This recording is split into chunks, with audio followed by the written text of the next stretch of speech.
Time to actually win an Ascension Tenro with Necrobinder.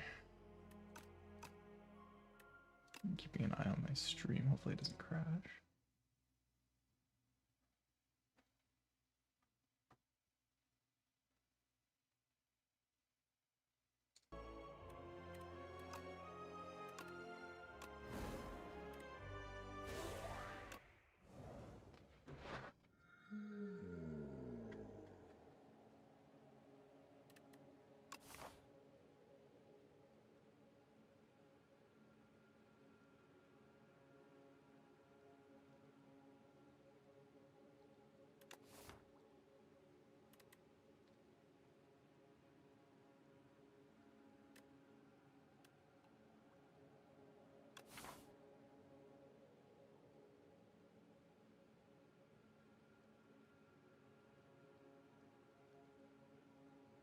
I didn't invent him again. Okay.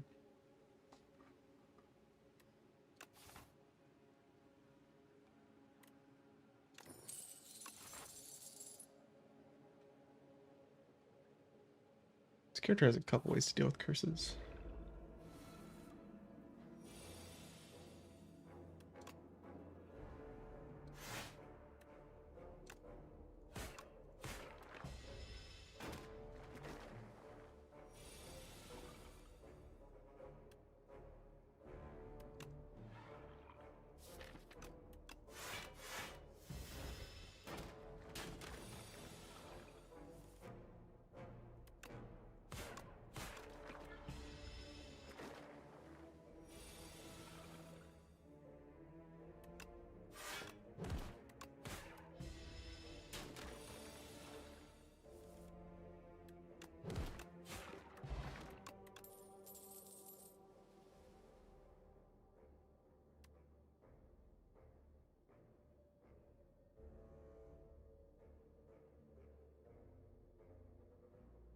Hello, Joss. Hope you are doing well.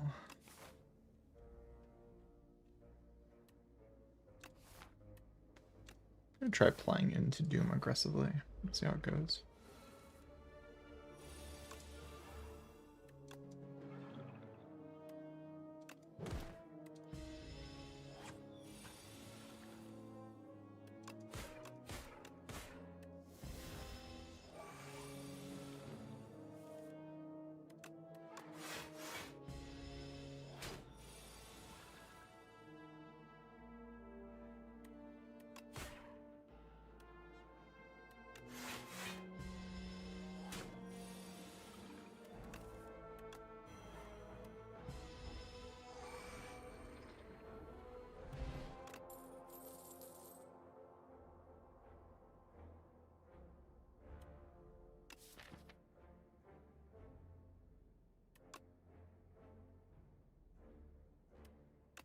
I wonder if so is just kind of necessary for that one elite.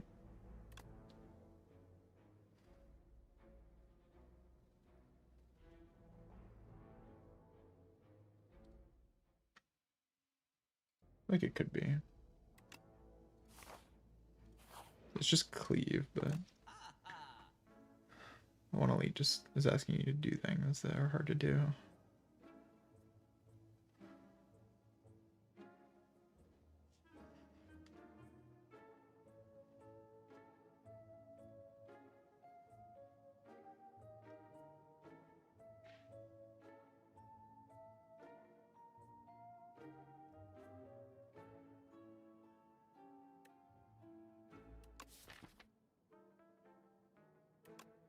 This is for the rest of the run.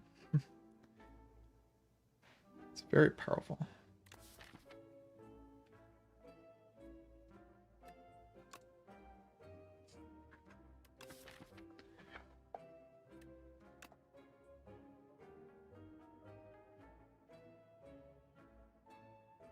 It does cost all of my dollar.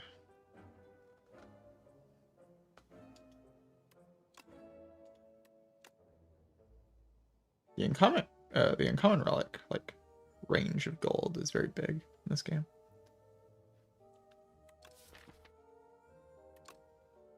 Very wide range. The Thaddeus felt pretty strong every time I've gotten it.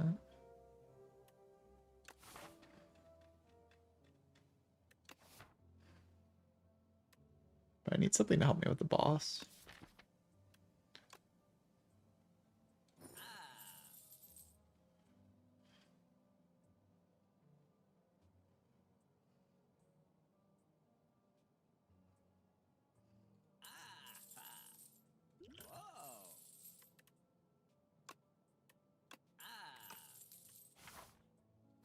Hello, Rameth. Yeah, I did some work to hopefully address the internet problem. Hopefully.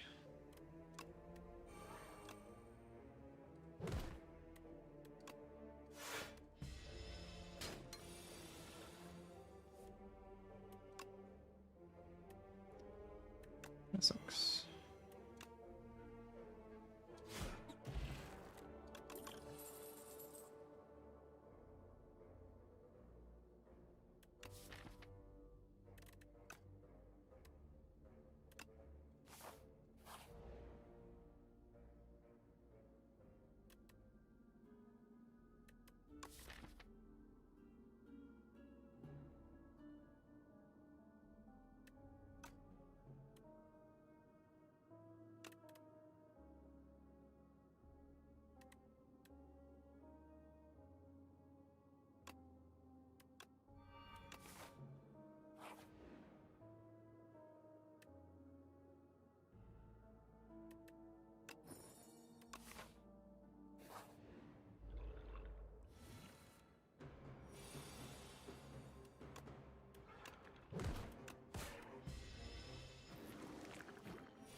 I've obtained the cheese. It's true.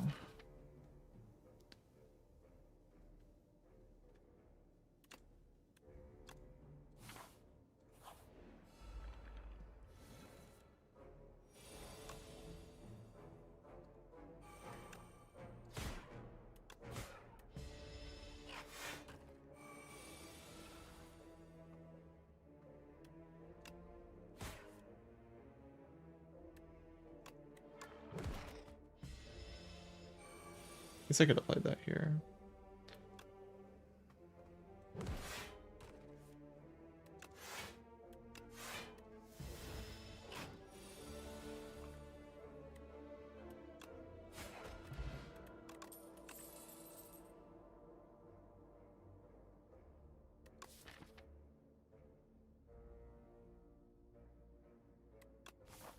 Countdown really did not feel that strong to me.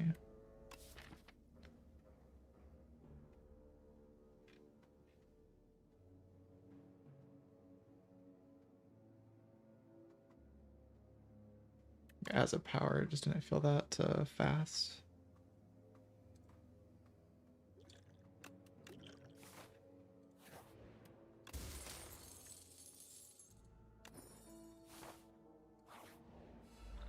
Very solid relic.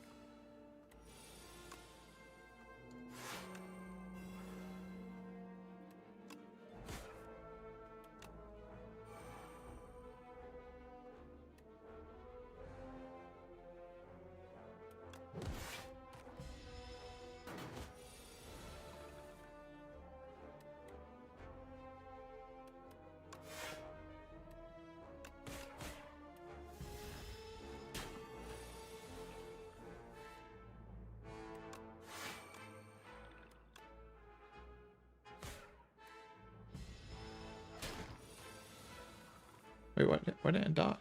Oh, it's 13, not 14.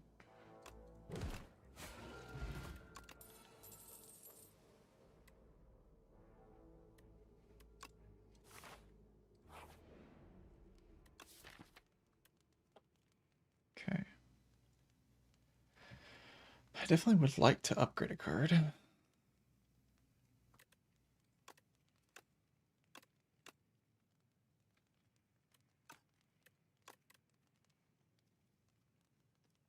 So I will do that.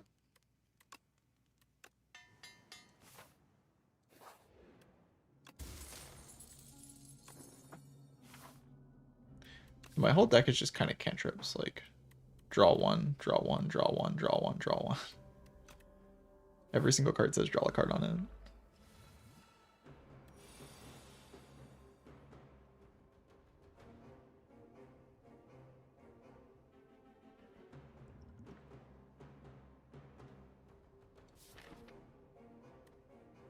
I need to draw lethality.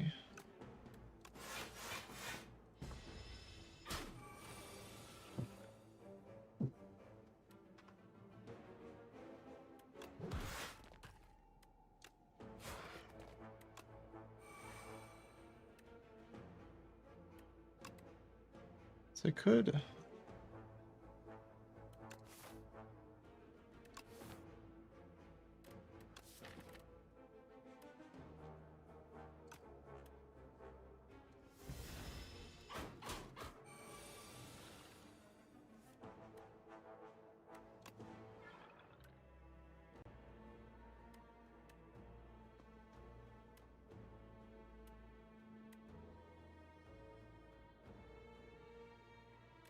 I'd like to be able to use this later.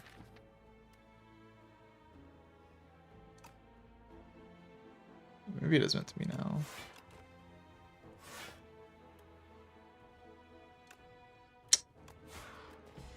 Oh, that wasted the thing. My bad.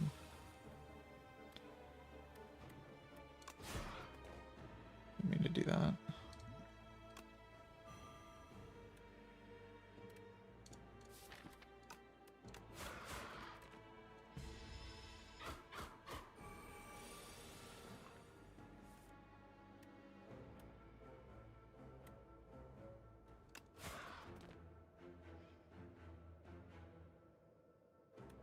Go bodyguard defend. I can play both.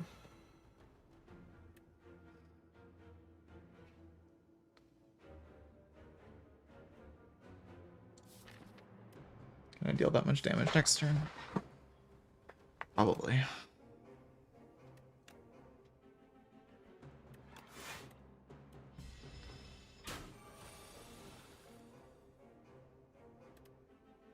Really?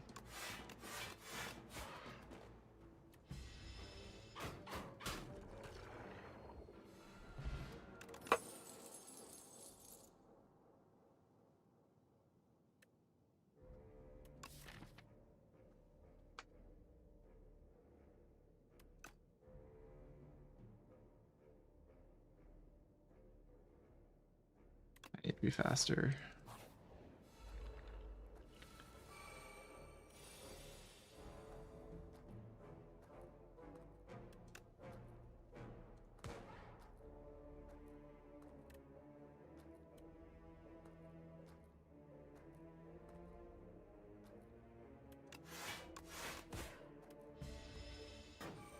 This guy's gonna be really hard to deal with.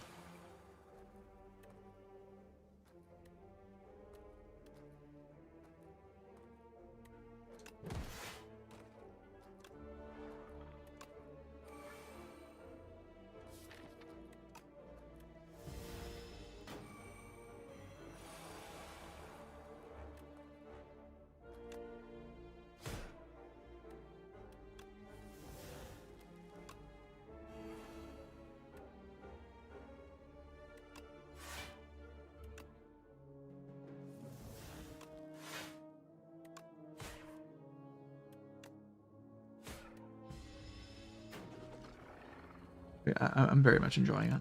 Just taking some time to learn.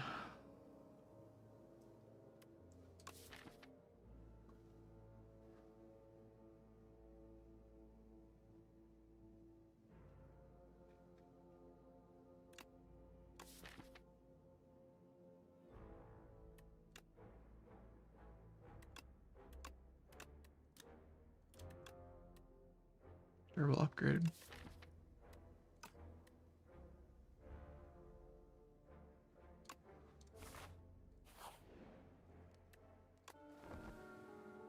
So I had to get Reperform in play early in this fight.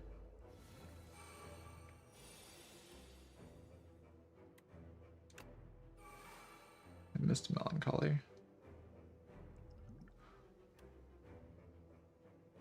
Got a useless card from that. Guess we use this.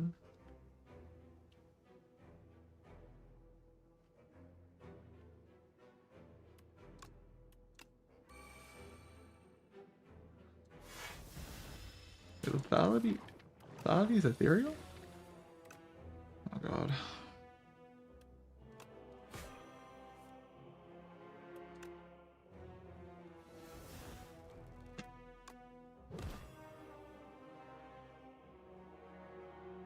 Oh, it only does 2 doom.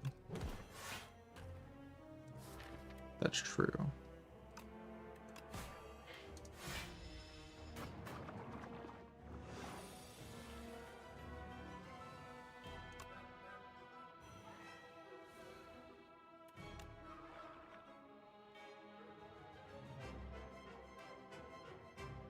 How do you kill this thing?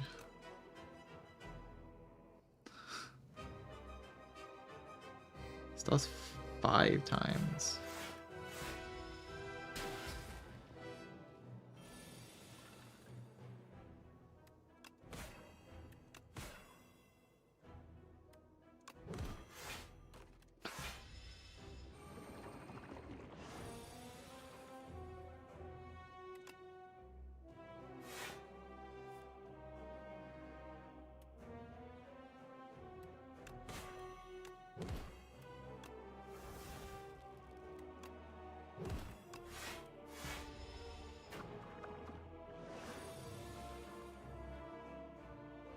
Really dead.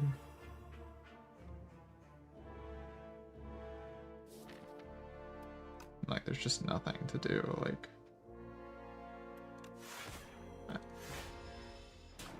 I can't deal with this.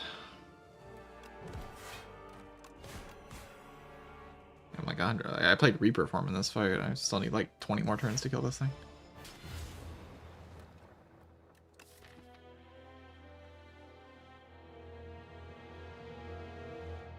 I mean, I knew when I bought Lethality that I was not building a good deck for this fight. But I was trying to like do the Doom stuff, but like Reperform actually just doesn't actually do anything in this fight. Or it does something after turn like 10. What was the other thing that was offered next to Reperform? Enfeebling Touch? Yeah, I mean, it didn't matter. There was nothing I could have done. Once I was on this floor, I was just dead. So it had to be something before that floor.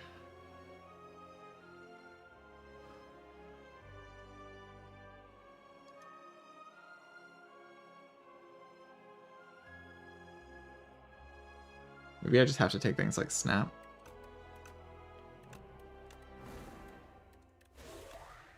Yeah, like in acts like this, I just need to take like cantrip attacks.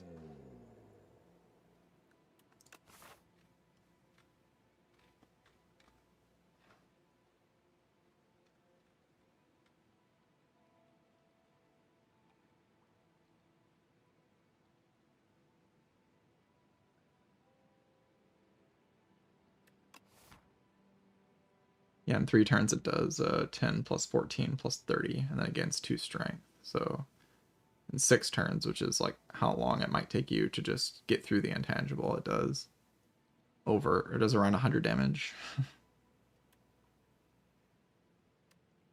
It's 7 turns actually, because it takes 1 turn to buff. And it also adds 3 wounds to your deck every time it does it.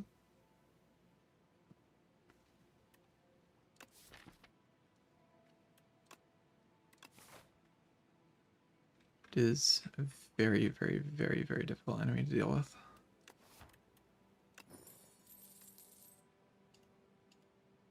And maybe I need to take these like poke.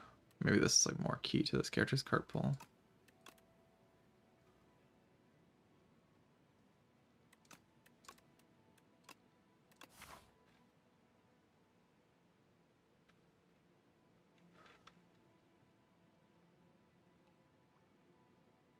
Game good at first glance.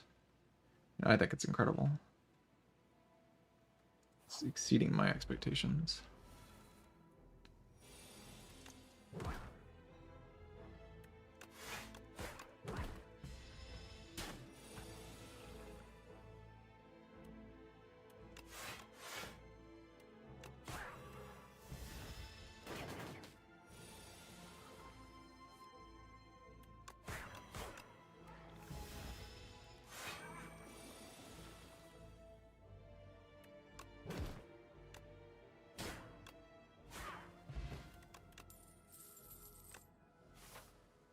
I'm just gonna take Deathbringer when I see it.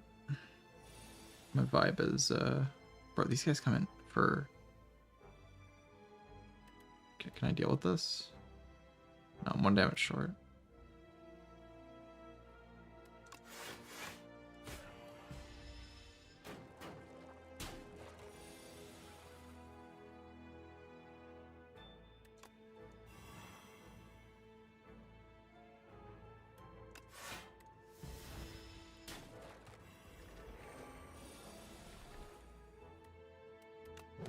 Yeah, Deathbringer is a great early game card. I'm feeling that for sure.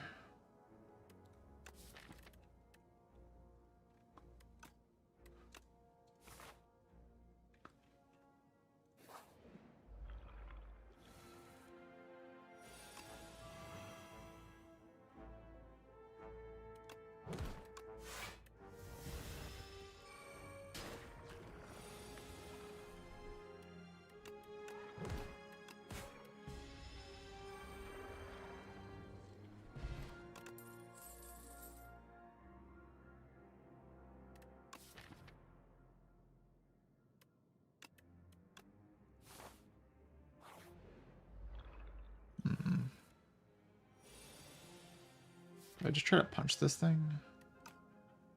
I play Slide of Flush and try to like get through its... I just punch it. Full damage is just too much to pass up.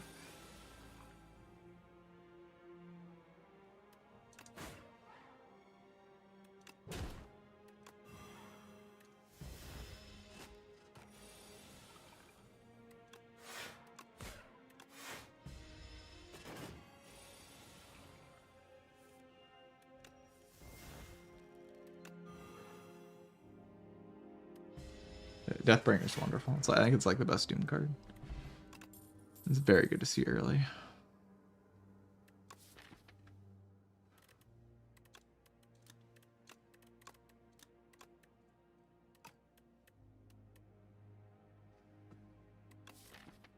You have quite a few ethereal cards, to be honest.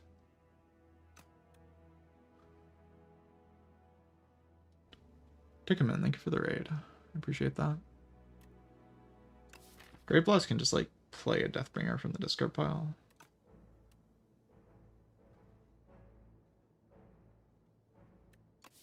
Which isn't bad.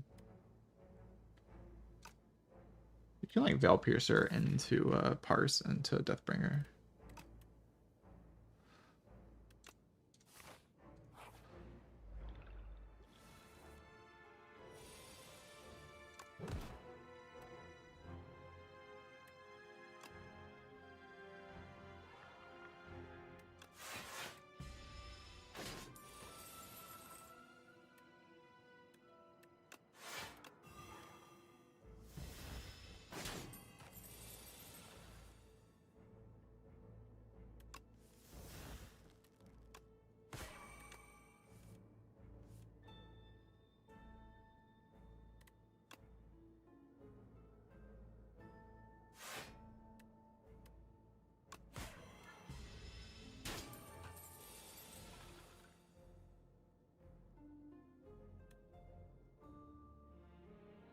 By 2, huh?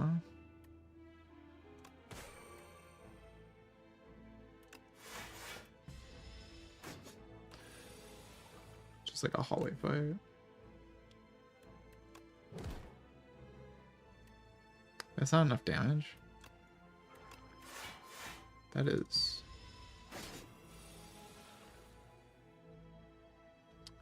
troublesome.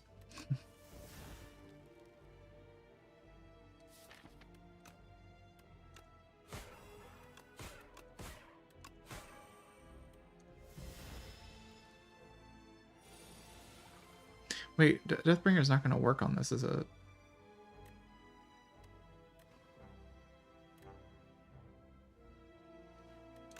It doesn't work, does it? Yeah, it's going to be able to run away before it can... It's so annoying. Doom is like so like... The way Doom works is just so frustrating.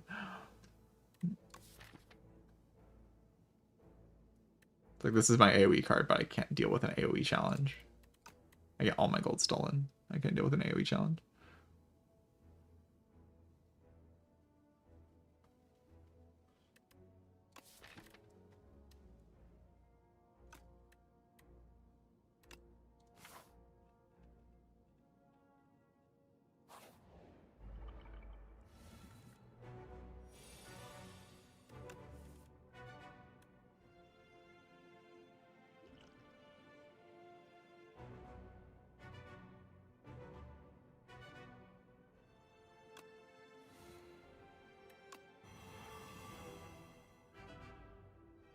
The fact that this isn't enough damage is like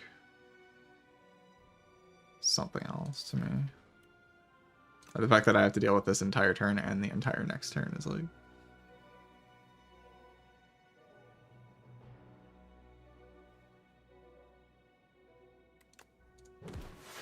It's tough to accept, but I have to do that.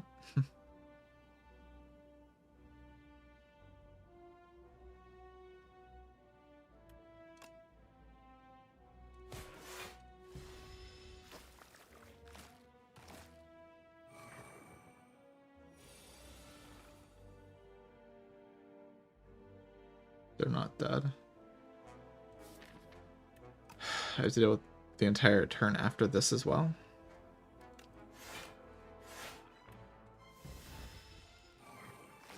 Yeah, I don't think Doom is actually bad. I just think it feels terrible to use. Like, it actually is terrible. I just think it feels really, really bad.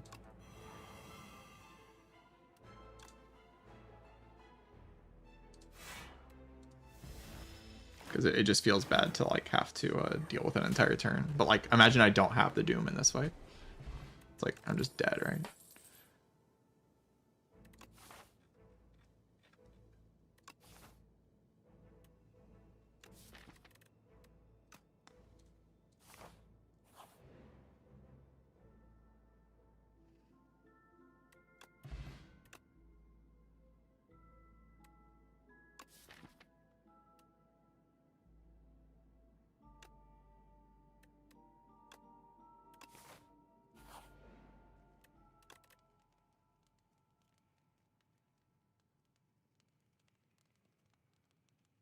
If I fight the...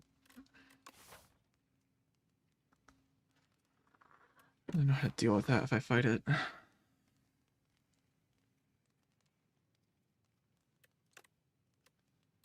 It's a 5 Doom upgrade. I mean, it feels like it matters. Keep being like 5 damage off of the Doom, so maybe a 5 Doom upgrade's like not bad.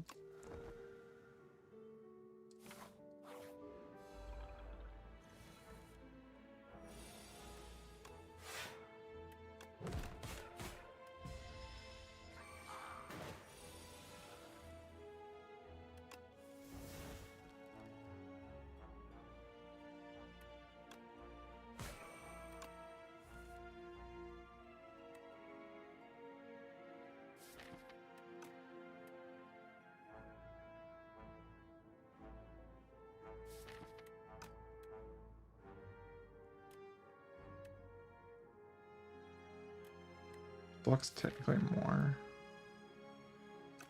Bottom deck of my Doombringer.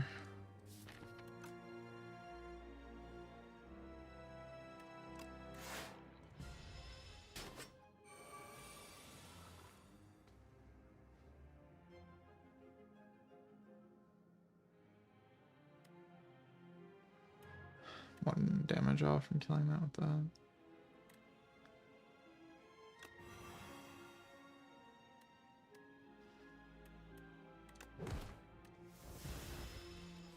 That's great.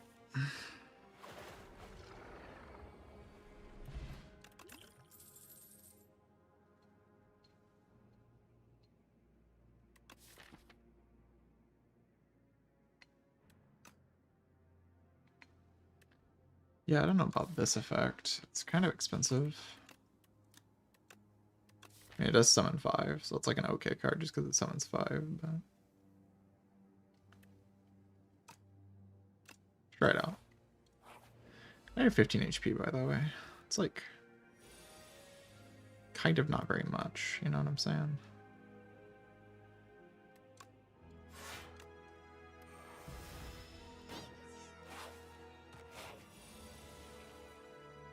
It's like doesn't even work.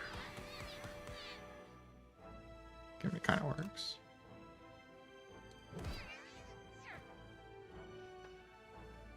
Also just like doesn't. Yeah.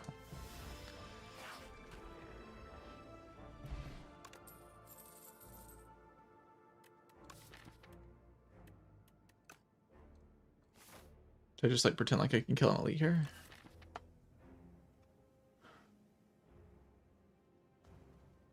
It's gonna be that one fish thing. That thing's not killable, right? Like it's...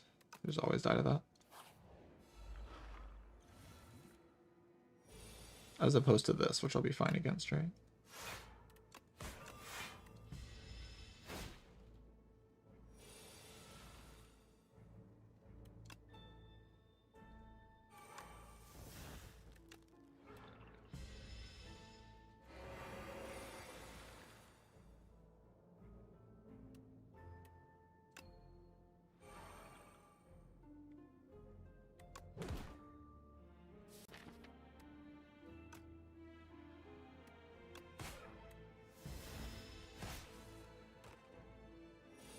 Yeah, it does attack me. I was like, I wonder if it attacks me here.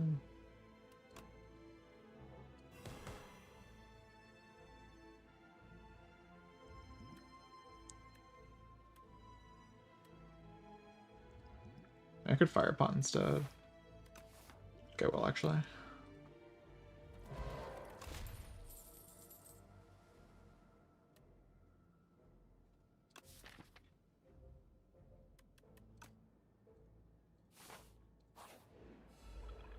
Come on.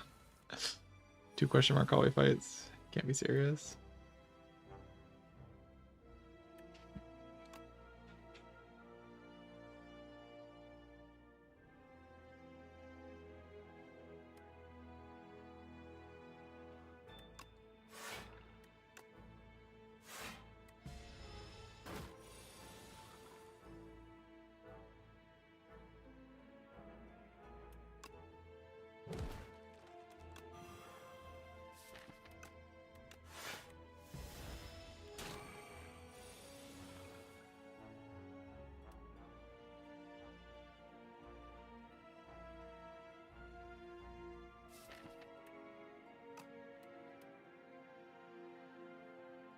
Go to 1.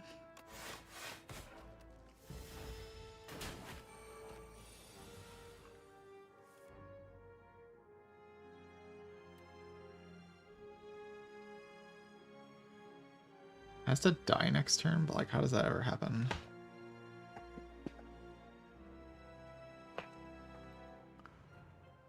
I mean, I can play Deathbringer and use Buffer Potion.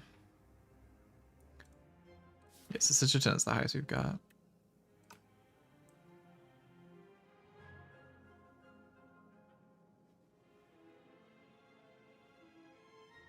So I can't Grave Ward and I only block 10 in total, and it's dealing like 12.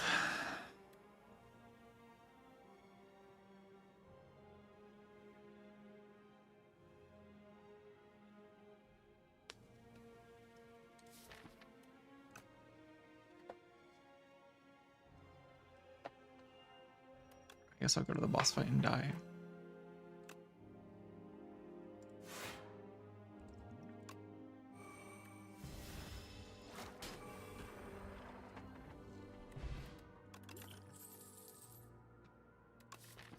Let's do attacks, deal more damage.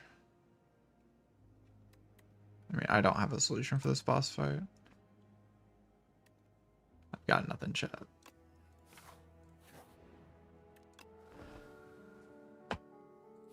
There's just no way I can ever kill this guy.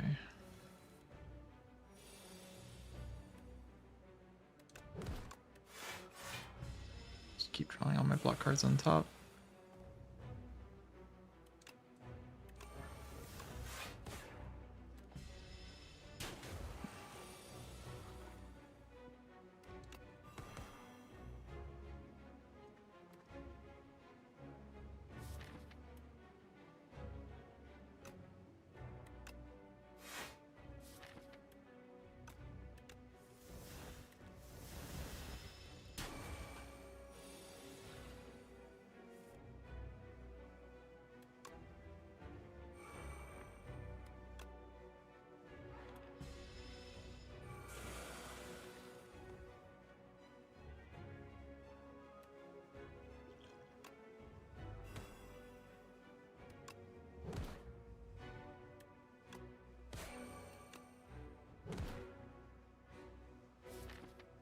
Just not even remotely close to being able to deal with this problem.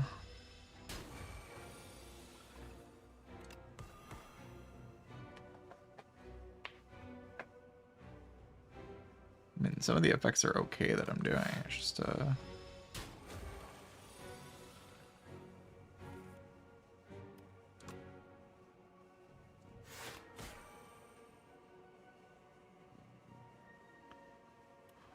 they're not really particularly close to being strong enough. Anyways, this thing blows up when it tries to kill you.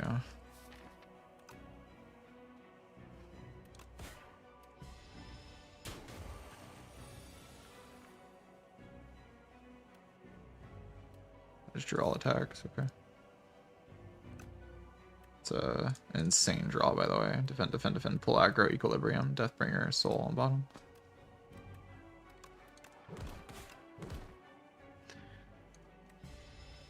But like, there's just no way to. I mean, I can't even deal with the fight because yeah, it's pretty obvious. Doom is basically just terrible poison. Like that's what it is. It's like poison, but the worst possible imaginable version of poison that you could ever imagine. Because the main problem is it doesn't take down the HP turn by turn. So like,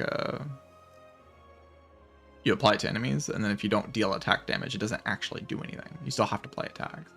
It just basically lowers their max HP, but not even really, because they still get to take their final turn. So in a lot of situations, it doesn't do anything at all. It's basically only good for AoE. That is what it's good for. It's good for AoE. And for that, it is actually pretty solid. But like the Doom stuff that's trying to kill bosses, I don't think it is useful at all. It's just not good enough. You just still have to play way too many attacks, and you have to play way too many of the Doom cards. So for boss scaling, it just doesn't work.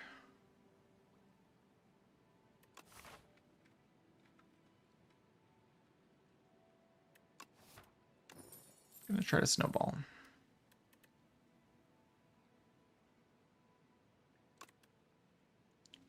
I really like this card. Something to actually do with my energy, like holy shit. Necrobinder doing something with her energy. Why am I getting owned?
I'll go with a flatten is good attack theory. See where that brings me.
I'm gonna try to make Dense Macabre good.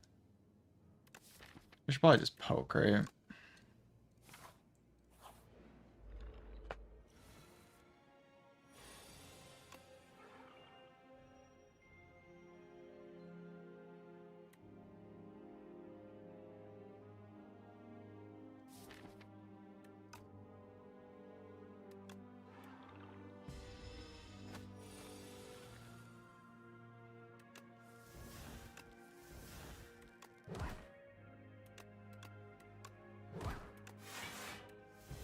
Like my retaining defense for some reason.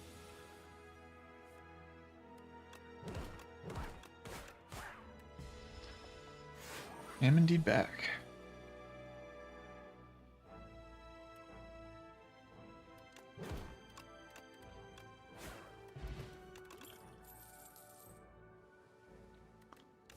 What if I just flatten the entire game? But that's just my run.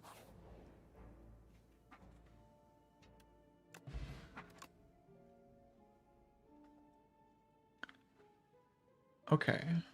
Calcify with, you know, the deck that I have.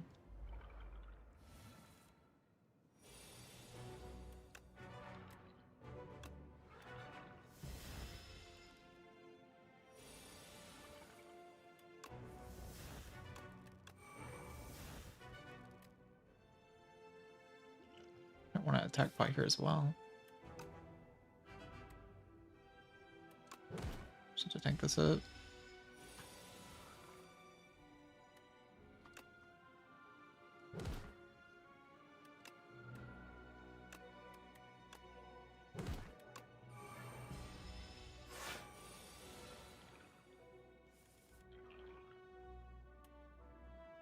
Pretty gross.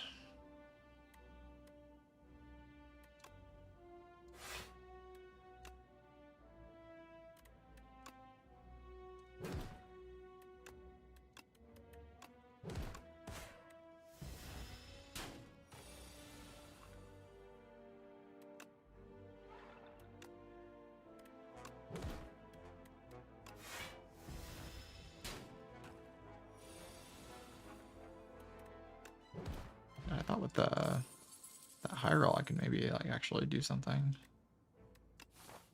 I think I was wrong though.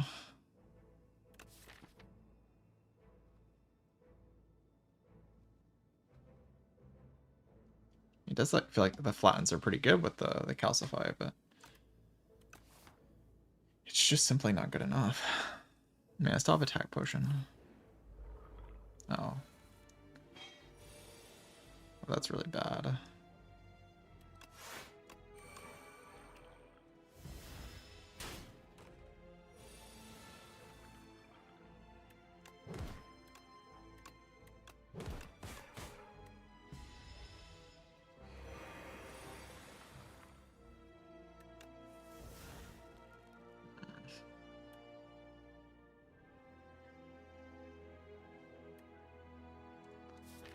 Bodyguard. Now I have to calcify, right?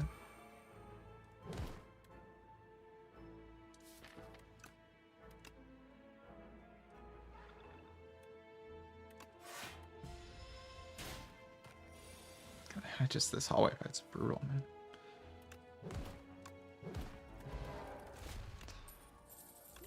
Okay, these potions can do something though.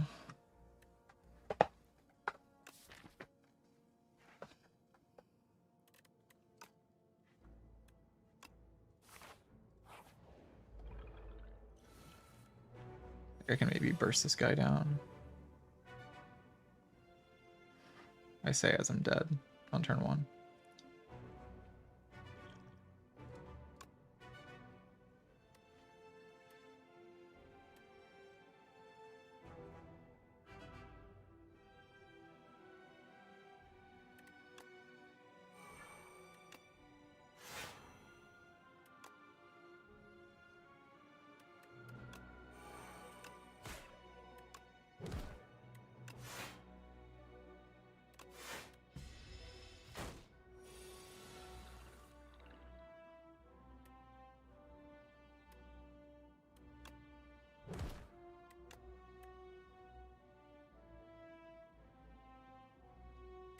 Maybe I should hold flatten.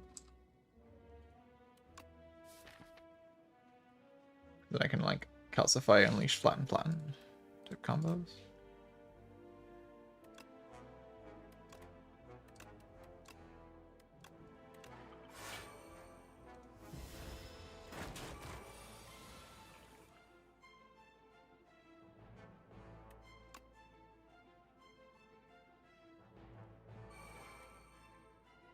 Unless that kills.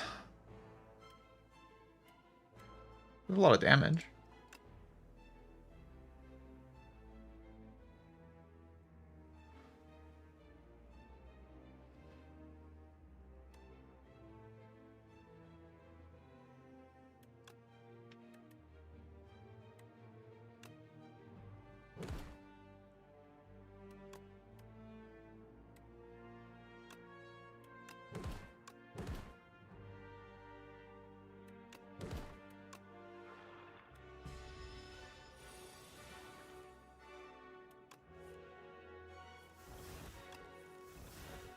Oh. Oh wait, flatten counts for flatten. Ooh.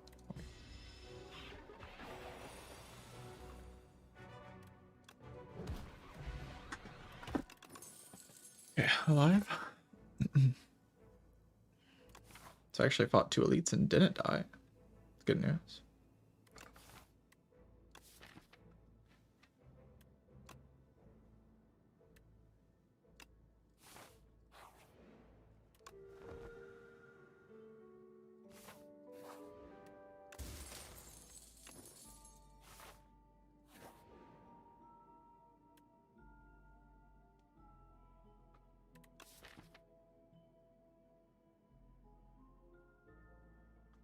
Attack dealing 2 more damage.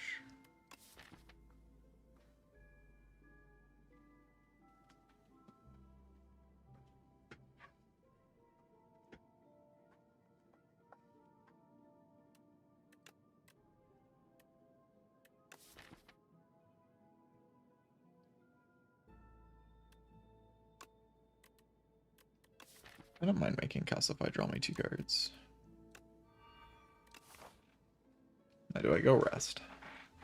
I probably have to, yeah. I just don't have enough power here to actually fight 2 more elites.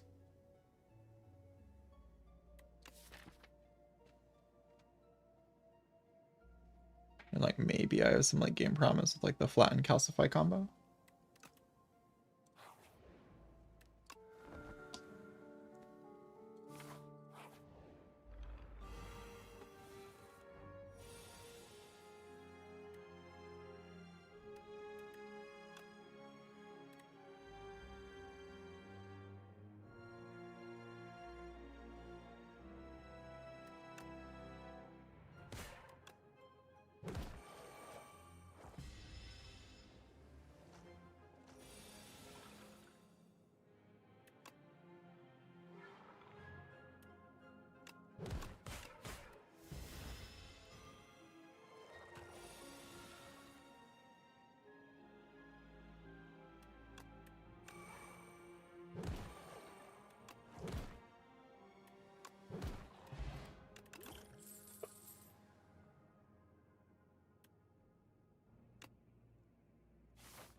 It's one of the easier heart pulls.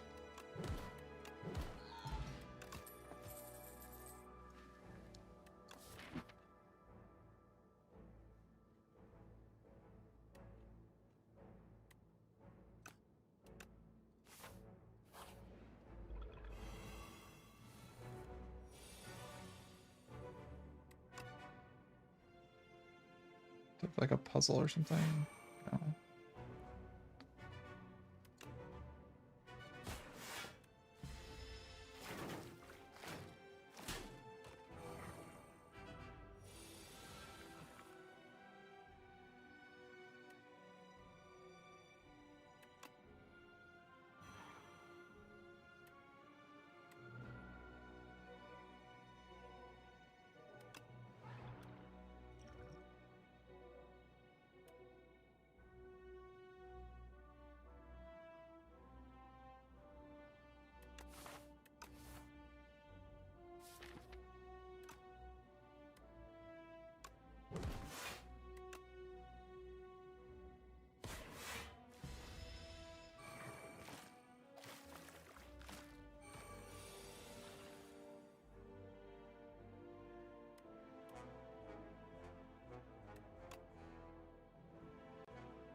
Apply Vuln, because if I apply Vuln I can deal 36.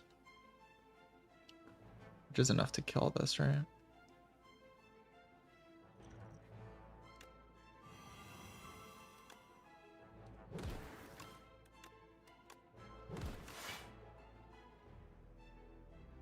Could also punch something else, I guess. And calcify will like...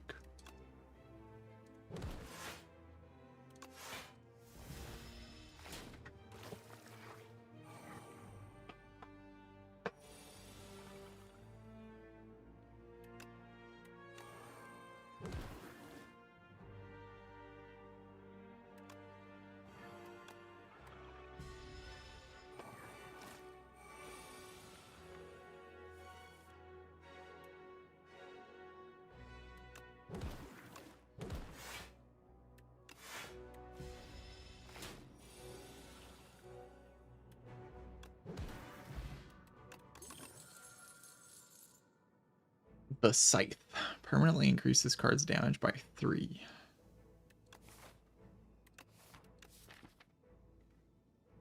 Yeah, this character will be able to hit that, right? Right? We can definitely hit that.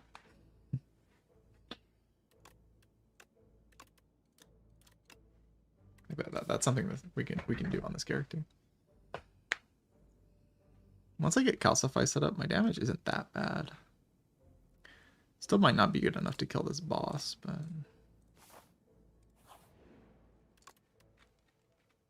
it's not the worst thing ever, I guess.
I guess I'm just losing both enfeebling touches this turn. Alright, I guess the retain lasts for longer. So I should retain something.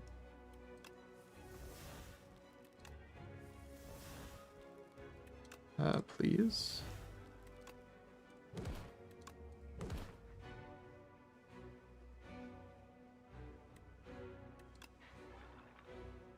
If I defend, my Osti will survive. Feels like a pretty big deal, but I'll play Invoke.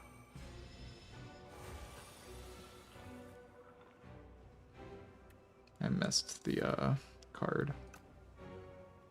Keeps happening.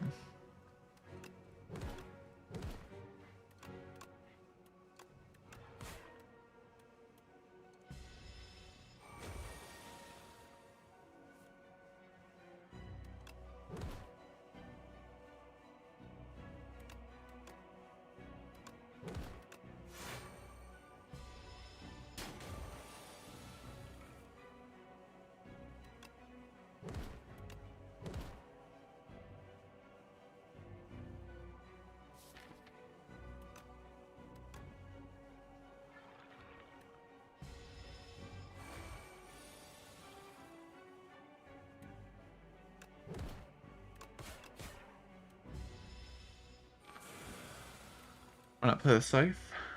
Oh, you don't have to kill an enemy with this. Ah, okay. I thought it was like if lethal. That's usually how those types of effects work.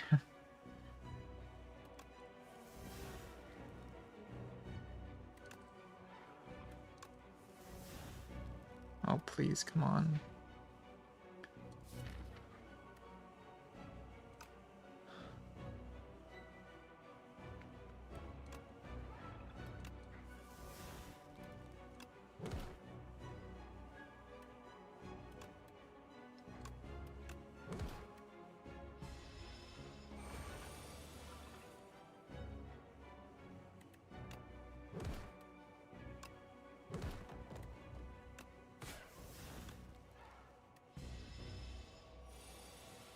47.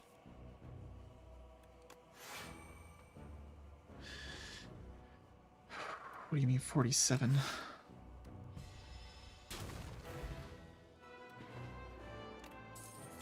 You don't have to kill with it. You just have to play it. Okay. It's a bit better than I thought it was then. Neurosurge. I finally found this card. Oh my god. It took so long to find this card. Look at it.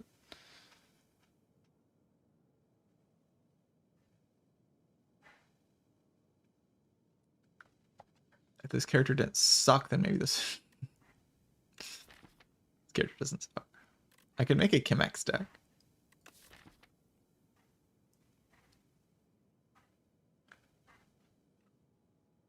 Like, you have, like, imagine that, like, Dirge and Eradicate with Chemex. That'd be so strong. That would actually be so good.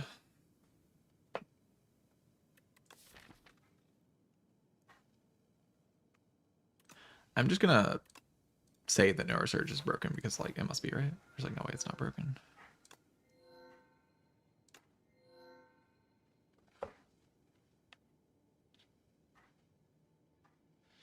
In your turn with unspent energy, gain 2 energy. Chant a card with clone. I could clone Neurosurge, and then we could just keep cloning and gain like 400 Neurosurges, and then we just will have to win the fight on turn 1. Or we die. Seems somewhat questionable.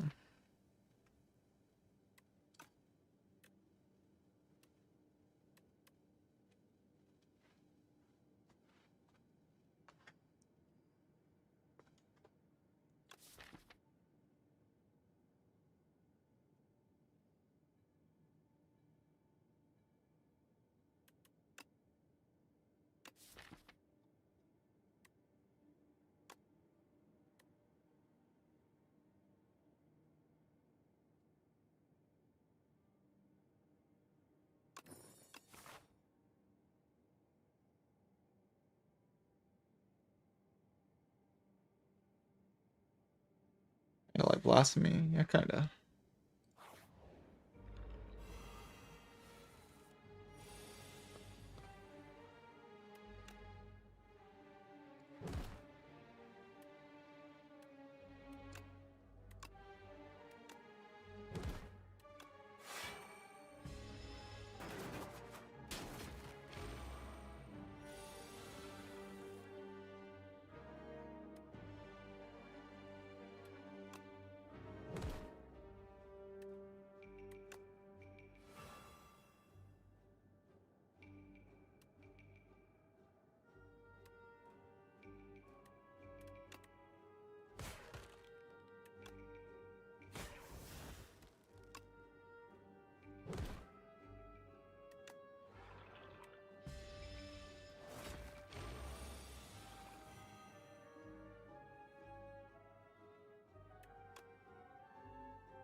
I thought ancient bonuses, I think they're wonderful. I really, really like them.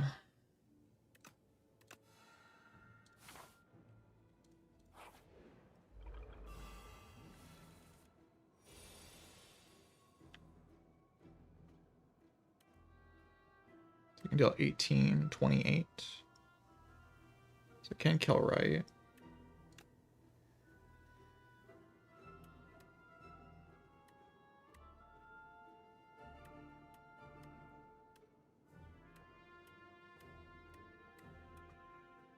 Not exactly lethal.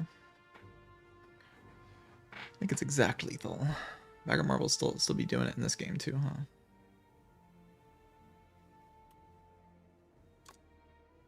This does 10 plus 18. That's 28.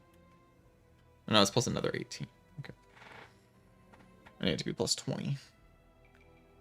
So I can explosive potion to not take this damage. I think I need to keep the potion though.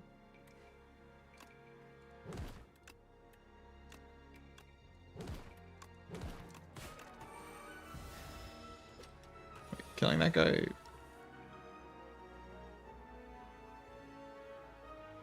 Not sure.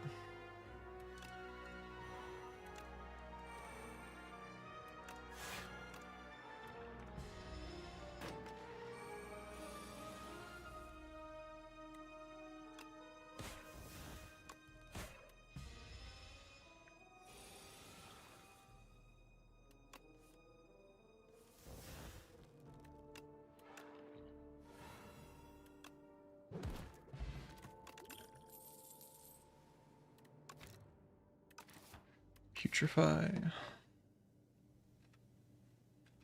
Really could use some damage scaling, but I don't know if Putrefy is what I need.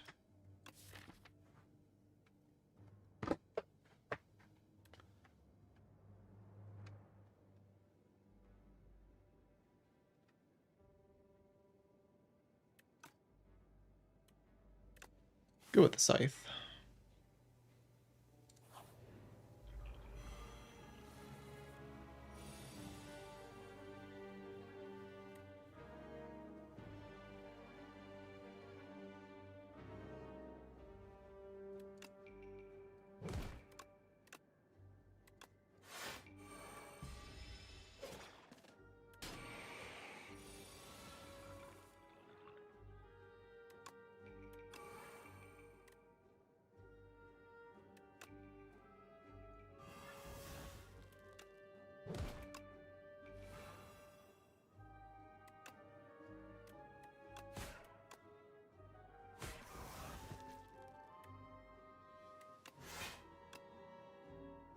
I guess this is the same as playing Defend.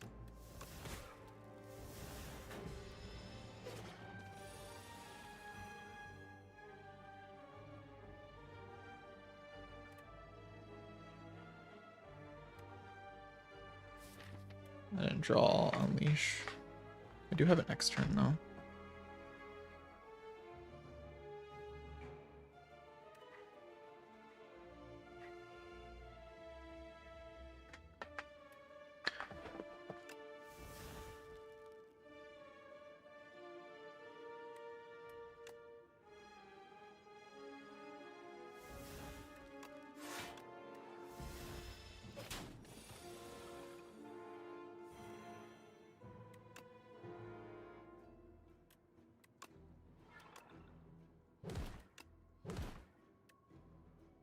That isn't full block. Oh no, it does. It does. It blocks all the damage from that, and then the other thing blocks.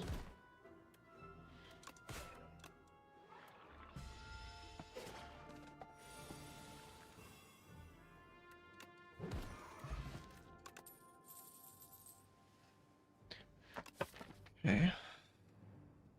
So the Scythe does 25 now. It's like almost a Carnage.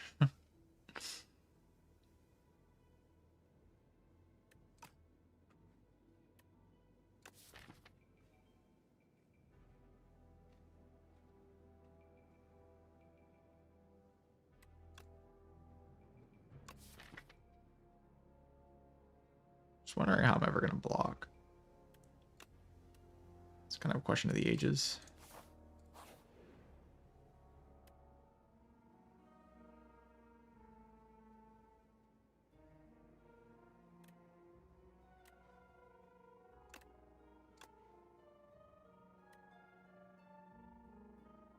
I think this Relic's pretty good actually.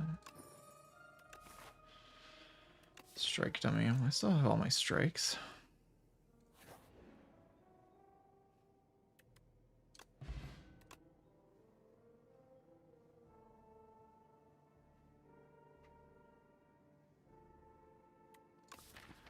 Omni Slice is like an okay damage card here.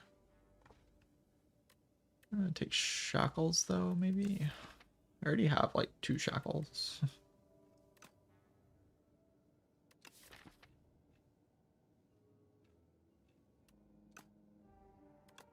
So probably okay. Maybe we can block with strength down. Alchemize.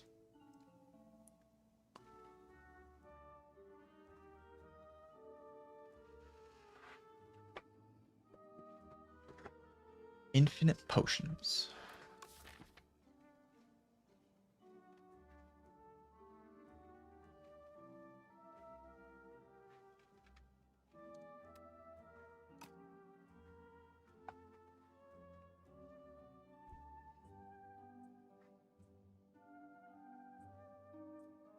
Whenever Aussie attacks, gain 2 block.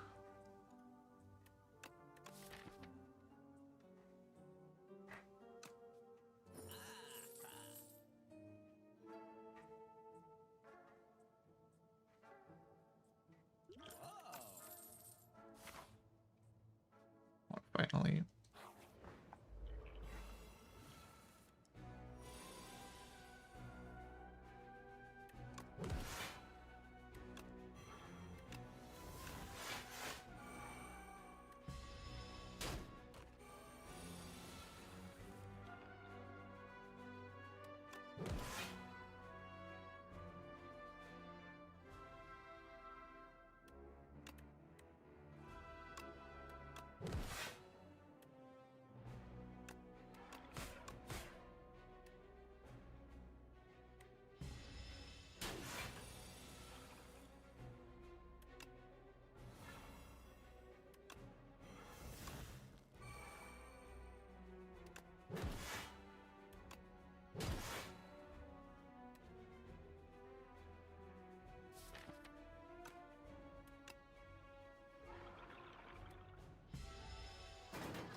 Wait, I didn't.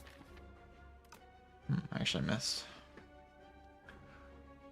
Oh, that's concerning.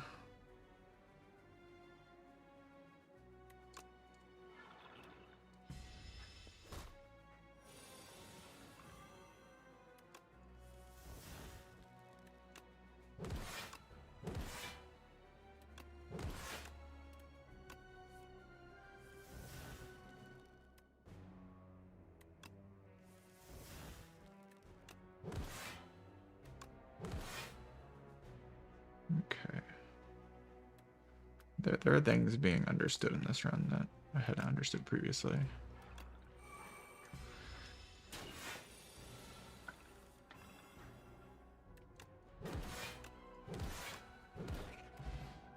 Punch him.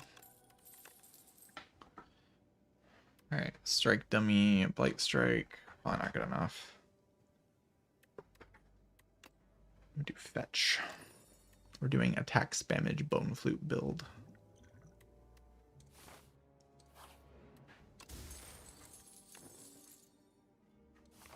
Sure, upgrading to my Osty attacks can't be bad.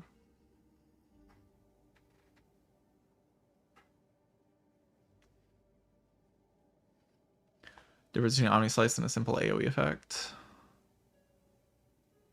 There might be. But there probably is something. Or it wouldn't be written that way. There's probably some like kind of subtle difference.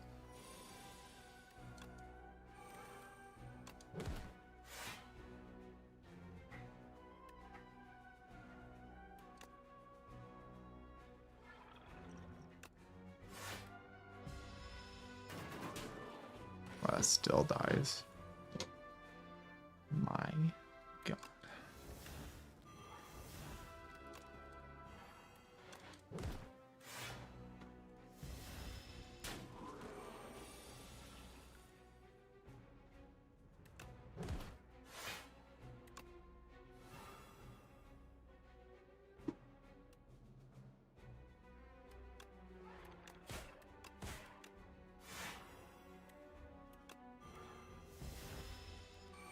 was a really bad draw.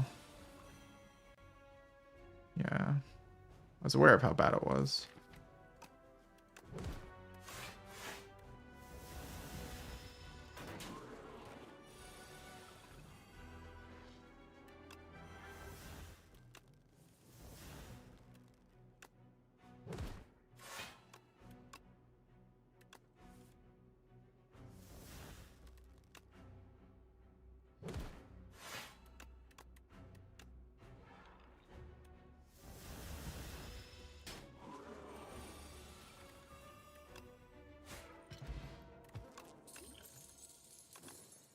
It's an okay relic.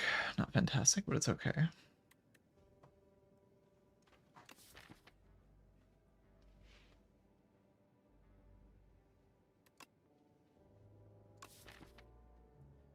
Uncharts will block for a decent amount.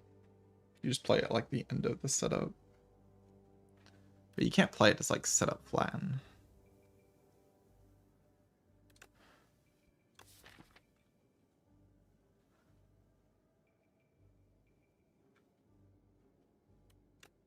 Try Page Storm.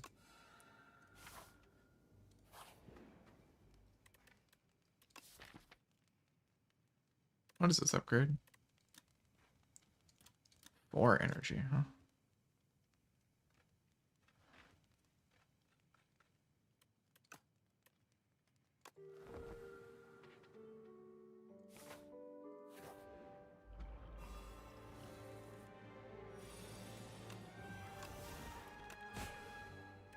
I forgot about Uncharted.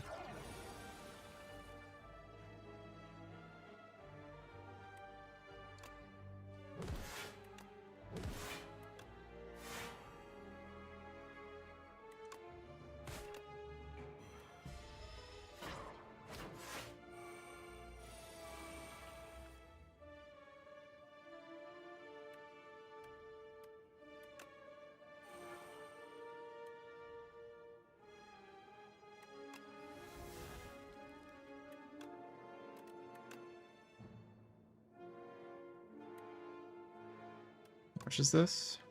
27.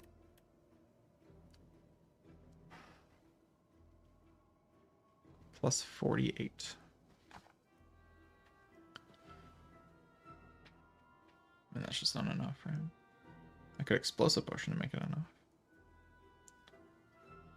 Is that worth it? I don't really like taking... I can block 4. This potion is just like really important against potentially this next elite, right?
I do lose a potion.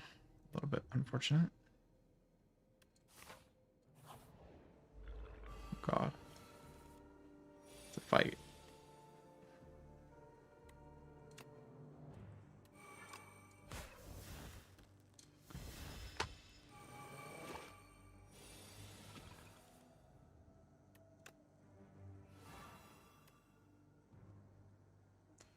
Okay, I really don't have the best damage when I don't have Calcify in play, not gonna lie.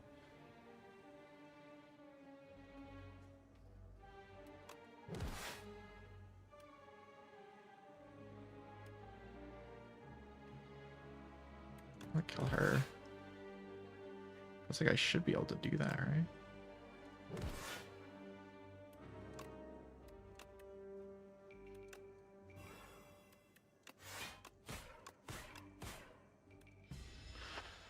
think so.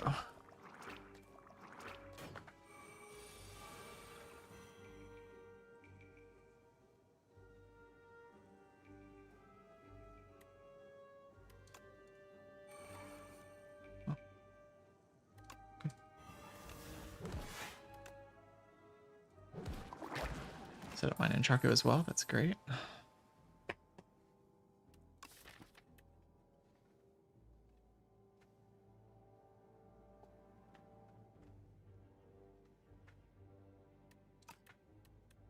Neurosurge is about as strong as I expected it to be, in that it's completely insane.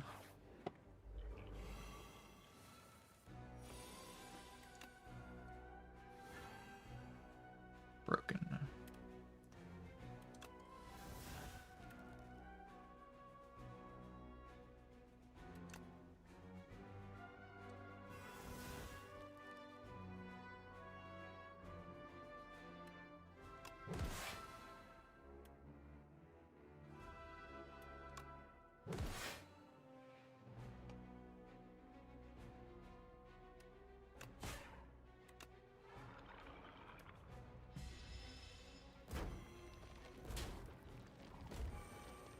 I want to do explosive pot this fight. No, of course I'd prefer not to.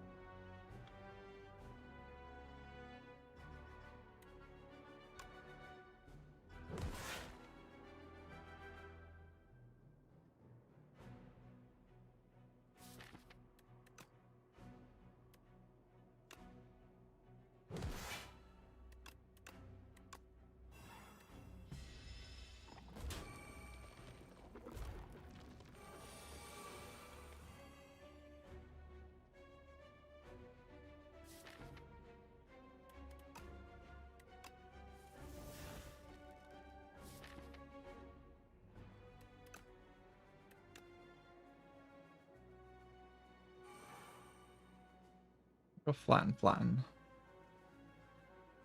Oh, flatten, flatten. As it does take damage.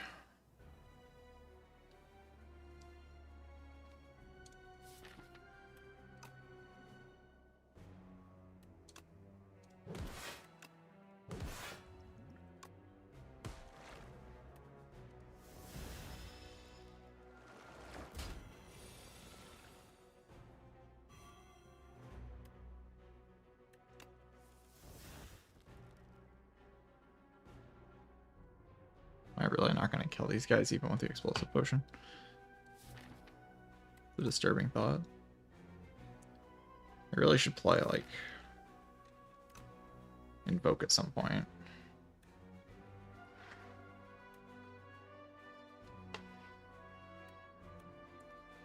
Spurn to Unleash does quite a lot of damage. Does it kill this one?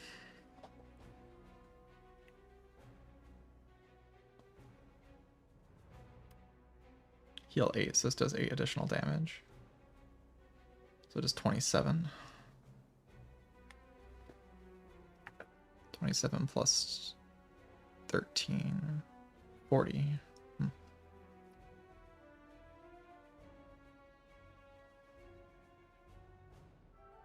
Then Osula's a little bit longer.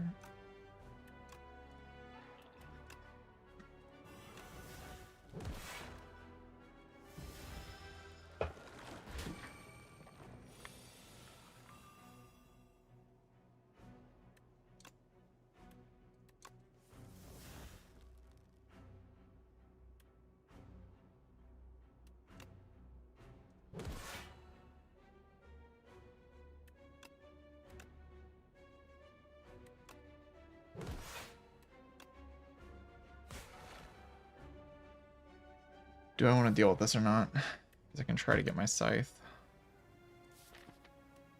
Feels like I'm kind of in control now.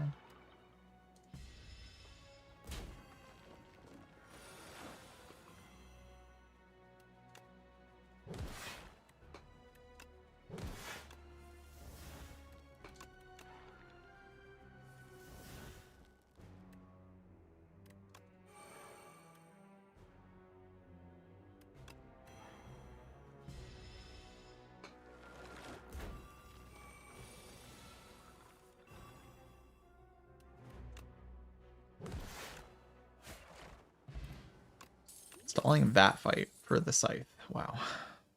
Okay, we're kind of doing alright things. So far this synergy package has definitely felt the strongest. I mean, I'm doing more than one thing, but like this card, like calcify into like flatten snap with like enablers like poke.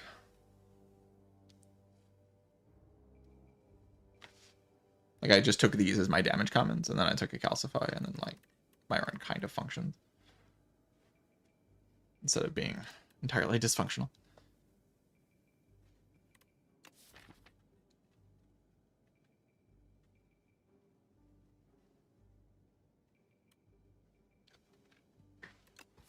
Still have a boss to answer to though.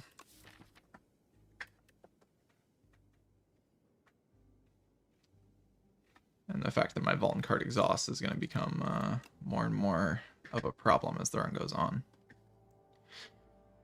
Hello, Croven. Gaining energy is pretty good. Could even take this and upgrade it. Oh, come on. No way.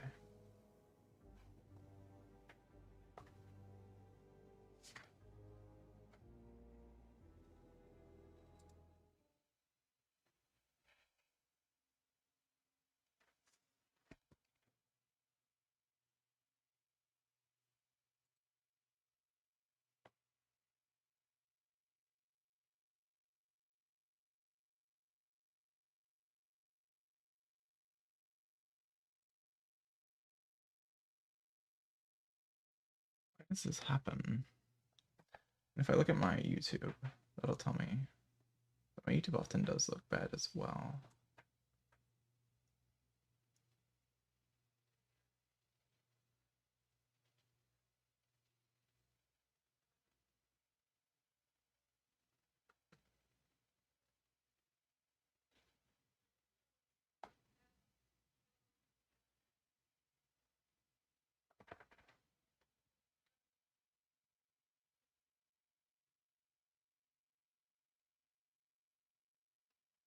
Okay, YouTube is up.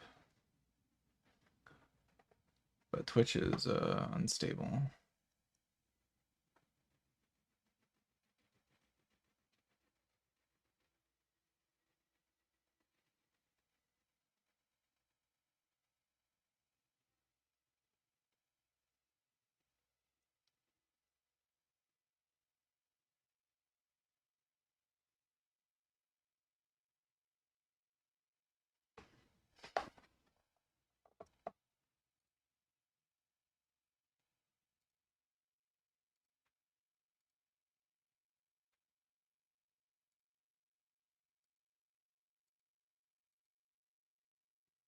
Looks like it's back to being pretty stable.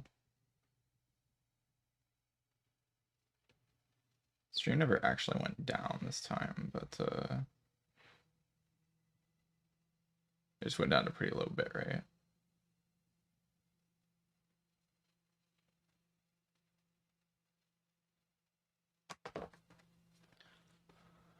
Okay, it's going down again.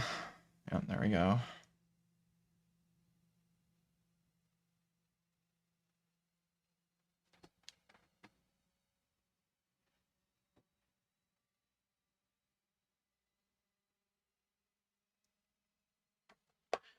We're mostly interested in playing the game anyway.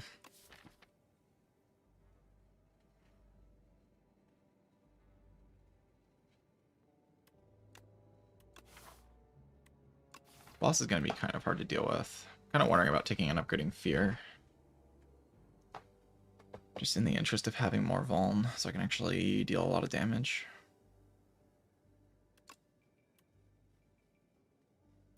Let's do it.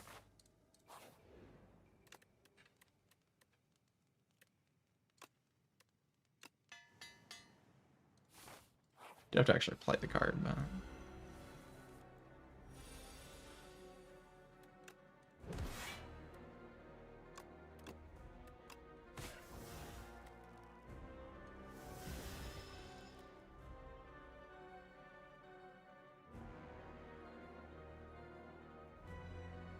My card draw is too important.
That doesn't even work.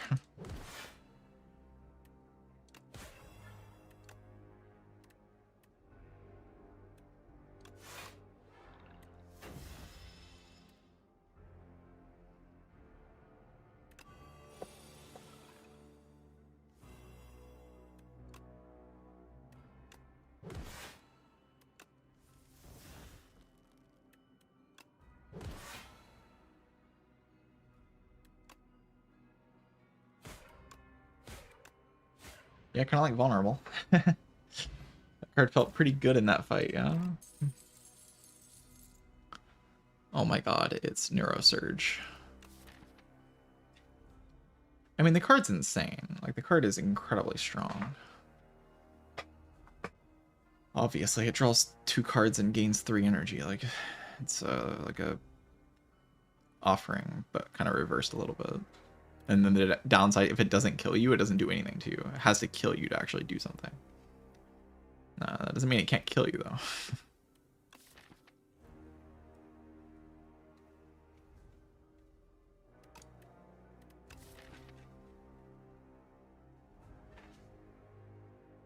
Kind of enjoy the concept of Reanimate as a card. It's a cool card. It just, you know, costs 3 energy. That's the problem with it, is it costs 3 energy.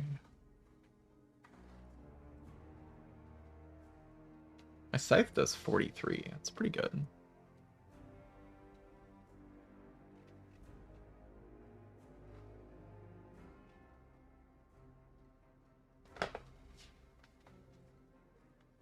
It's like a kind of bad ritual dagger, almost.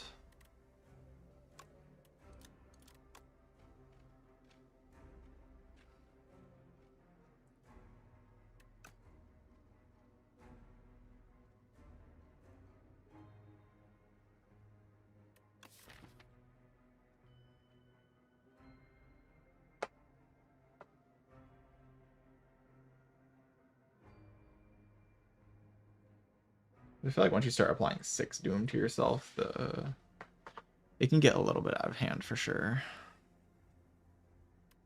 And this card's just kind of good, so I'll take it.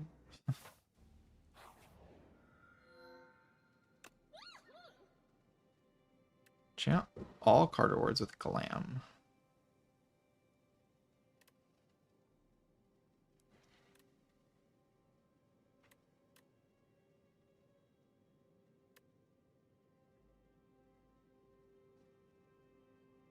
Two or few cards in a turn. It's not really what I'm doing in this run. I guess it's just the Glam. Kind of a forced Glam, actually. The other ones just don't really do much. I'd like to believe that I can farm elites. That's like my preference. My preference is to believe that I can do that. Let's start here. See if we take like 100 damage in the first hallway or something.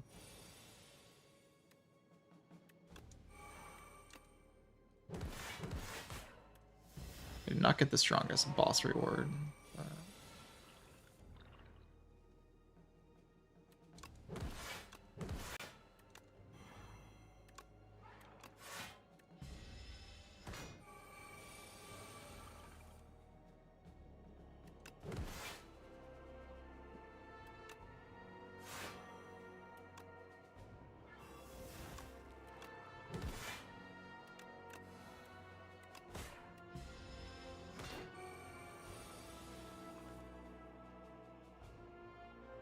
We're just not drawing the Neurosurge, huh?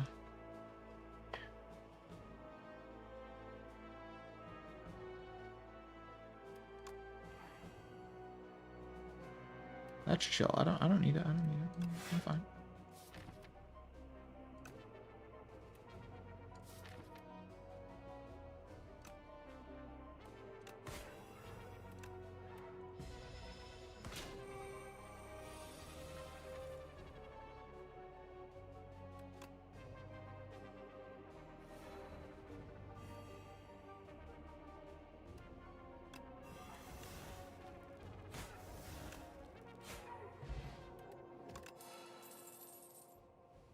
They are all glammed. which means they all double play. Like everything has Echo Form on it.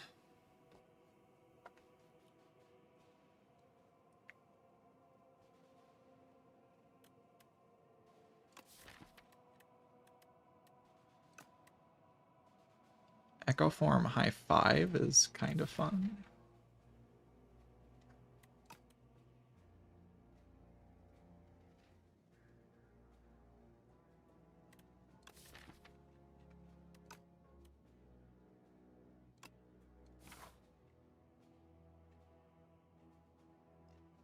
I want to believe, man.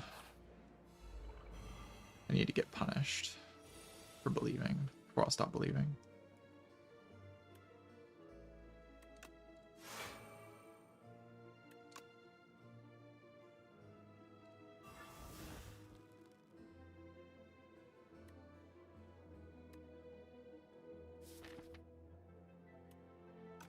I'd like to kill something.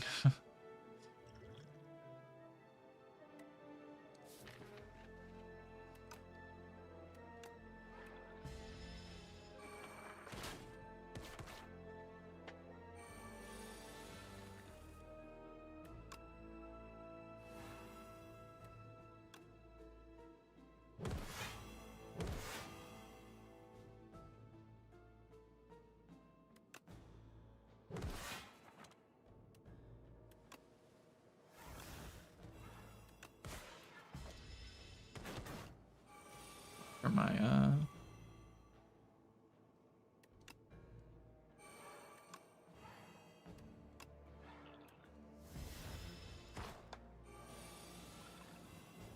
sorry. Summon 15. Love that. Delay, but it plays twice. Calcify, but it plays twice. And Calcify is like, you know, it's like a pretty good power in this deck. Some might say.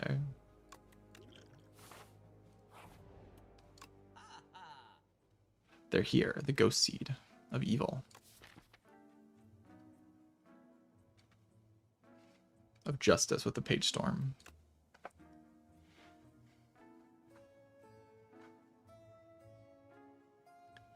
Yeah, it's kind of sort of broken. A little bit broken. What does my deck exhaust down to, though? I guess it's just a bunch of Aussie attacks. Which is, like, kind of cool. I just block with my Relic, basically. And a bunch of, like, whatever dupe cards I have. I don't know, I've just been buying this every time I see it, and it's been pretty good every time, I think.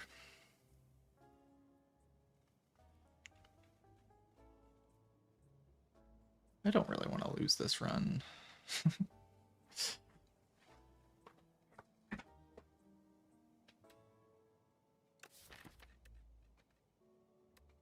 Let's fight Elite so we win.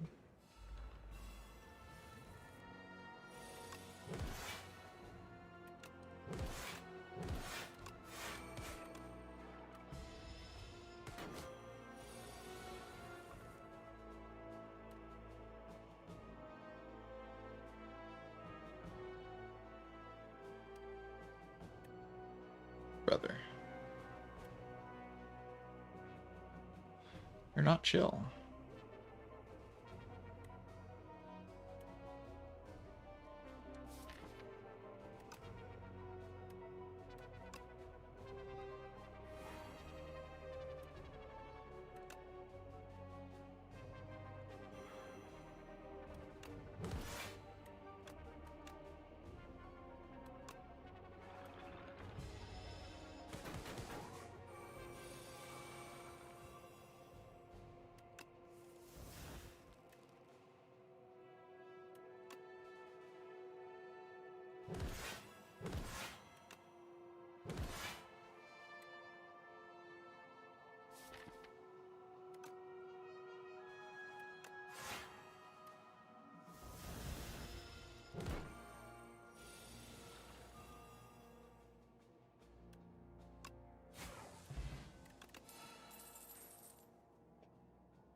I mean, Danse Macabre, if it replays...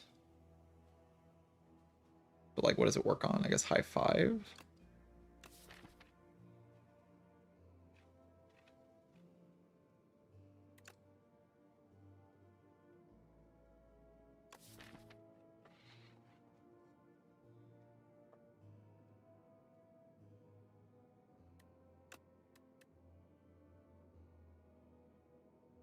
I don't know. If it replays, it probably is good. Oh no.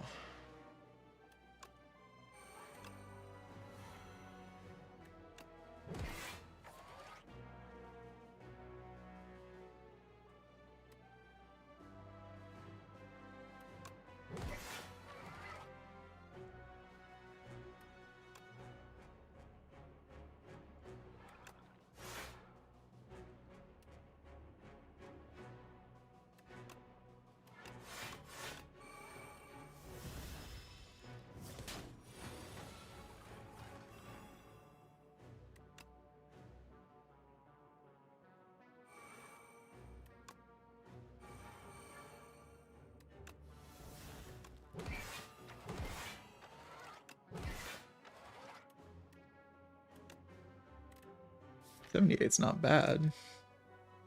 Better than this? I really think so. I mean, I guess it could be. I do kind of want to kill it, like, now, you know? Like, can I actually kill it this deck cycle? Maybe.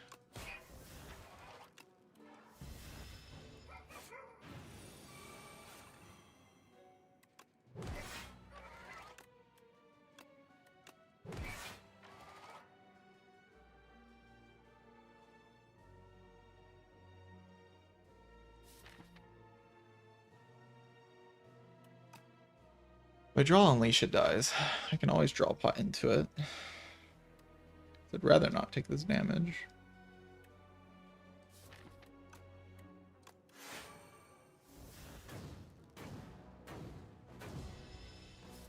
Actually, all of these have cantrip on them.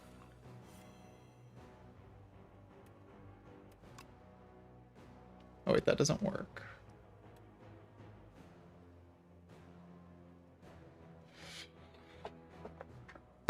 Is there actually no lethal here? I have 37 plus 30.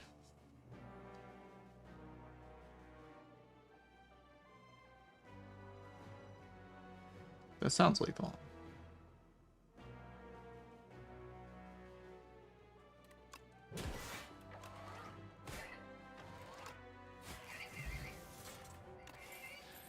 Upgraded attacks deal 3 additional damage. What do you mean? That's like kind of ridiculous. If I had more upgraded attacks, it'd be even more ridiculous.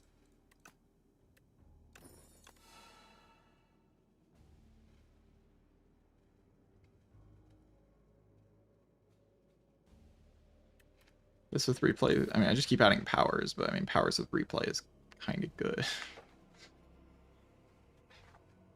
It's kind of hard to deny how powerful like this effect is with the glitter.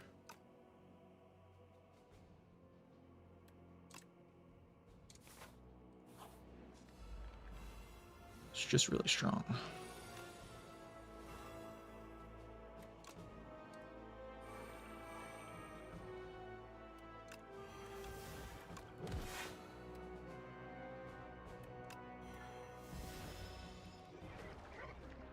That's a lot of slimes.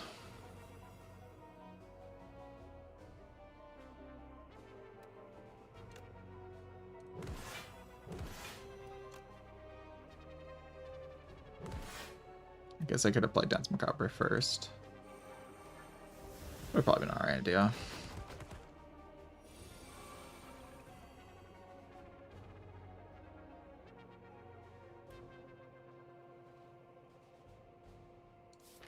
Page Storm is just so good.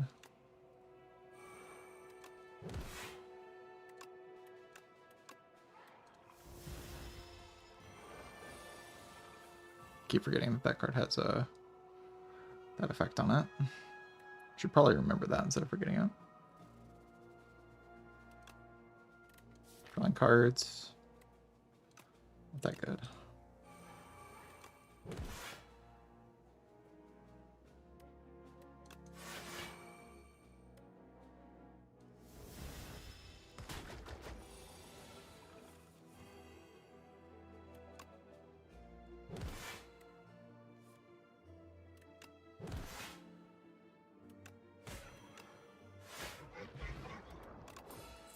The Scythe. Boom.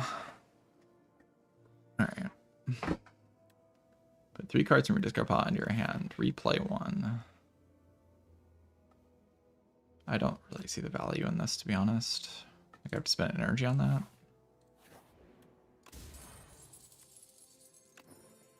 Cleat is, well, if it's as good as it was in Spire 1, then it's amazing. Oh god, this guy. Freaking punching man.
By 4.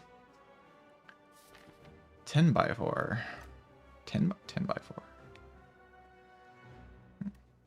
Block.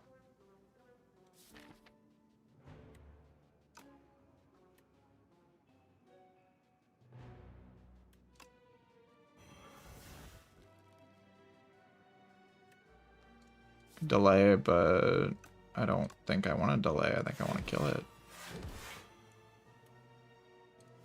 Dead's Macabre is also blocking a decent amount that turn. This way.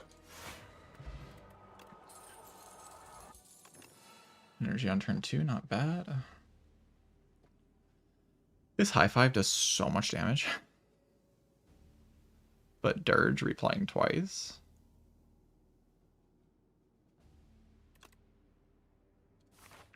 Kinda ridiculous. So I can't reset this fire. I can also upgrade Calcify.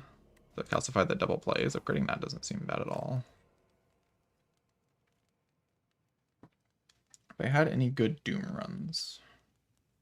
No, I want to say, I mean, my first run on Ascension 0 was Doom. I played heavily into Doom stuff. I'd say since then it hasn't been all that impressive though.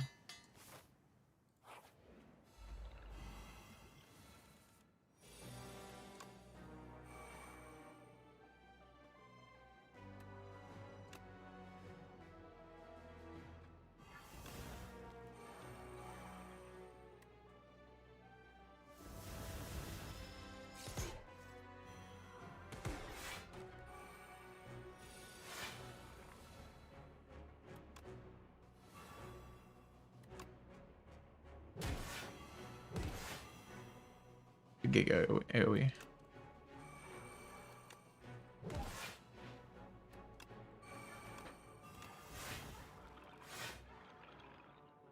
Big hostie.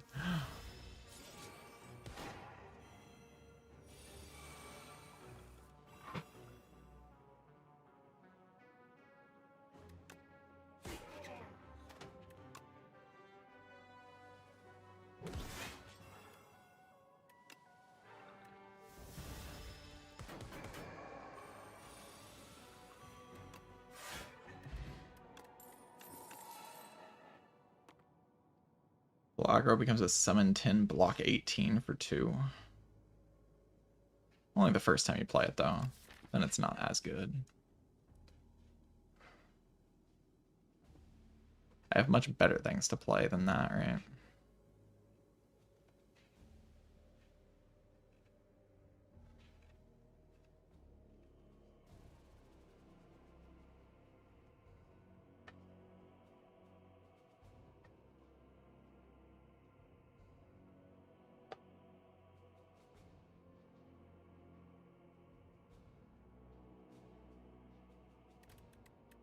This is pretty good too, Permafrost.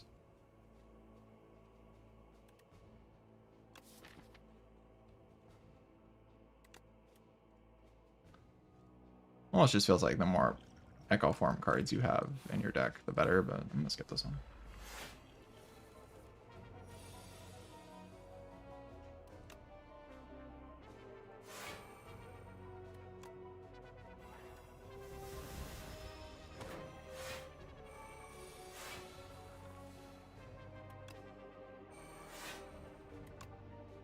I should have played this first.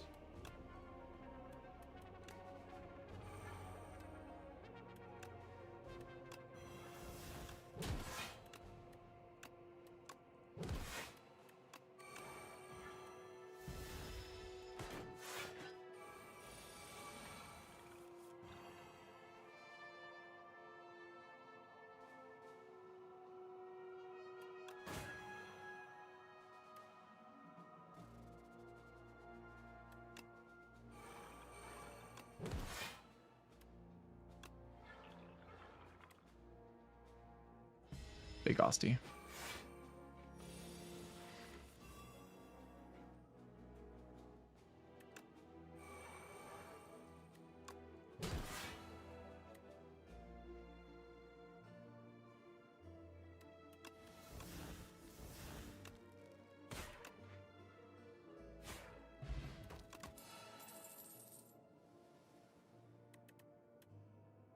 Super Synergies.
Every combat, procure a potion-shaped rock.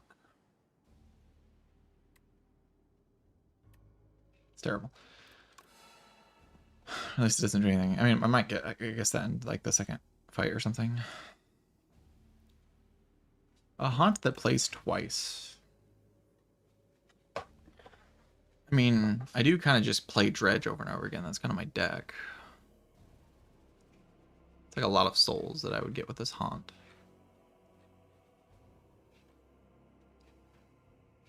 Problem is I just kind of already deal damage. Like, damage is not my problem. My problem is just speed. It takes me a while to get through my deck. This card's alright. Apply 4 weakness, block 14 for 1 energy. That sounds alright. I guess I'll take Petrified Touch.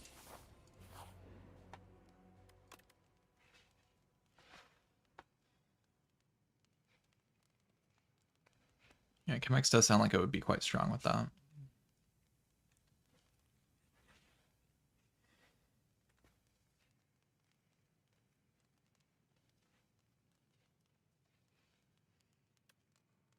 This doesn't need to be upgraded, honestly. Like, Page Storm already just draws so many cards.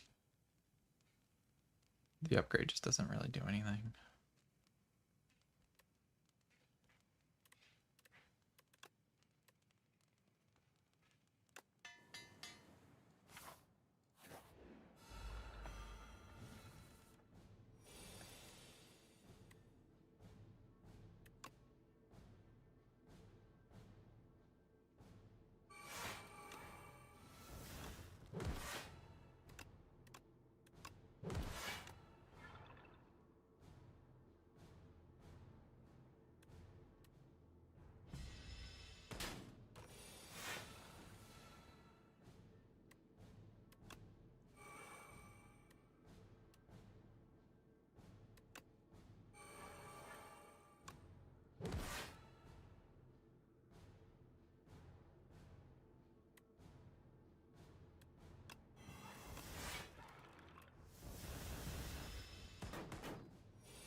I have Pantograph.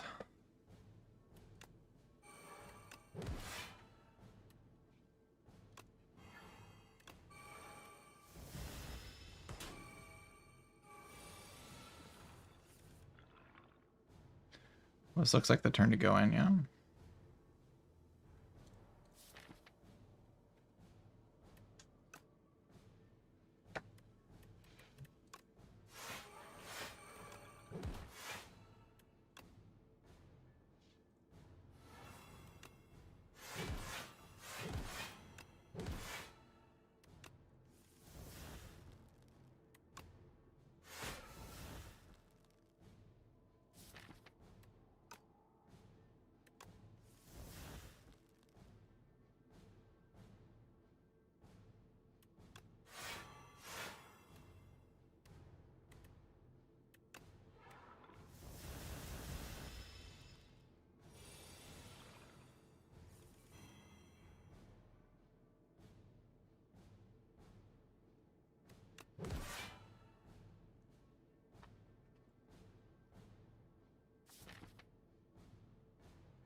Okay.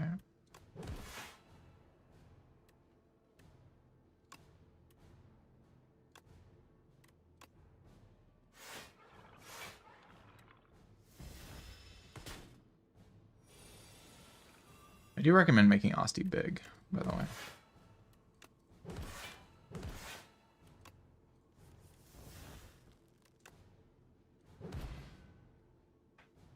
Big Asti is good. Like, you want a big, big, big Asti.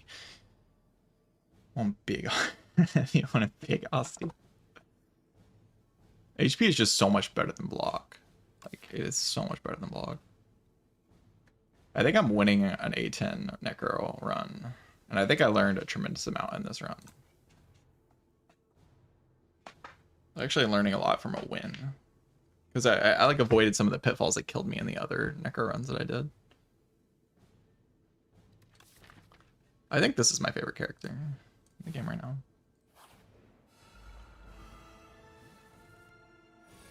Die.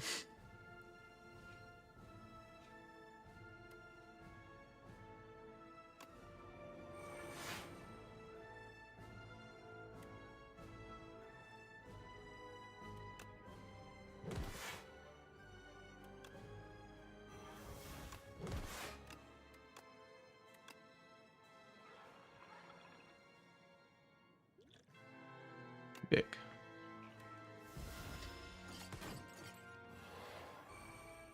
Think you can stop me? Definitely the best card.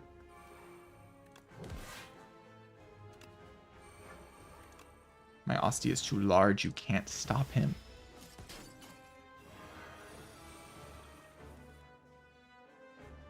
Ooh, do I not get my dupe effects from this? I don't think I will, huh?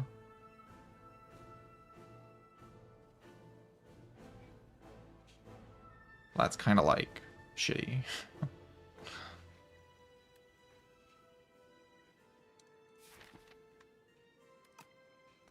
Not gonna lie, that kind of sucks. Oh, no, I do get it. Let's go. Necrobinder owns.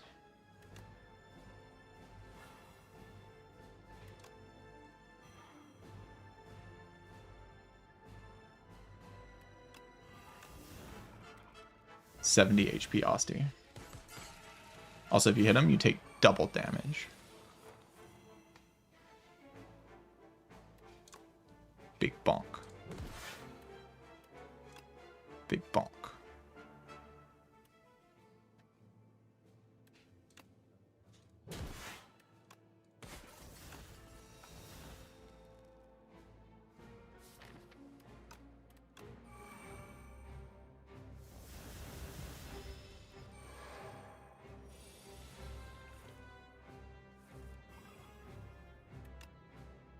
Vulnerable. You're flattened.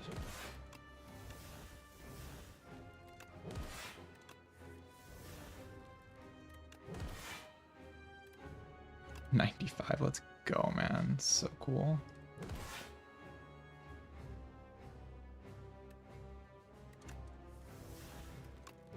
And guess what? Your attack doesn't even do anything. You suck.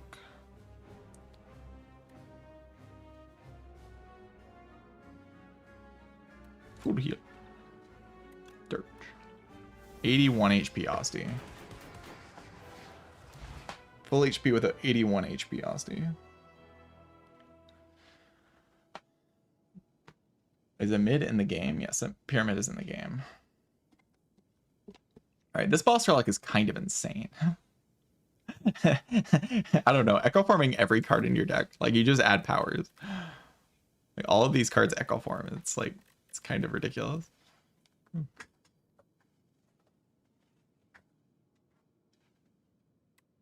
This relic, of course, crazily strong. Especially, like, I mean, Ghost Seed with the Page Storm is so good.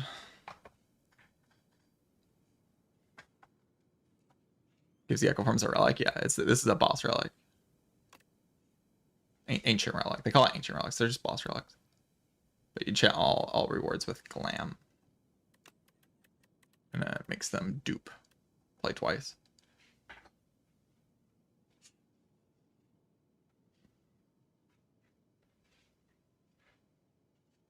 Yeah, she gives 999 gold.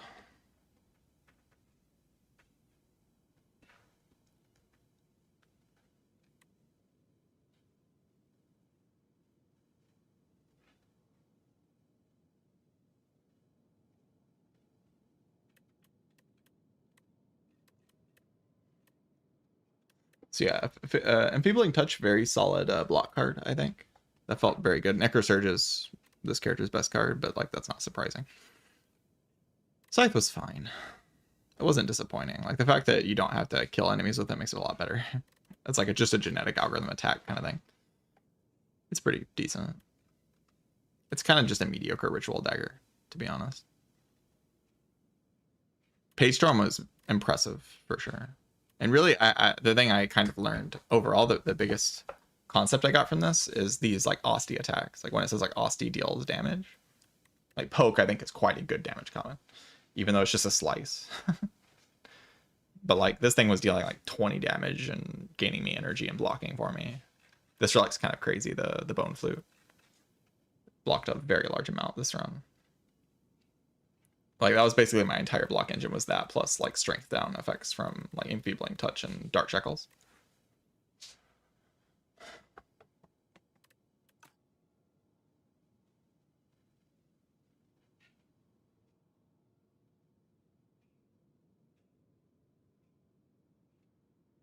No, I haven't played with I haven't done Doom that much. I die in Act 1 on a Such a Tim when I try to do Doom stuff most of the time.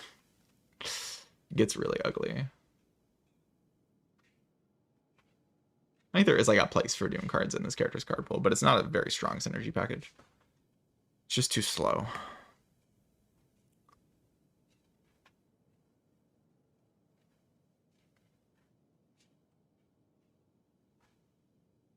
Like the Asti attacks are good. Asti attacks and making Asti big. Reanimate is a good card. I kind of figured it was good, but it is definitely good. This thing doesn't actually just say block 20 on it for 3 energy. That's not what it says. It looks like that's what it says, but that's not actually what it says. HP is a lot stronger than... It actually says heal 20 on it. That's what it says.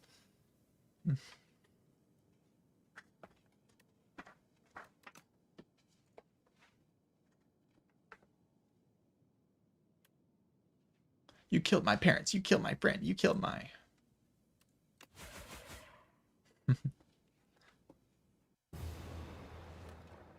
They just keep coming up here to get cooked.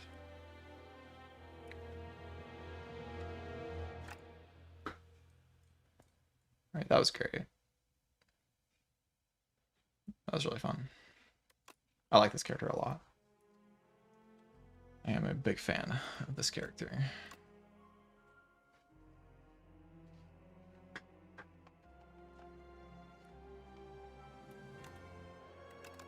You know, I had to die a lot of times, but finally got the dub. And I think I'm starting to figure out the card pull a bit more. Like what she's supposed to be kind of playing towards and how to survive Act 1 and stuff. Surviving Act 1 and 2 is just like really tough in this game. The enemies, like, they come in hot. I mean, tough in this game on Necro, but Necro's the only like well-balanced character. The other characters just kind of like shit on everything.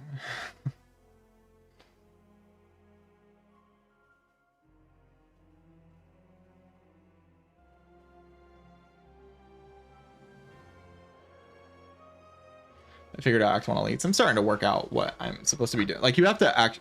It's very, very important to solve AoE before the first elite in this game. Like, incredibly important. More important than in Spire 1. Because in Spire 1, like, you're able to kind of cop out of AoE because you just kill one sentry and then you kill one sentry and then you kill one sentry and then you're kind of fine. So you're able to, like, not really focus on AoE. But in this game, you get punished way harder. Like, you have to have good single target and good AoE before your first elite in this game. Or, like, good enough AoE. It's the second phase of the shambling, the shulking colony. Like, the second phase of that fight is so rough with no AoE. Like, you just take a shimillion damage, especially if you you can also have a really, really good single target. And then just, like, if you can blow up the guy on turn 1, if you get no status cards. The status cards are what get you, really. It's the status cards that get you.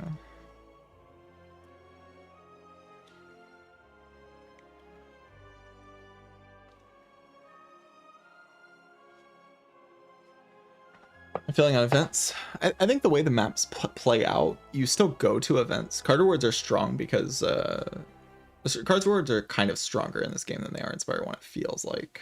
Because like the card pulls are overall kind of stronger, and there's like these enchantments as well. And there's like more things that say if you go to a card reward, you get rewarded for it. Like things like Book of Five Rings and stuff like that. There's just like actually more stuff in the game that does that. Things like glitter, you know. But in Act 1, you need to solve problems, and the events, while they do give you strong things, they don't actually like permit you to kill elites. And that's going to be kind of the question of the early game in this game, is like, do you just dodge elites and go to events and just kind of build an okay deck and do that for 2 acts and then just like get 2 ancient relics and just win the game off of that? Because I feel like that could be the strat, especially before the heart fight, or before whatever the heart fight is, before the architect fight is put into the game, right? Like, it could be the strat that you're just not meant to really try to get all that strong. You just get strong enough to take on these guys. You just kind of dodge things. I'm trying to go max elites, though, because I want to get a feel for how max elites feels. That's probably why I'm losing a decent amount of my runs. It's just because I'm running into... I mean, you can see I'm fighting 3, and 4. I want to fight as many elites as possible, because it gets... I learn the most by fighting the most elites. Like, that's just what teaches me the most about the game.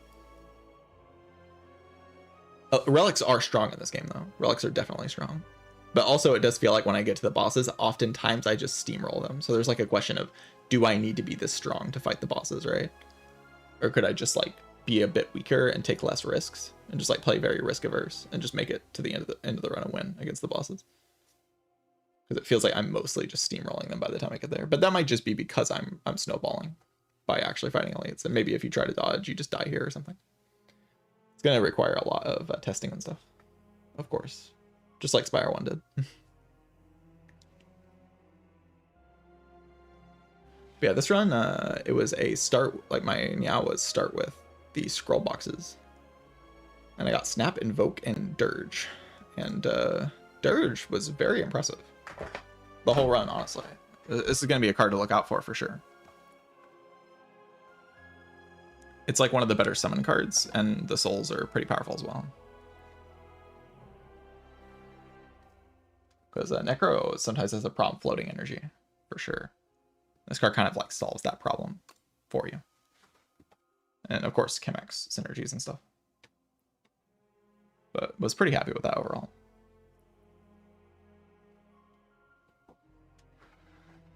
Small goes infinite. Dirge goes infinite with small deck plus energy generation. I mean, most things go infinite with small deck plus energy generation, let's be real. This card is broken. Insane, busted, broken, crazy card. This is like better offering, kind of. A little bit.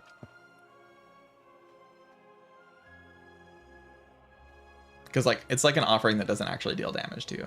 It doesn't do anything to you. There's no downside on this thing. You just like, okay, the downside's there, but it has to kill you. So you just don't play it if it kills you. I love it. You know, I like when broken ass cards exist, when the card pool feels pretty balanced overall. Like this card pool feels by far the most balanced out of all the characters. Like all of the synergies feel like very useful in different moments of the game. Like in early game, you can try to go for these like attacks, but then you might need AoE, and there's like Doom cards that give you AoE. Like the character feels like it's asking you questions and you actually have to solve them. On Silent, I was just like clicking Acro Gamble in Act 1 and killing elites. So there's probably something wrong with that character. And Ironclad, similar type of thing. I was just clicking the broken things. Bloodletting, Burning Pact in Act 1, and it just works. This character, you click the broken things Act 1, you just die. You just die. The game actually kills you. You have to actually build a real deck by I'm just slamming damage comments. I think that's why people might be having trouble with Necrobinder, is because this character is actually well balanced. So you actually have to just put a bunch of damage cards in your deck. And people are like playing Necrobinder and being like, oh, maybe I should take this thing. It's strong later or something. Instead of just like slamming the damage comments. And that's kind of what I'm figuring out, is that you just kind of slam those damage comments on this character. Which is how it should be. That is how it should be, in my opinion. That is absolutely how the game should be balanced.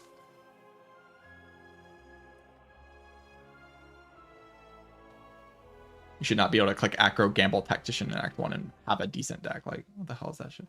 Alright, our block and weakness still strong with Silent. I was trying to go Poison plus block. I did Poison plus block with Silent one time. It felt strong. Leg Sweep feels very good still. Feet Fumes plan still exists. It's just the card pools are bigger. So, like, you have to play what you see more. I like the bigger card pools. That's like one of the things I really do like about this game, is the larger card pool.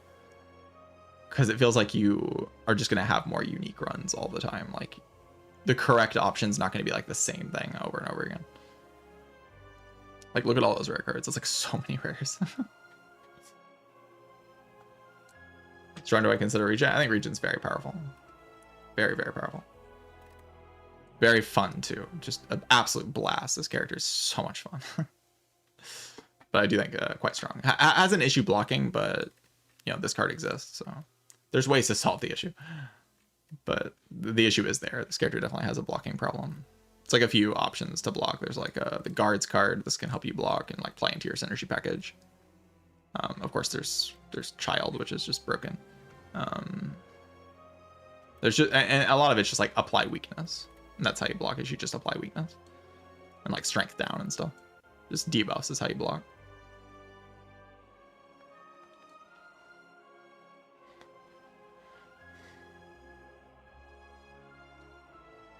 Yeah, rare cards kind of define how your deck plays out, and there's just so many of them that you kind of end up with like a very unique run, it feels pretty often. I like the card pulls a lot in this game.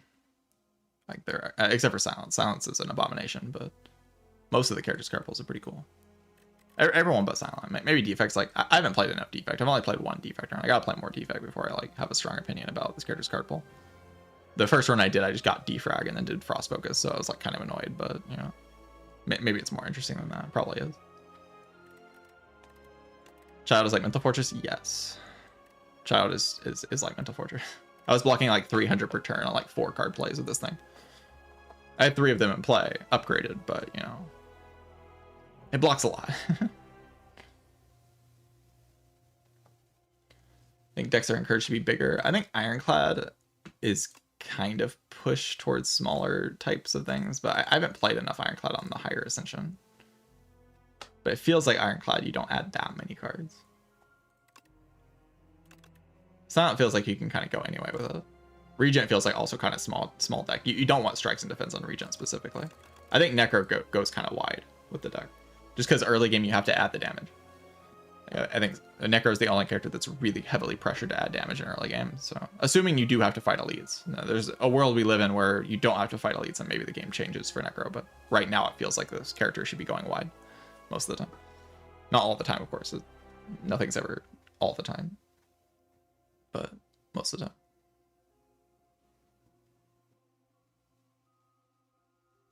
Two STS, one silent runs, yeah. Like, it feels like you can just do a lot of the same things that you could do in that game. Like, you can do Human Plans, you can do Tactician Infinite, you can do... But now, like, everything's just kind of stronger. It's like, would you like to play Silent, but more powerful now? Silent, but, like, less intangible, but everything else is better. And the everything else is already, like, kind of good, right?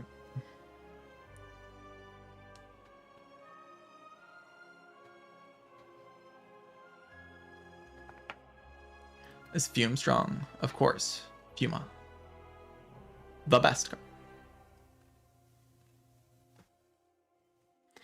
Find Apparitions yet? Yeah, I got Apparitions in one run. But they are a boss relic now, which is a bit more balanced, for sure. I'm not too upset about the intangible stuff in this game. It's like all fairly hard to accomplish. Like the game doesn't just give you the intangible stuff. It gives you stuff like this. Exhaust your hand if 9 cards are exhausted, gain 1 intangible for 2 energy. Like that's not a broken card by any stretch of the imagination.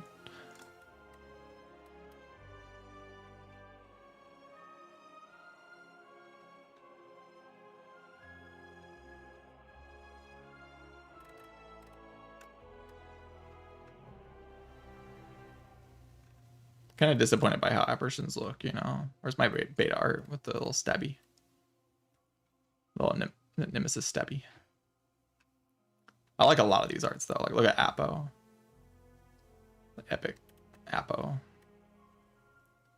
Corruption, pretty sick. Wraithform, pretty sick. Bias Cog. The Sealed Throne. Hope Surf Years for the future Spear and Shield equivalent. Just put the heart in the game.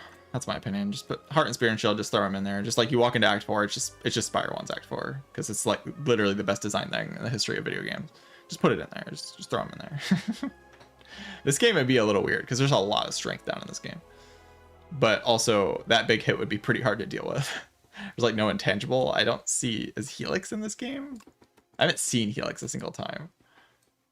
There's like no instance burner.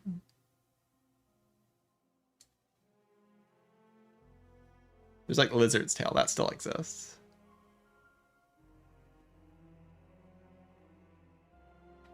Yeah, Buffer Potion exists, but saving that for the whole run, kind of tough.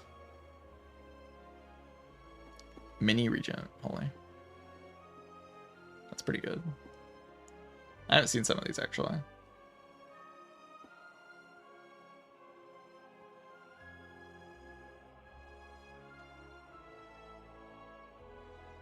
That's pretty good, actually. Power Cell, it's a very good relic. That can actually put you into the 0-cost synergy stuff, like getting it on turn 1 like that. Oh, Meat on the Bone is in the game. I thought Meat on the Bone wasn't in the game. It actually is. It's just a rare relic now. Okay. Kunai GG is a rare relic? Holy. I had actually no idea. Kunai and Shuriken are rare now. Huh. The top is still in the game, by the way. Let's go. They don't listen to the haters. They don't listen to the haters. That's freaking hype. Love that. Wait, what? I guess this is kind of crazy on Regent, huh? Yeah. Yeah, Regent and Necro both have like very decent package. Maybe it's like was too strong on Regent or something. I mean, it's just kind of crazy to see Artivore as a rare relic. I did not realize that Artivore is a rare relic. Huh. That is, it's very interesting. That is very, very interesting.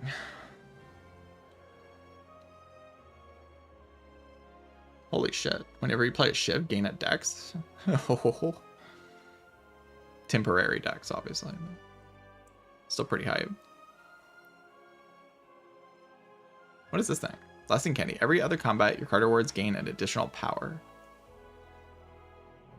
Okay. You will find your powers with this thing.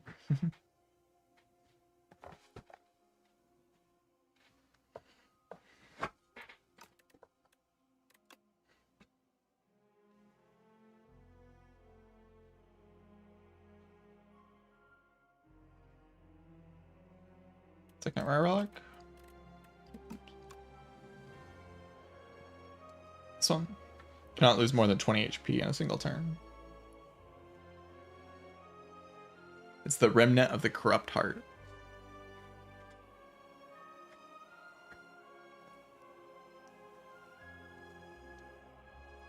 Oh, okay. This is like your buffer. Okay, it's Ironclad specific, but this is like your Helix, I guess. Only Ironclad gets it. But if you die, it doesn't work. If you die, you would just die, right? I think so. You'd probably just die. I don't know if that's actually how it would work, but it feels like you'd probably just die.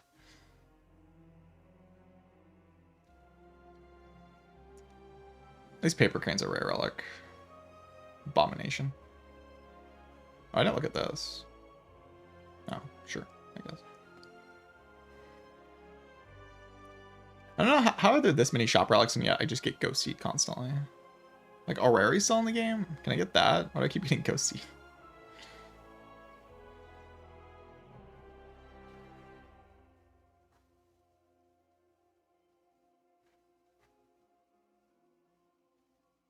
Yeah, Silent is Watcher. Silent's taking up Watcher's mantle. She deserves it, to be honest. All the Silent mains deserve to have their character be Watcher.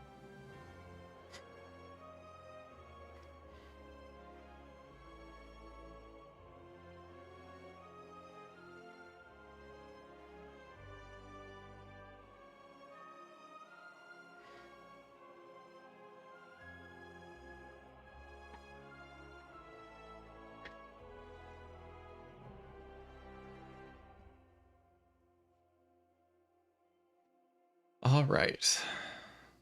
I think I want to just like Necrobinder is so much more well balanced than the other characters. I just want to keep playing Necrobinder.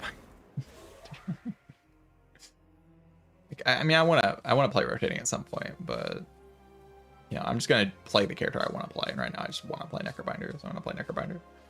Even though it's kind of it kind of hurts the brain. I mean, maybe I need to like figure out if Silent is actually as strong as she feels like she is. Like play some Silent runs. So I played so much of these characters, and like these characters are new. I want to play these characters because they're like new and they're fun. Like I'm having the most fun with these characters, and they're the new characters. So I just really, really want to play them.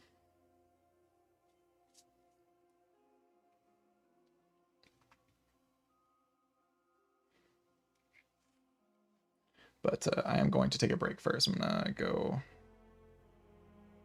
maybe make some tea. Maybe some of that the tea the Spire dev sent me. Yeah, maybe. I'll be right back.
I have returned.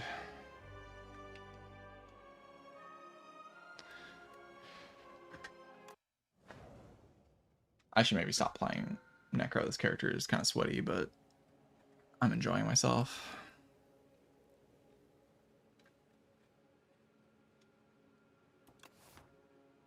Going to transform 1.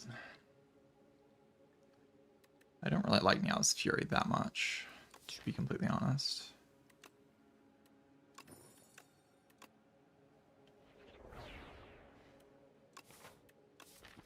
Undeath. Alright. Like see in these floors if we can take an elite or not. Of course, if we can, we'll go 4 elites.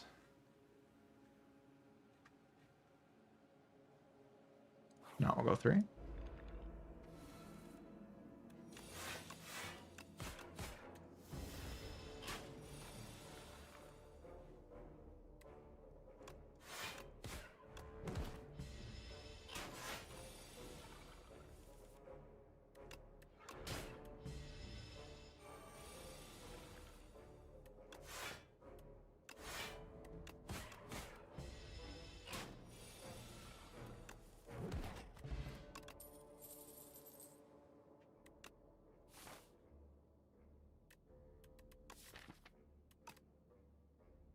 I keep clicking flatten, I think.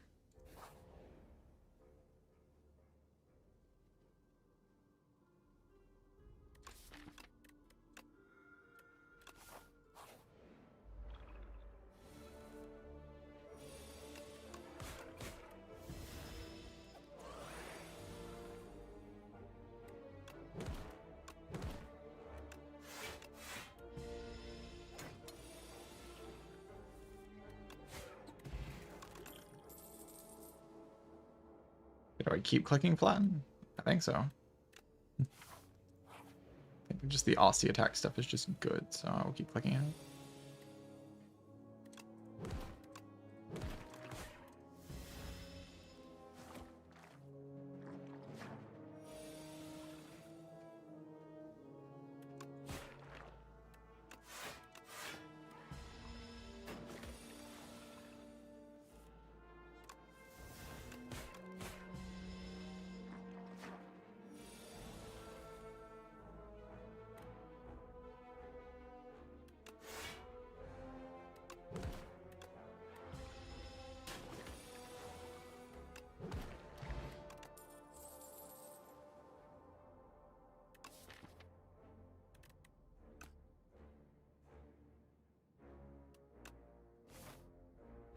Okay, do I think I'm strong enough for an elite? I have all of my HP. I have 2 flattens, a power potion.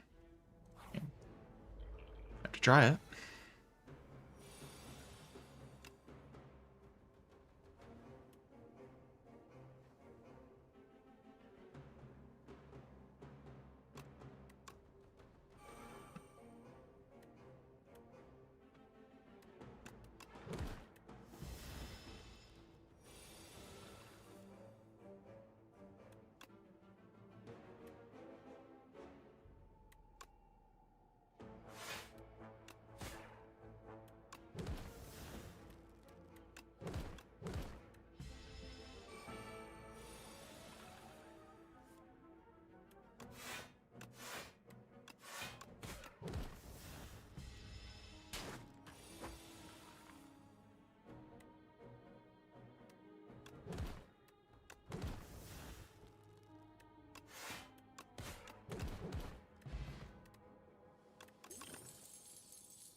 Miniature cannon is pretty cool.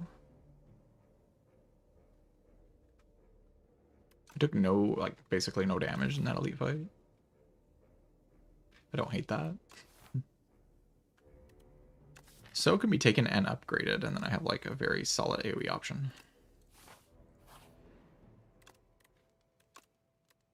14 AoE, retain.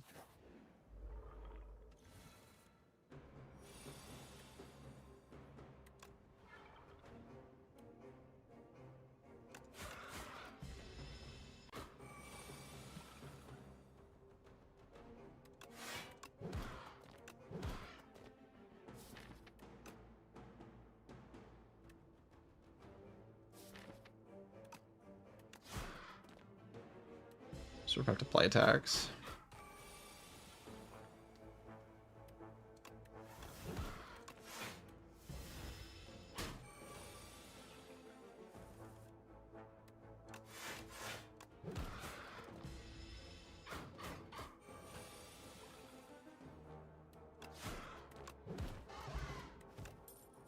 Or not many enemy dies from Doom, heal 3 HP. Side questing, huh?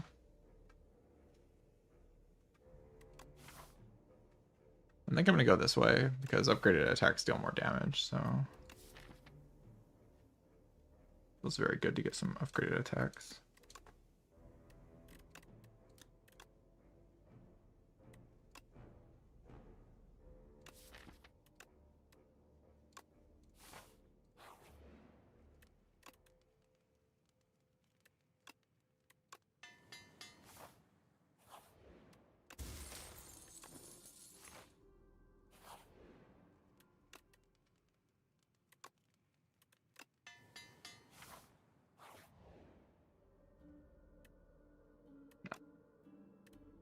No. Yes. Alright, so we did get a striker move, but do I have to rest here?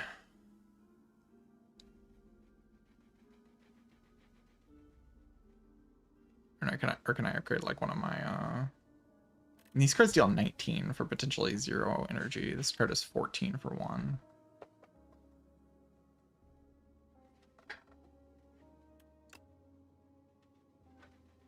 I'm just gonna rest.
A10 is the max distinction, yes.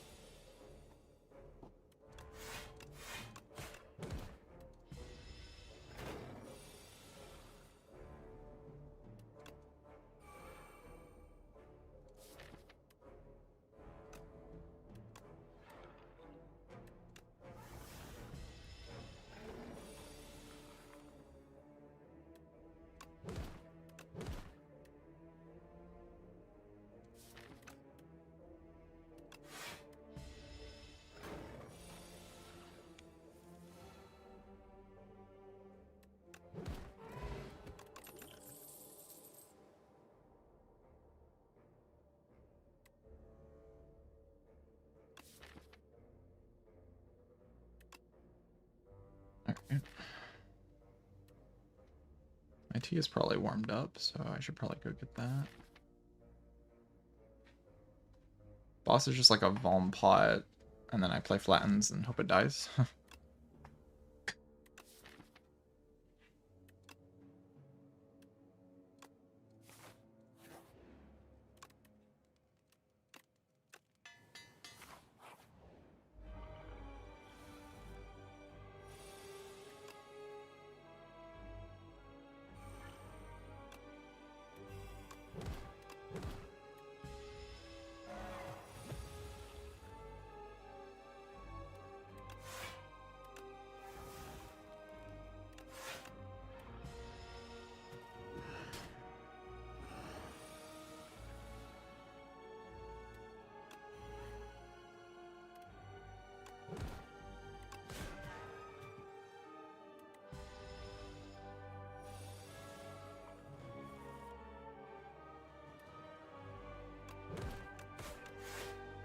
I did not. At least I retain it. I did not mean to play that though.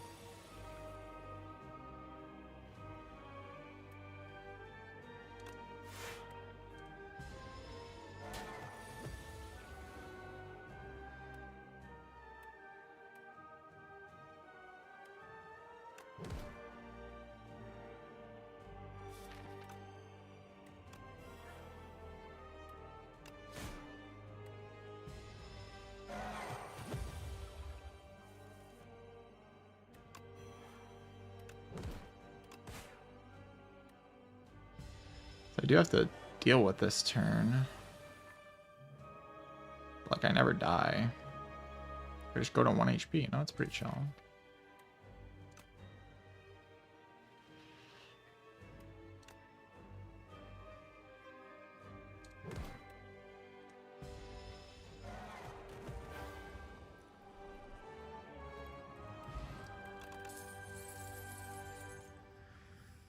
Alright. Super interesting cards.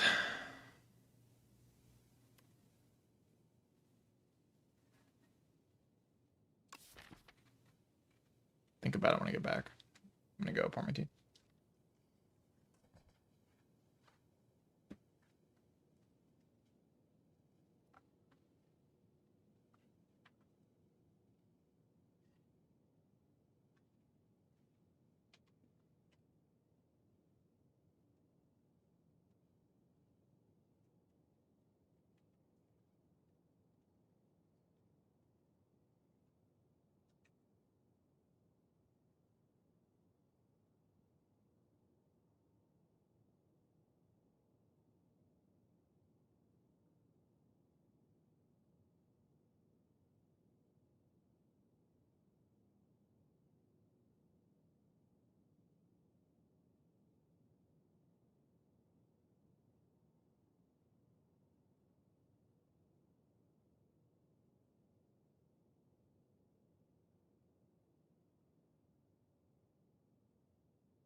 I have returned my very hot tea. Alright, good Act 1. A decent amount of money. So Soulstorm deals 9 damage, deals 2 additional damage for each soul in my exhaust pile. I currently can't make souls, so this should just deal 9 damage for 1 energy, which is obviously very bad. Necromastery. Reasonable card. No. Call to the void at the start of your turn. You add one random card to your hand. It gains ethereal. I think this one's worth trying. The Call to the Void. See what it does. Let's upgrade. An 8. Okay. Kind of figured it would be an 8 for some reason.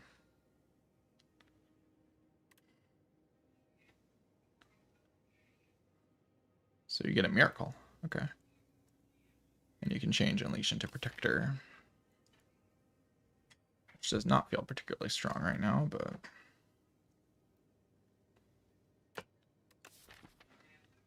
it's not terrible.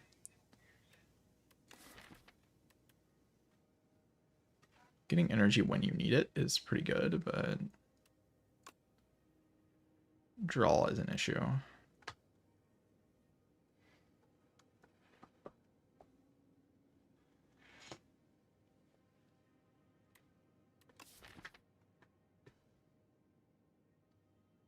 Keeping Ostia alive is just kind of too hard for this to be that great, I feel.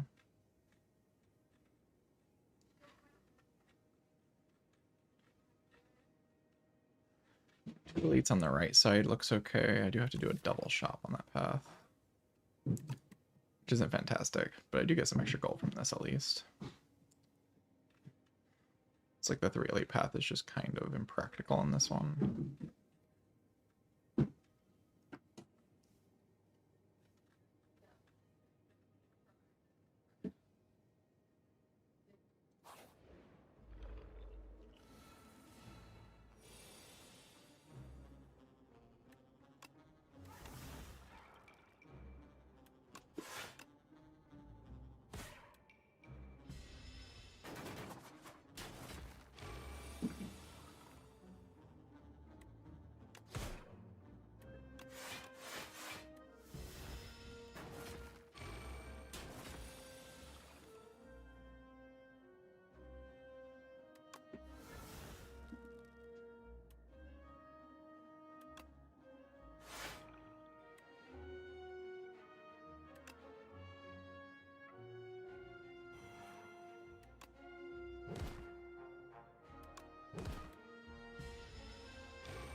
I can kill whenever I want, but I would like to kill with Doom, if possible.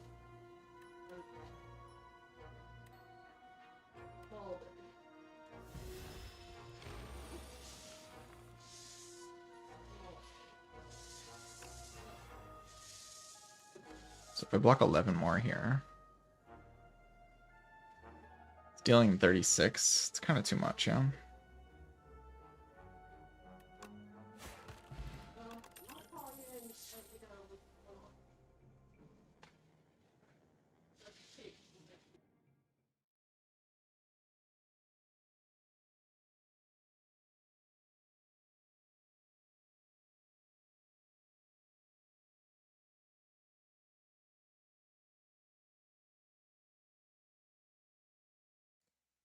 Sorry about that.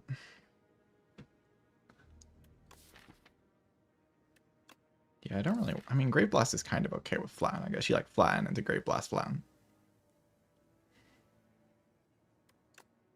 Yeah, this card's alright, actually. This deck.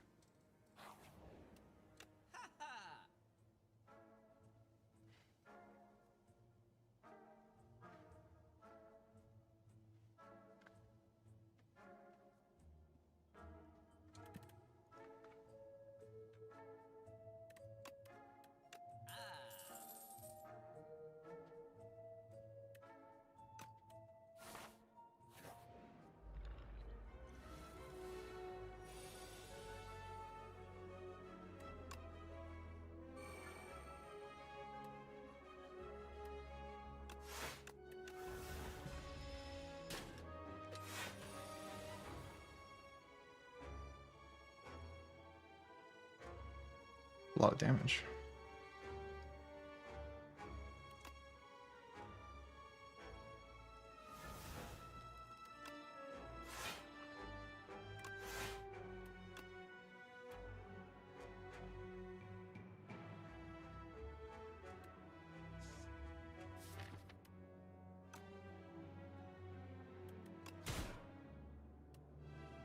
I should have played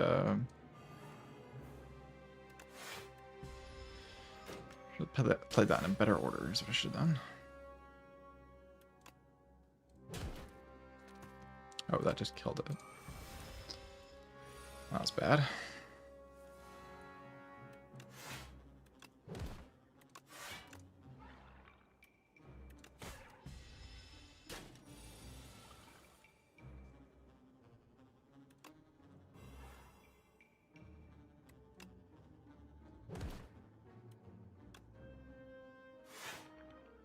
This is worth it. It's 15, so I take 1, so it's worth it.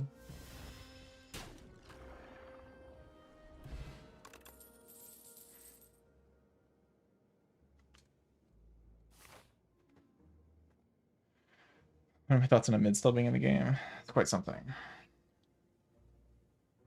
It's much rarer than it is in Spire 1, though, so like, you can't see it into Act 3, I don't think.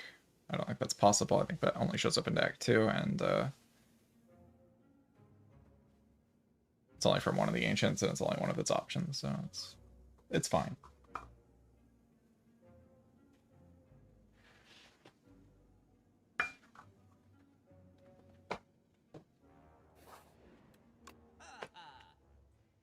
That's like a rare thing that you don't see all the time. Well, I would have liked to get strong in this floor, not gonna lie.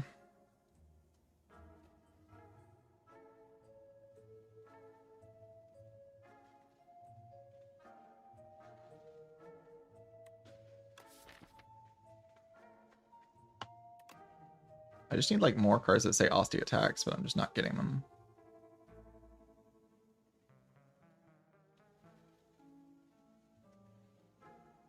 Yeah, if I had to guess, A10 will be Max Ascension for at least a while, maybe forever.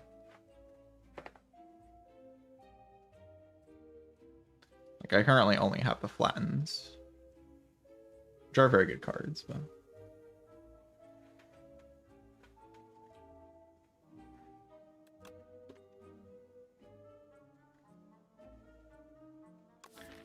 Parse is okay here.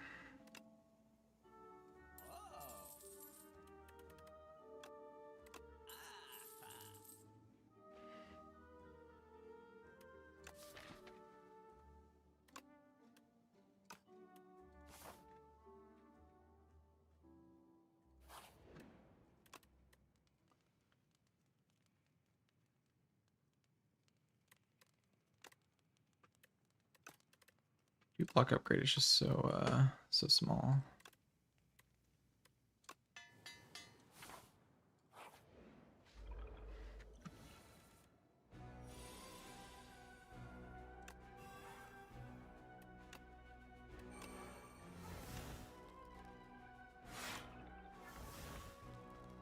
I think does so much damage in turn 1. It's kind of obnoxious.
Oh, it plays just the top card now, really?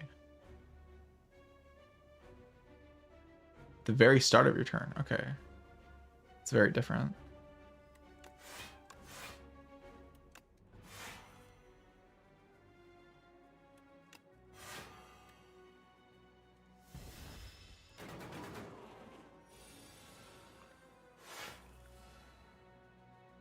Much more powerful effect, actually.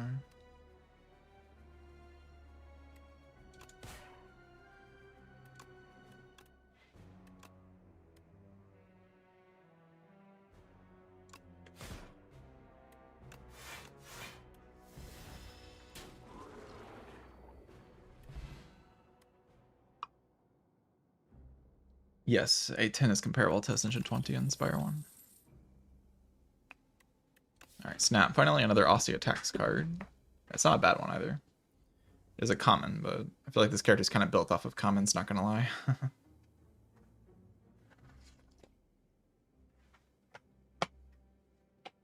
The more I work out what this character does, the more I kind of just feel like I'm built off of commons.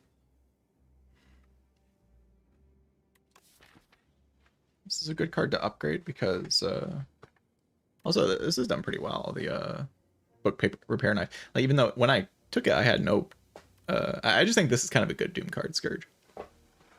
Just kind of a solid Doom card, especially with the healing thing. It's also common. This character's best cards are just commons.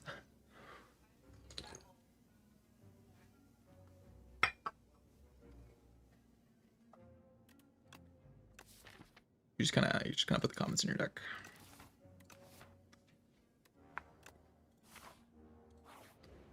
So I could upgrade that card.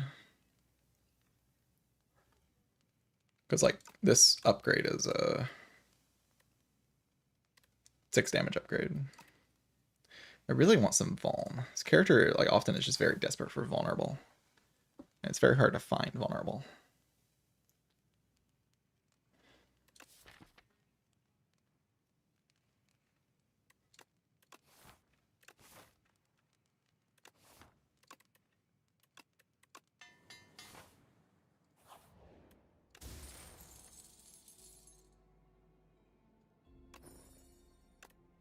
I would love vulnerable.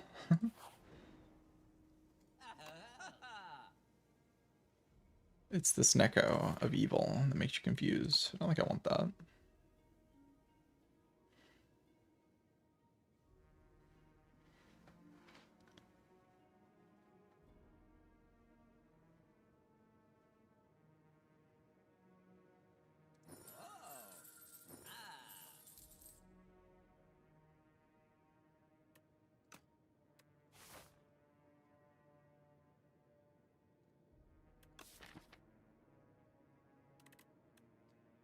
Do I go to a hallway fight is the question.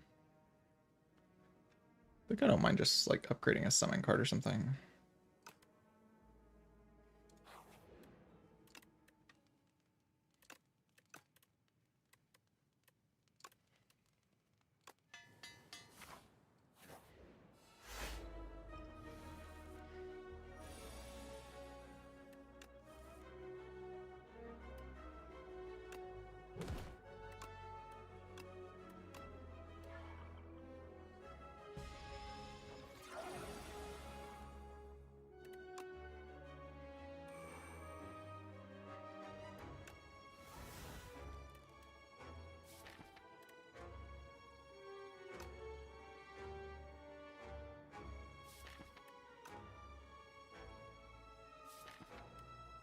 I kind of want those cards in my hand next turn.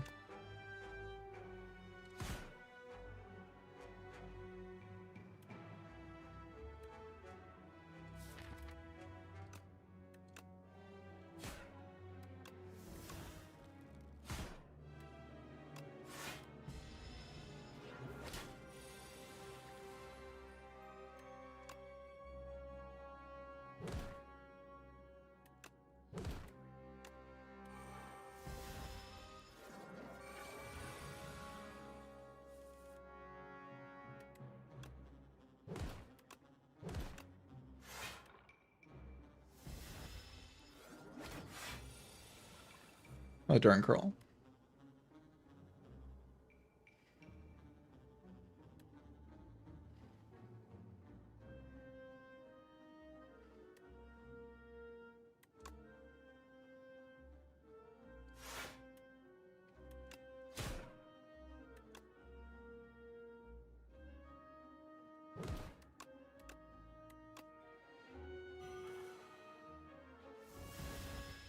Wait, why didn't I retain that? Oh, that card's ethereal. Oh, I got it again.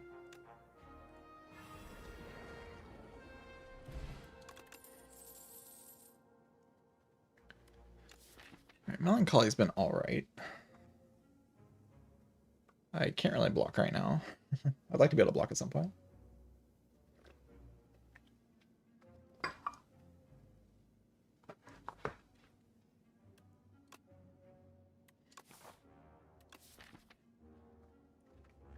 Another snap is okay for a flat enabler.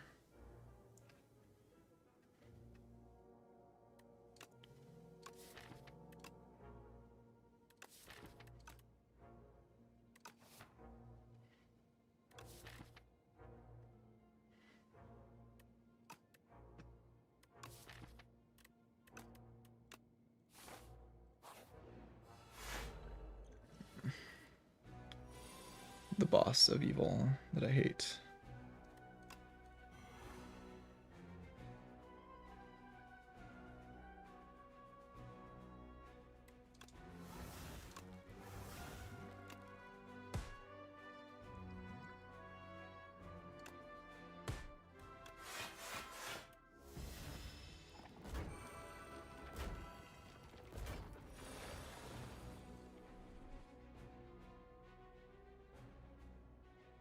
God, it's so hard. Low to draw flatten. Draw flatten.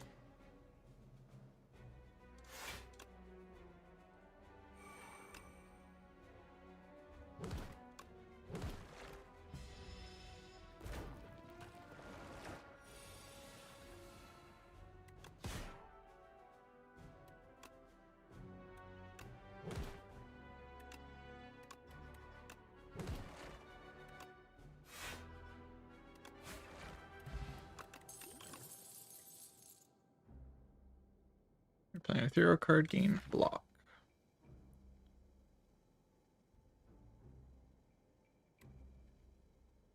Works with Call of the Void pretty well, actually.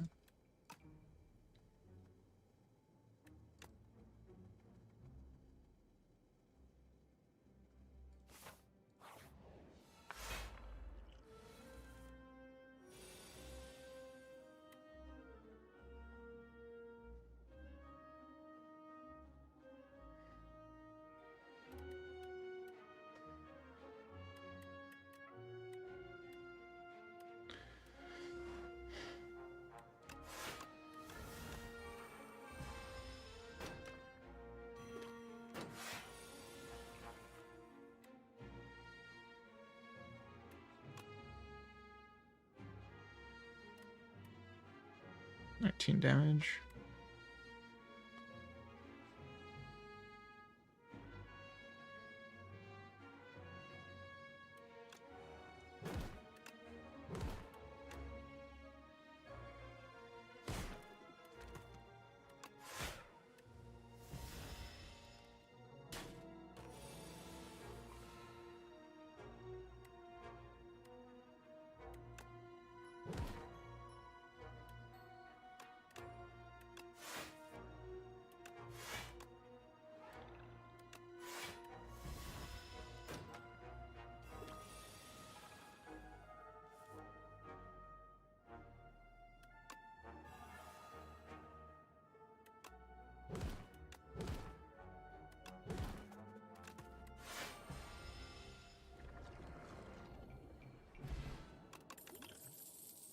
Okay, Fear. That is a card that says vulnerable on it.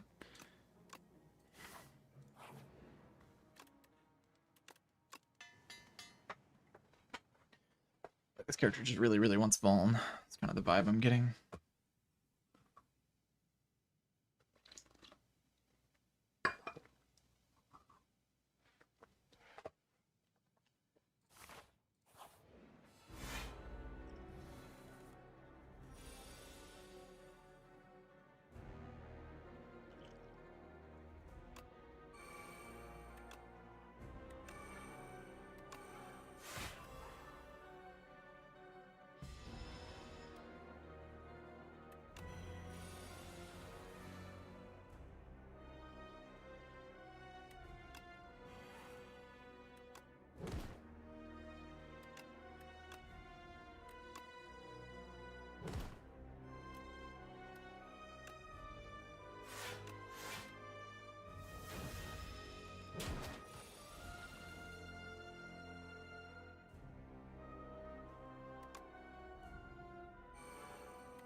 I could Grave Blast back Snap and Grave Blast back. I kind of want Fear, honestly.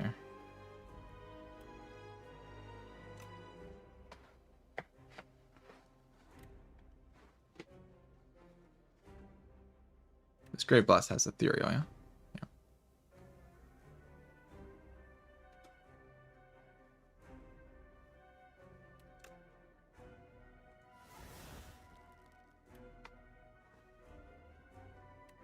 Difficult fight for you. Yeah, this fight is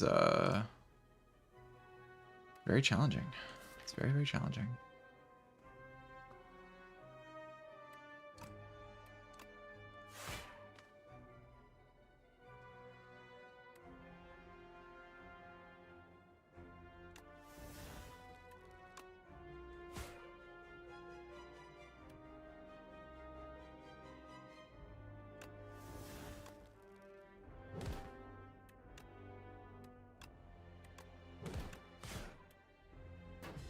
Just have to remember to deal damage. Then it gets a little bit easier.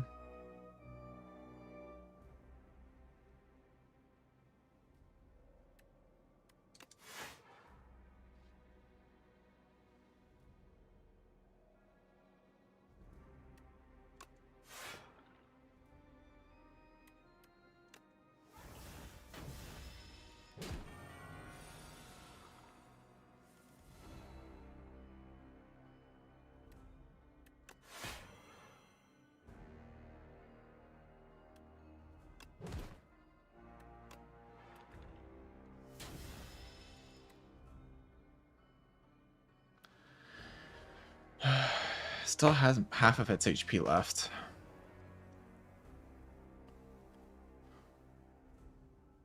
It has to be this. I think I just lose if I take the other thing.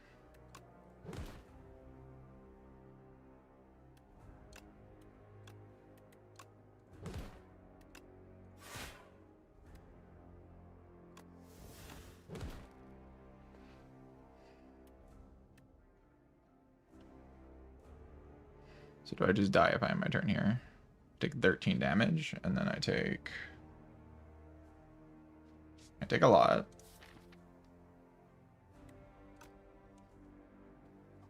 Kind of like playing this Unleash, though.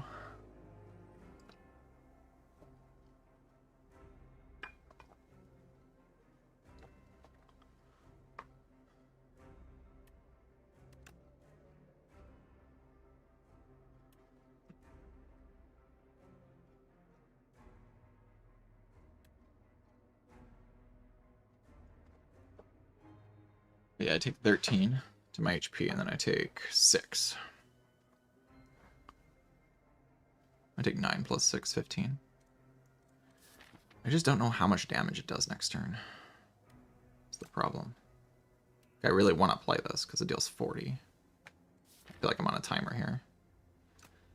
Guess we'll learn. Yeah, it does 36 this turn. This enemy is really, really hard to deal with, not gonna lie.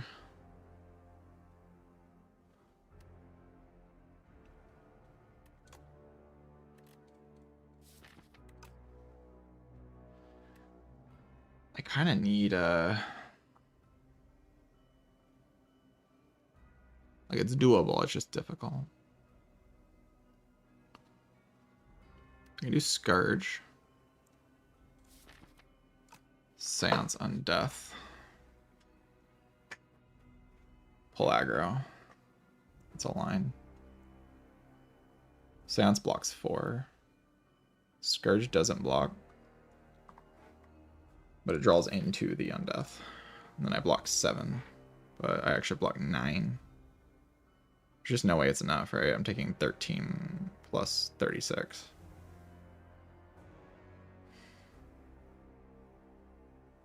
Plus 36, man. Holy shit. If I got something besides Necromastery, maybe it was doable. So I have to Gambler's Brew into some Flatten combo with Fear. Let me play Seance, I think.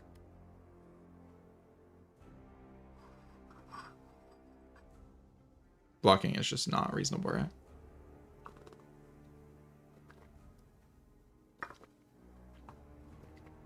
That means I have to deal 71 this turn. So I just have to draw everything. I just have to get really lucky.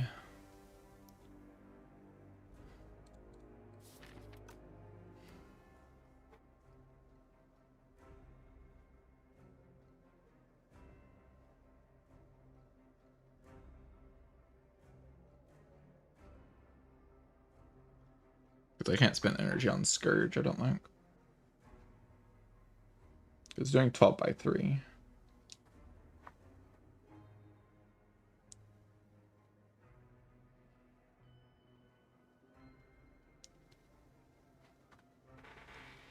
I can gain 4 block.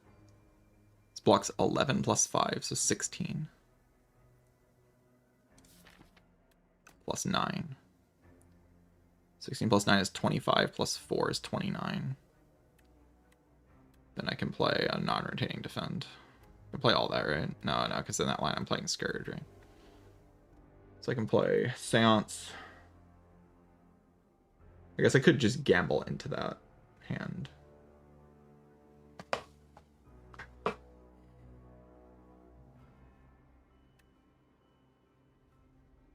Seance on the defend. I feel like the block line is more reasonable. What I can do is I can do Seance on defend, Scourge. Play the Undeath, and then play the Soul to reshuffle.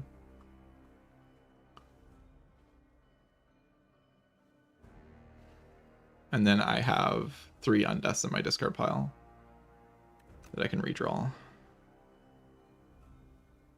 And I can also do other things.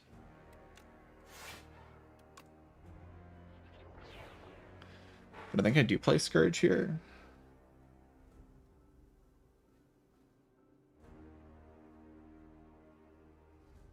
There's no way it's attacking me next turn. This boss is too strong if it's attacking me next turn.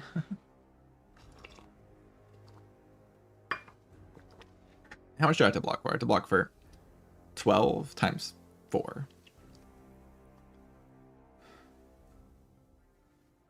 It's a lot. This block's 16. Plus 4 is 20. Then I have 9, so that's 29. Each of these blocks for 9. I'm gonna be real with you, that's not even close. But I think we do Scourge into a reshuffle.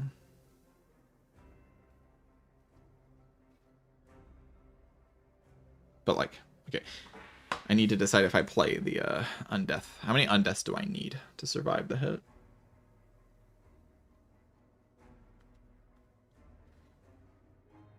It's also awkward because then I just gamble. I use my Gambler's Brew, but I don't deal damage with it.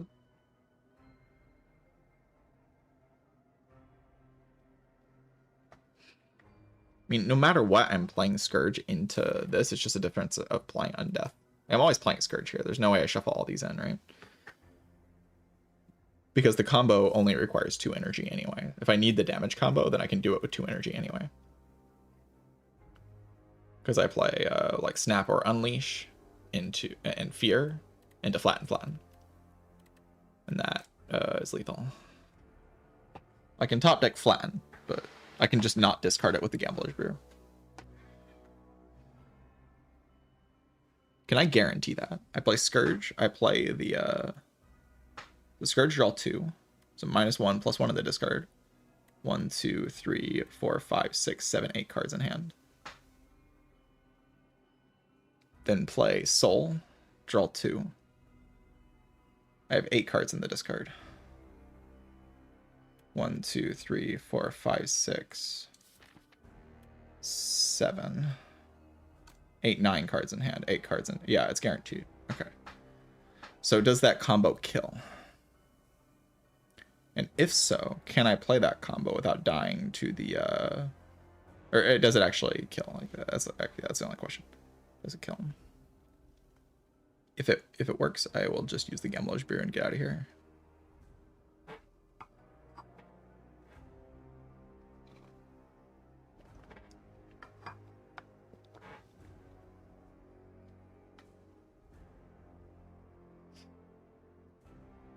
So, 2 energy.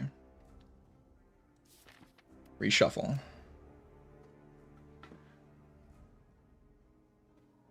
I have 9 cards. So I guess the problem is if I like reshuffle and draw exactly into flatten. Or like exactly into one of the combo pieces, which is actually fairly likely. If that happens, then there's a chance I bottom deck one of the combo pieces. How much of the combo do I need is the next question. Each of these does 16 plus 3, 19 plus 6, 25. 25 with Vaughn is 37. So just like fear, snap, flatten will be enough damage. That will just kill.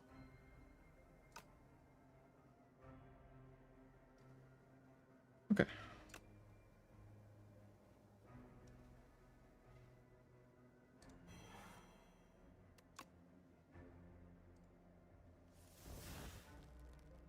I can even Seance first. Seance first, good.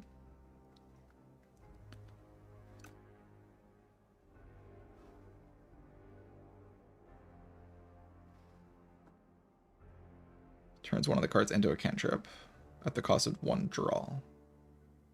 That doesn't really make a whole lot of sense. I mean, is it guaranteed right now? 1, 2, 3, 4, 5, 6, 7, 8. It is. I draw the whole draw pile. So no matter what, I draw all of these cards. And then I can play Fear, Snap, Flatten, Flatten. And then I don't die because Fear blocks because it's ethereal. I guess it doesn't matter because it's just dead. So.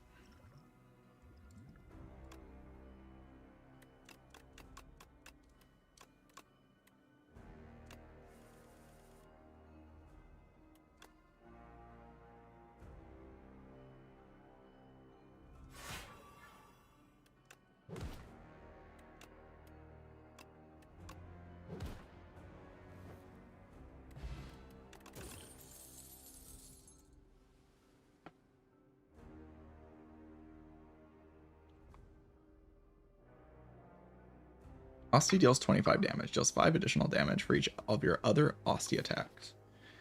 Well, I've been looking for Ostia attacks this whole run. I only have 3 of them, though. Or I guess I have 4. This is a 3 energy deal, 45. But Sentry Mode just gives an Ostia attack every single turn. And upgrades for energy. It's like, this is a big attack, but an Ostia attack every turn just enables these flattens. And it's Calcify proc every turn as well.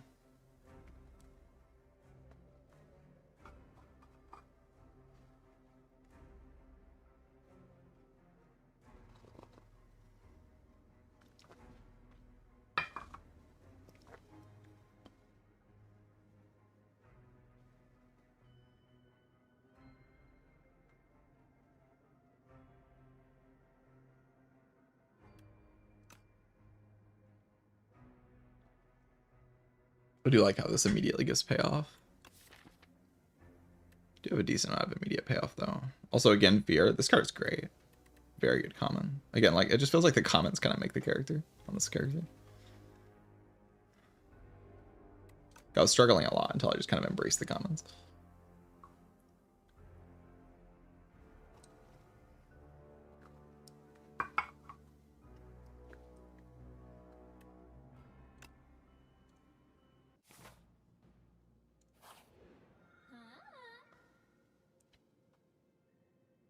Glam is back once again. And I think it's still pretty good.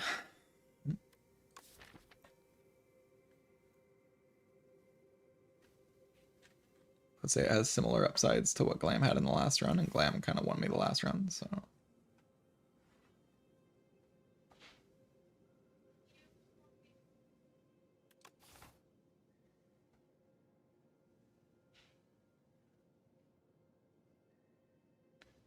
Diadem. I don't really understand that relic. It just seems terrible to me.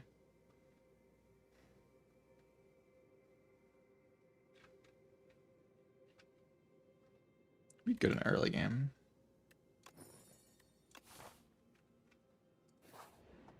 So late in the game at this point.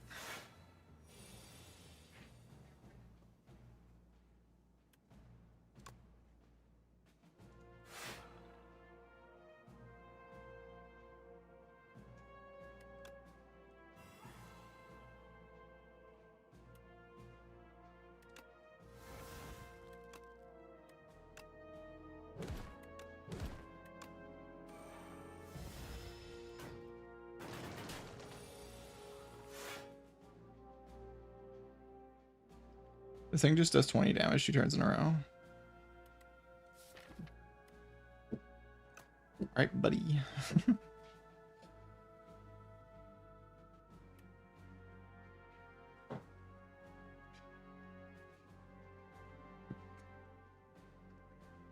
I kill this one at least. But get lucky maybe. This thing only does 19, so I don't know, it's just never enough. I really colorless spotting here. Feels very bad.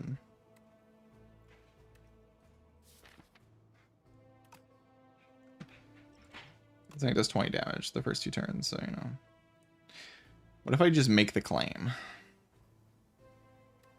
What if I take a gambit?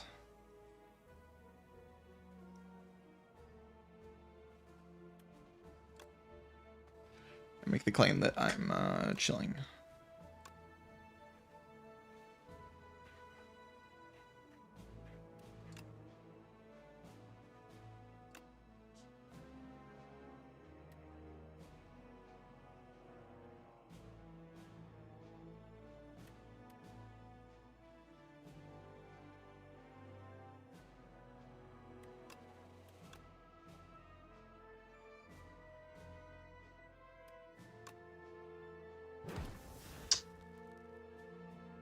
Can I kill this one with Doom?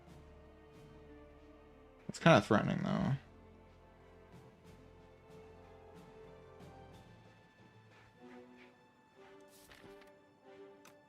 If this guy starts freaking punching me.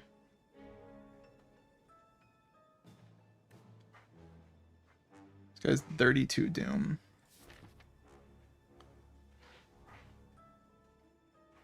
So I'd just be putting more Doom on it, probably 16. It's not even enough. That's like not acceptable. That's not enough damage. Maybe I just punch this one then. Because I think this one buffs next turn. I don't know what its pattern is, but I think it doesn't just attack every turn, does it?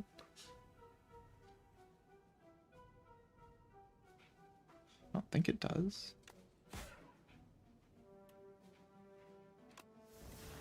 It'd be kind of crazy.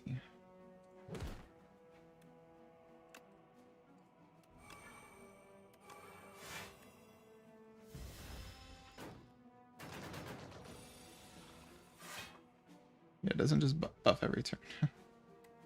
That's good news.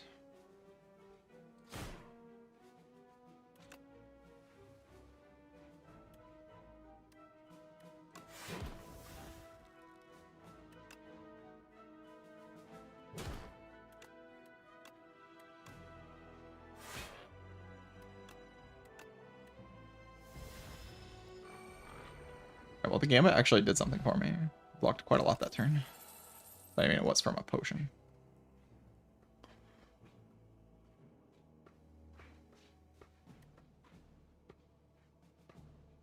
Okay, Secum with dupe on it can definitely make a pretty big hostie. Pretty interested in that as an option. If you play this, it Echo Forms. Potentially even upgrade this. It Echo Forms, and then it immediately plays on itself as well. So it just summons 3. And then you have like your Sentry Mode proc that summons like 6 if it's upgraded. That's summon 9. Then you play another card, summon 15. Starts to get kind of out of hand pretty quickly, huh?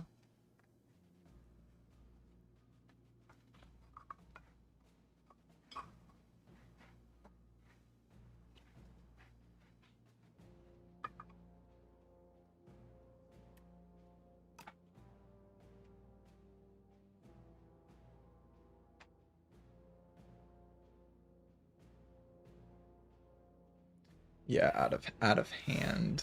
Very funny. Very funny.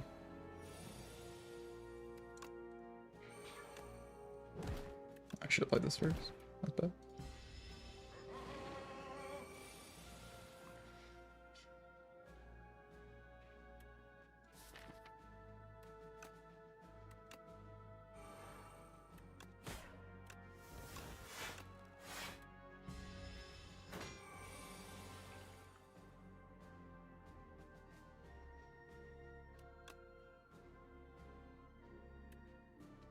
I want to play Fear. Because it does 100 billion damage, and I like that.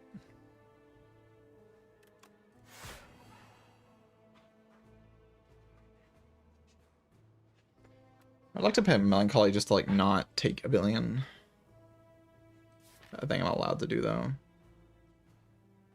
I get sick of them pretty soon. Yeah, I'm playing Melancholy no matter what, or Luminescence no matter what, right? Just like, do I play this and this, or do I play just this? I think I probably punch it. I'm fighting a cultist, you know. You're supposed to punch these.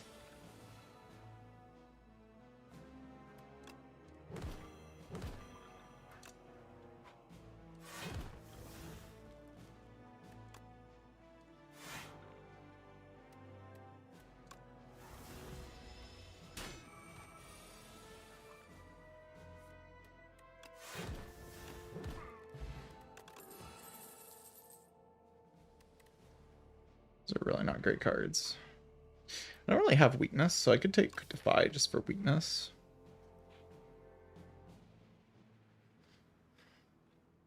I feel like I'm not allowed to draw into this thing, though.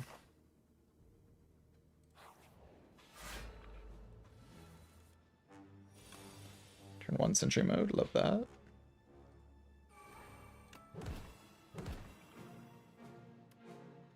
Can't draw cards with this, to be honest.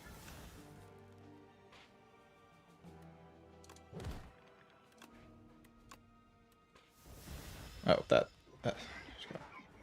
keep making that mistake.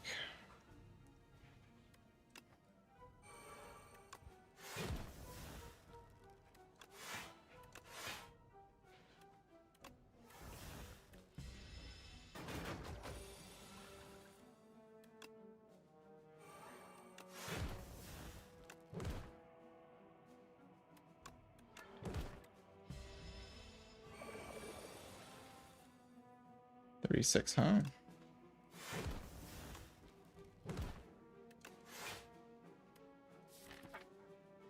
So I can pull back, flatten.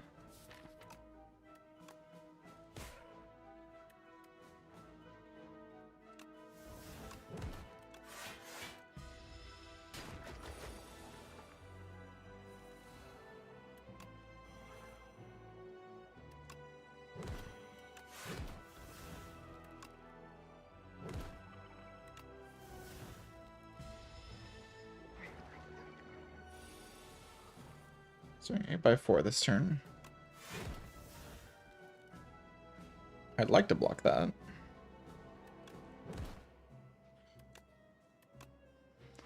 Is that allowed? Because I block 12 here. Stacking for 32. I have 19 plus 16. That's more than 32. That gives me 3 HP from the purple book repair knife. Holy. Play twice as well. Very cool.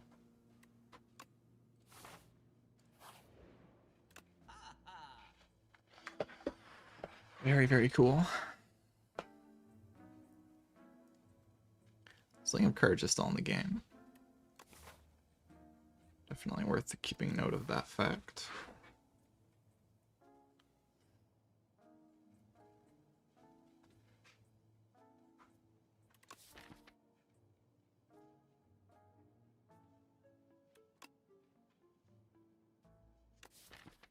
I like Puzzle, alright. I think I'm gonna upgrade Sikkim at this fire. Upgrade just seems kind of silly.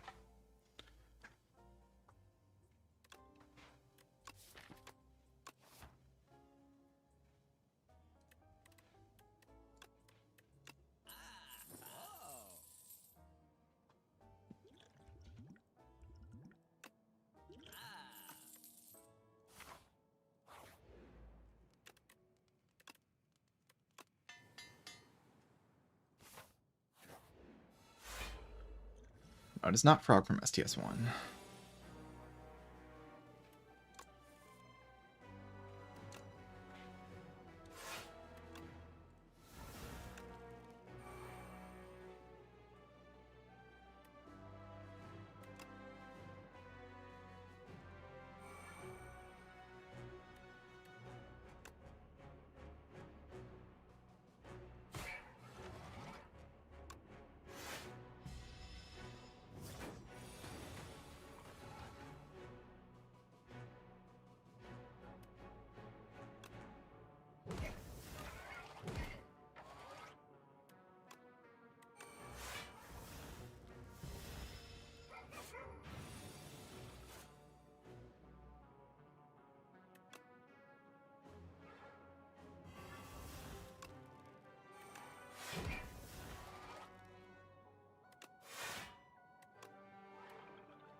Oh, I should not have played that in that order.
Gain intangible.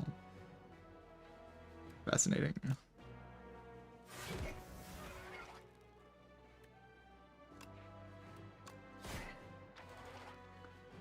This kind of sucks. Feels like I can try to block next turn.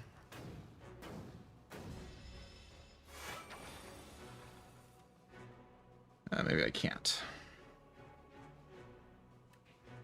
I can kill though. I lose 3 HP, but it's no big deal. Alright, right hand is an Osty attack. Dirge is back. Very powerful.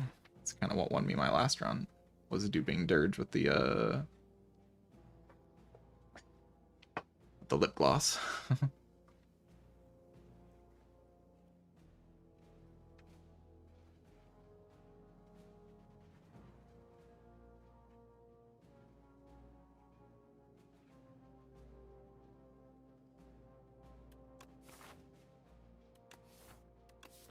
Right hand is good though, for sure. It's very good on the turn I play Sikkim.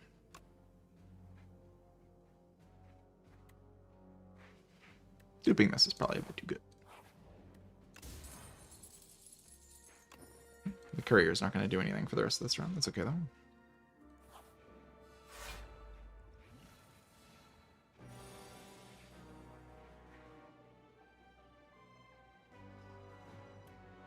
Sikkim is in this hand, which means I'd really like to have more cards.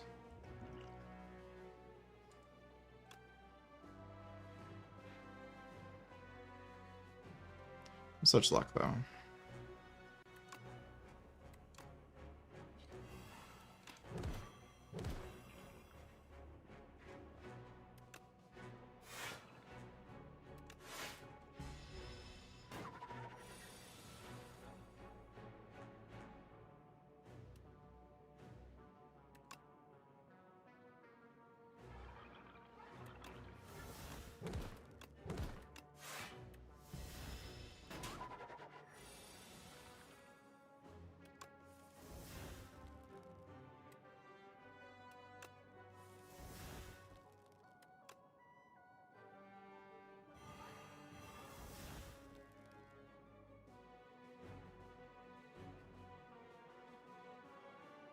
I'd love to play Sentry mode. It feels very powerful here. I feel like the most powerful card in my hand. But also, you know, costs 1 billion energy.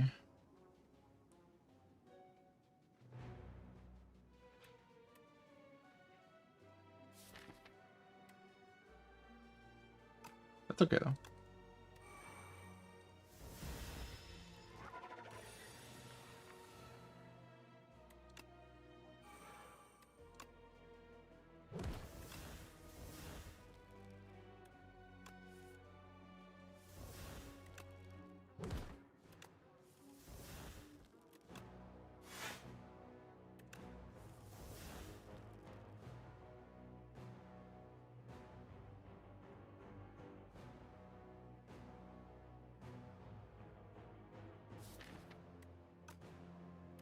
Yeah, it's a pretty good dirge, right? Oh, it doesn't double play twice. That's fine, it's still good. Still full block the turn, right? Yeah, if I double played twice, that might be kind of strong, you know? Not that it's not strong as it is, like it is already strong.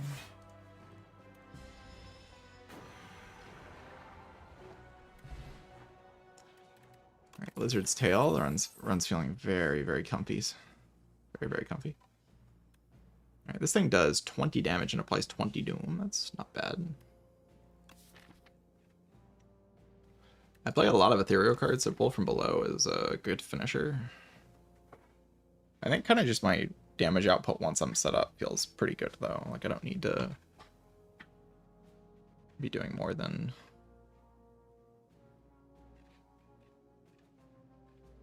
the stuff with Sentry Mode and Fear.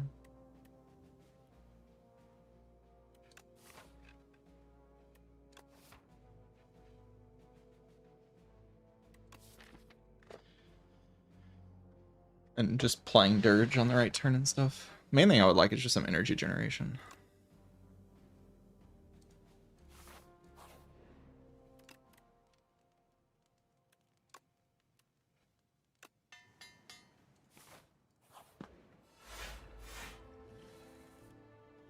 It's a diamond on some of the cards. I have a relic, boss relic called Enchant all cards with Glam, which makes them double play.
I think it's a bit late for the Scythe. The Scythe with replay would be pretty cool. Like with the replay effect. That would be a powerful effect.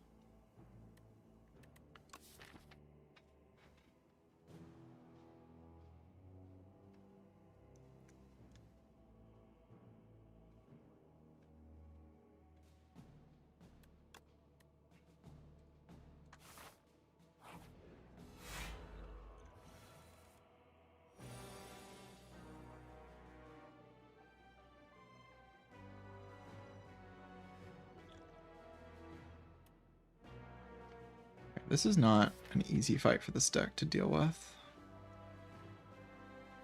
I kind of need early, what do I even need? I have So.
And I just realized that I'm not blocking even close to enough.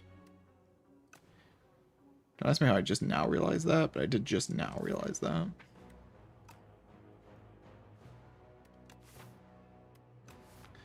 Pretty free to reset the fire, so if I think there's any risk in the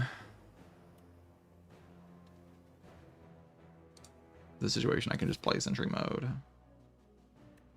Because, I mean, next turn I get Melancholy into Dirge, though. How can I have problems?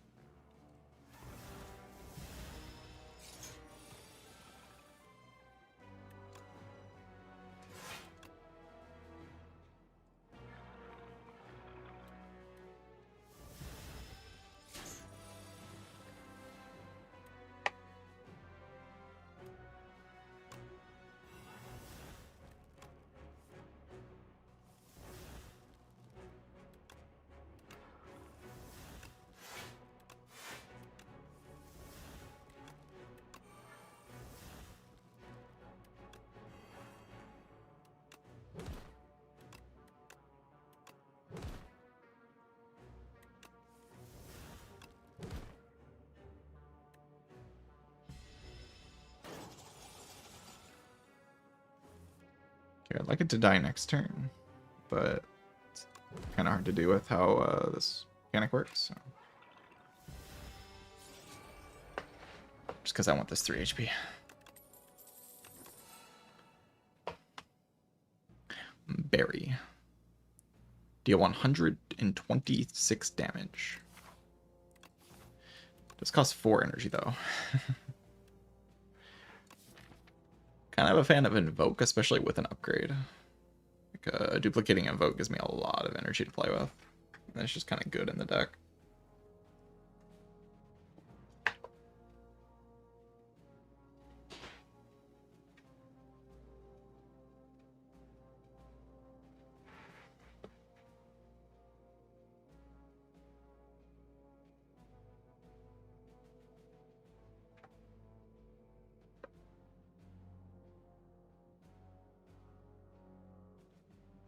I shouldn't have anything. I mean, it costs 4 energy. Like, let's be honest about what the card, you know, it costs 4 energy. It's like I can't actually play that. I don't actually have energy in this deck. Like, I can play it on very specific turns, but I'm already past like the elite portion of the run, so I'm like not really convinced this is very good against bosses.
Big.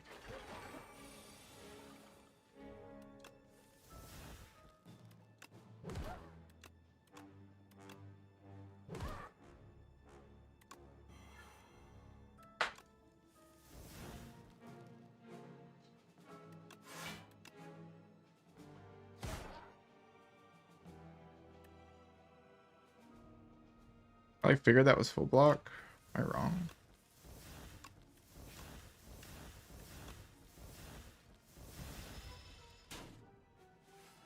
That was Arctic one.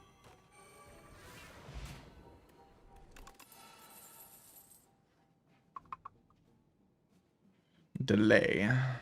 Echo form delay is like pretty good.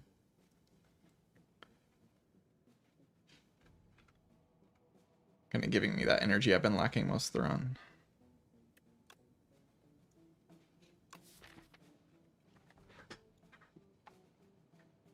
This deck is mostly just like get Sentry Mode in play, get Spirit of Ash in play, and then I'm kind of gaming.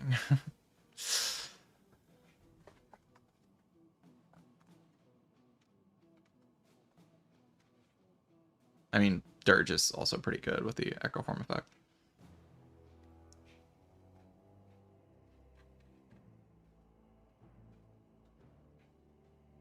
It's interesting how similar this run was to the last round, like just 2 early game flattens. The deal with the early game, and then you just kind of get into the late game synergy package with like the Dirges and this stuff. This boss relic has felt pretty good, but it is fun. Like fundamentally, this boss relic is very similar to Holy Water, right? Very solid boss relic. Very, very solid.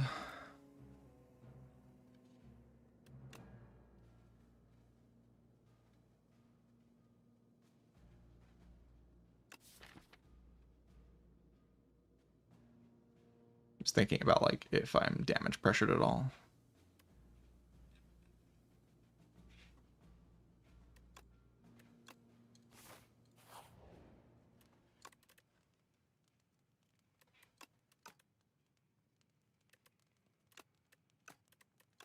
Game 3 energy next turn is kind of crazy. Yeah, like upgrading delay.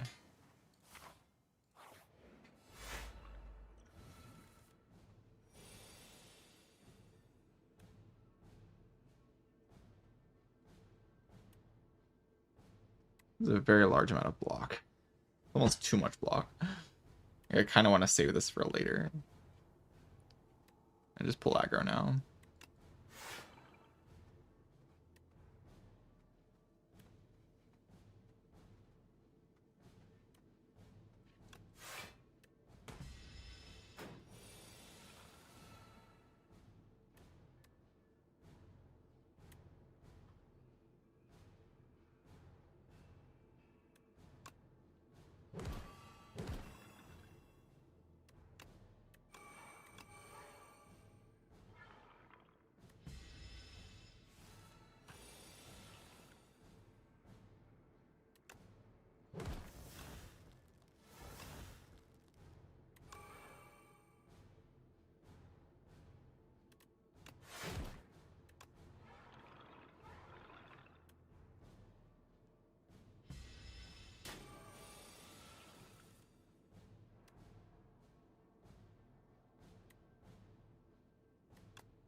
Zero cost block card in this section is kind of good.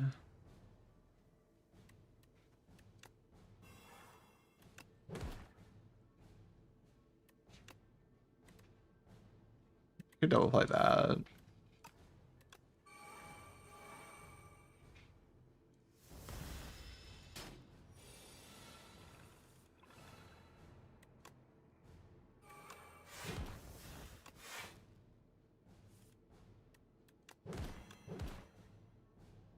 This doesn't keep the debuff. That's fine.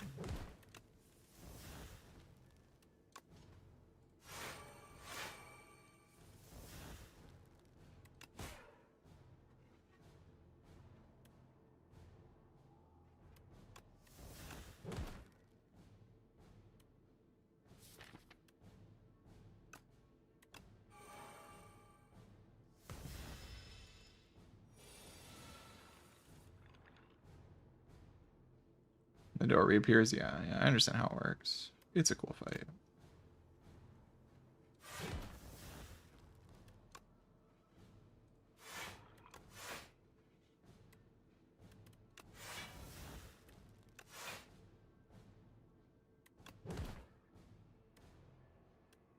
That's ethereal. Just play it for the ethereal. Could play this.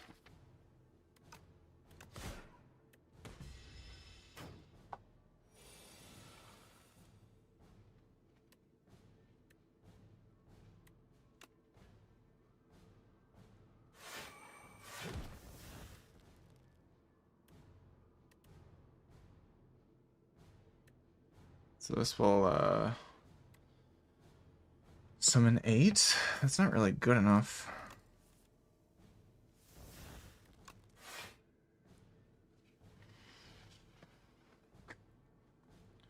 Try to play Scourge here. I'm not like actually taking that much damage.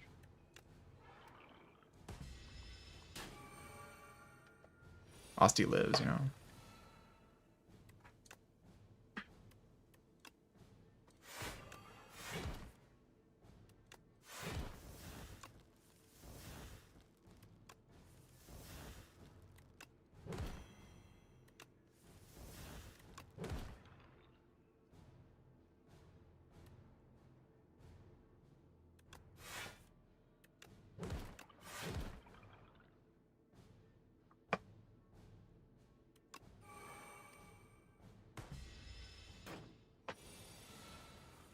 Tried to heal Asti a bunch. Asti just kind of heals per turn, and also, I mean, there's like this HP is just like making it big is just so good. Sorry, remember it's kind of short circuiting. I don't believe there is anything specifically.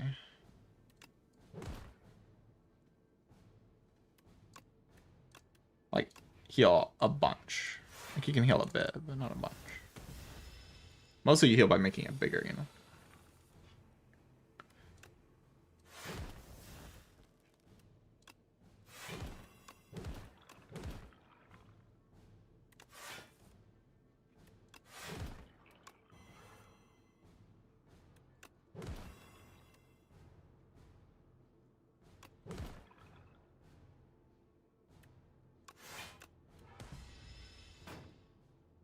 All right, got him.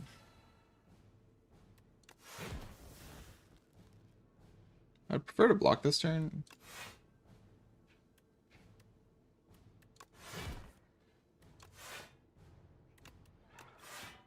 Just because blocking heals for, oh no, it doesn't. Never mind. Takes damage from my parrying shield. So it doesn't heal. Look at that though. Look how big Aussie is. Huge. And you just like the HP just kind of comes back. Like once you have enough like resources to keep like building up the HP, it just kind of keeps coming back, and it's hard for the enemies to deal with.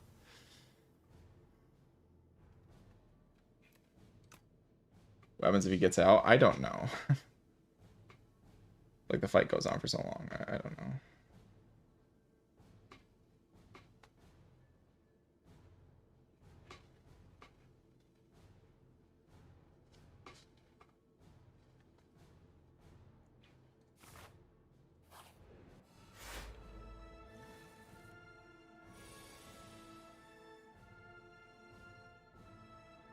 Wow. Okay. Power pod.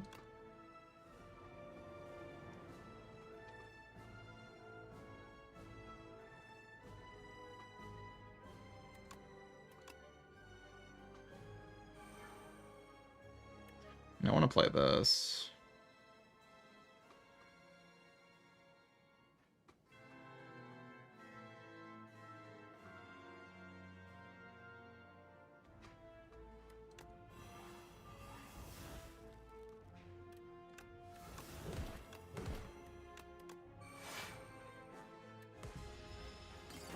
I should strength bot, I guess.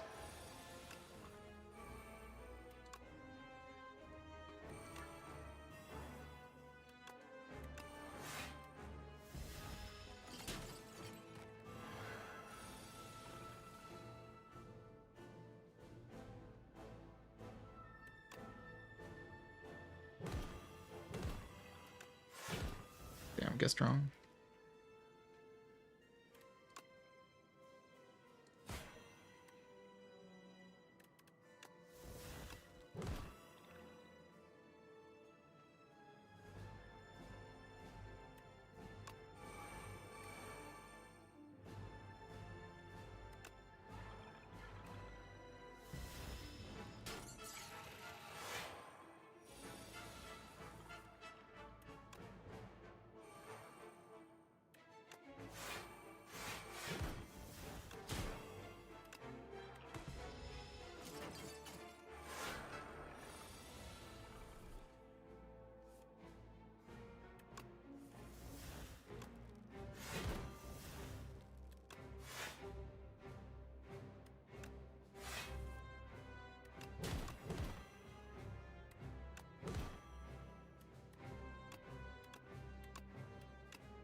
Alright, GG.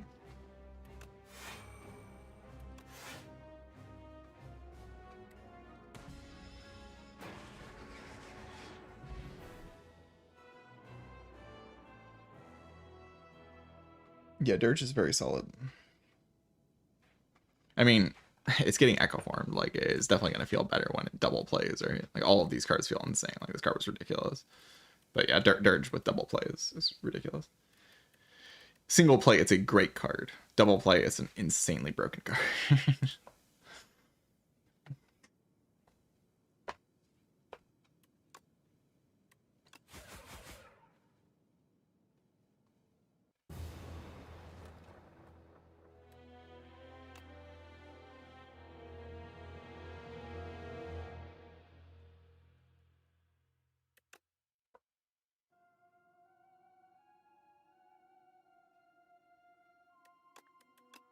Alright. I feel pretty happy with the progress I've made on Necrobinder. He's feeling a lot better to play. I just had, like, I'm having ideas.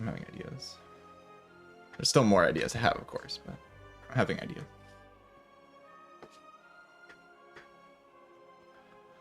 This card's, like, pretty good, I think. You just kind of, like, have to take the early damage cards. You can't avoid them. The harder thing is going to be, like, when you don't see the good ones. When you see just kind of mediocre early damage.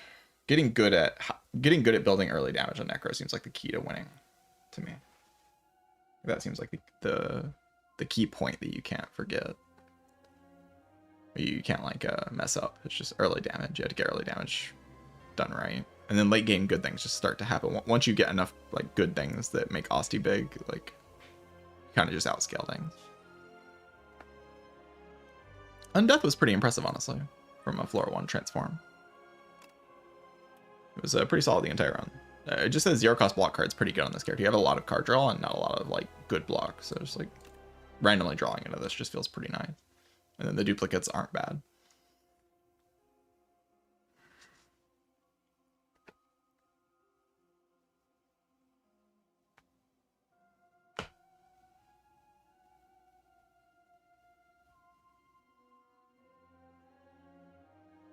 Pull Aggers felt like a pretty good common too. I mean, the commons in general felt pretty solid on this character. The starter cards are also very good. Later on, that's like kind of the main thing. It's like your early deck is not very good, but these cards get good at some point. Like eventually they start to become good cards. And them being good cards is kind of telling you that you should be focused on early game on this character, not as much on late game. Fear is great. This card's really good. There's like both of these runs. I fought the Knowledge Demon and like, okay, it wasn't actually this run. No, it was this run. But Fear was like insanely nice, and both versions. Like the Knowledge Demon would have probably killed me in this run without Fear. I'm just desperate for Vaughn on this character. Like Vaughn is so good. I'm also really liking this is the best Doom card, I think. Very solid. Like you just take it and upgrade it. You just have like a draw 2. It was good, especially in this run because of Book Repair Knife. I think this healed like 50 HP or something in this run. It's like most fights that I was in, I healed 3 from this. Like one fight healed 6. It's not bad.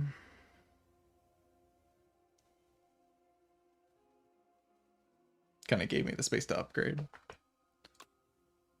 Afterlife was a solid early card, and it never really got bad. It didn't fall off. It just kind of stayed good the whole run. Putrefy is fantastic, especially when it double plays. It's a very good card.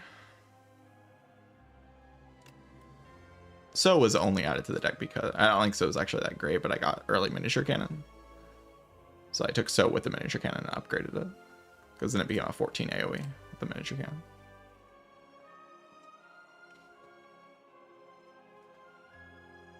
And obviously AoE is just really important in Act 1 because of the one guy, you know, which I don't think even shows up in this act, but, you know, in different versions. Yeah, this is the Overgrowth. We don't get that guy in the Overgrowth. Definitely think the Underdogs is harder than the Overgrowth. Overall.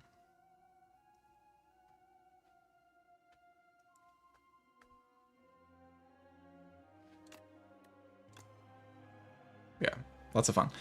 I'm gonna take a break. I need to just get a breather for a couple minutes, and then we can keep playing. Be back soon.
Back. Sorry about the long break. I'm just I gotta take long breaks, or I'm using my brain too much to not take any long breaks.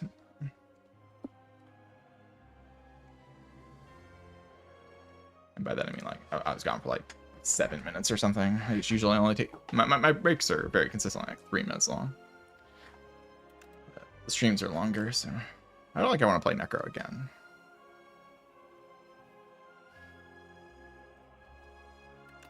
I think two runs is pretty chill.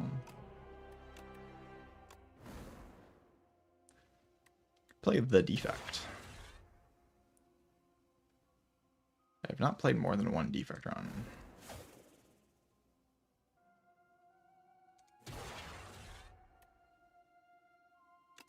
Try out a Defect run. Gain a random rare card.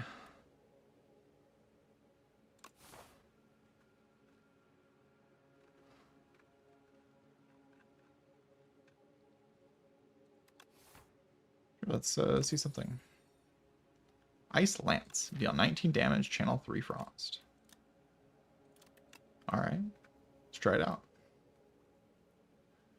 For the Ascension modifiers, I mean, these are what they're called. You can probably figure out kind of what they do based on that.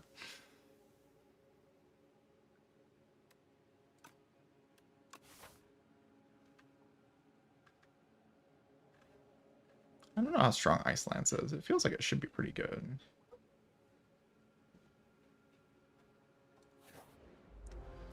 How are the runs going? I just won 2 runs in a row with Necrobinder. That was pretty fun. Now I'm trying Defect out for the 2nd time.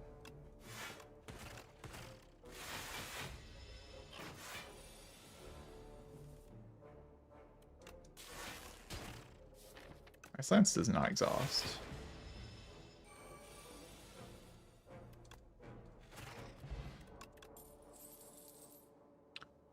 Ross deck.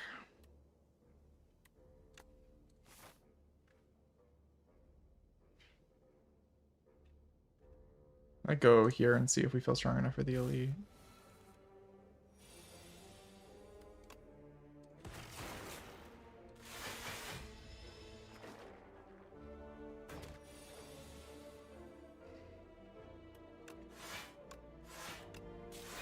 It is difficult to find focus. There's no uncommon focus in the game.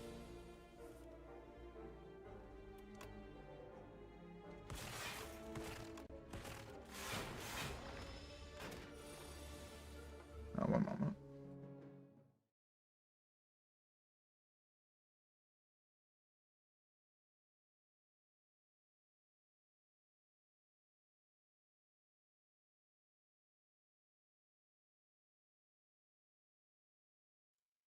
Sorry about that.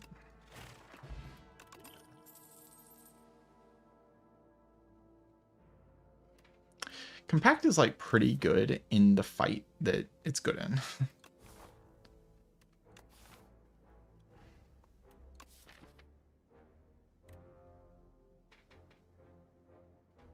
Yeah, there's common focus now, but it's temporary. Which means Cool-Headed is very, very good in this card pool. Being offered a Cool-Headed right now.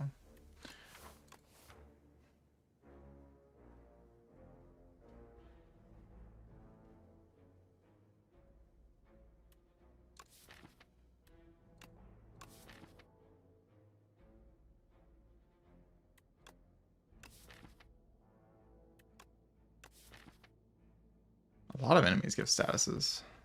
Compact just feels like it kind of plays against them. This enemy notably does not give status cards, though. And it will not appreciate me having a card like this in my deck.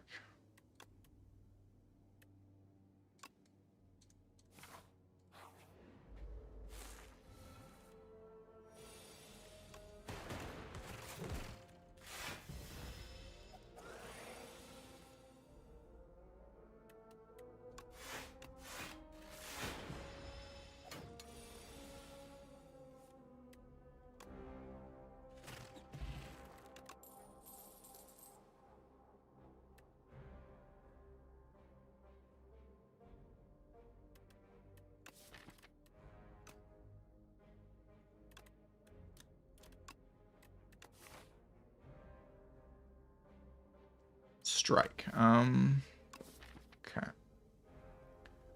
The elites in this act. We are in the overgrowth. So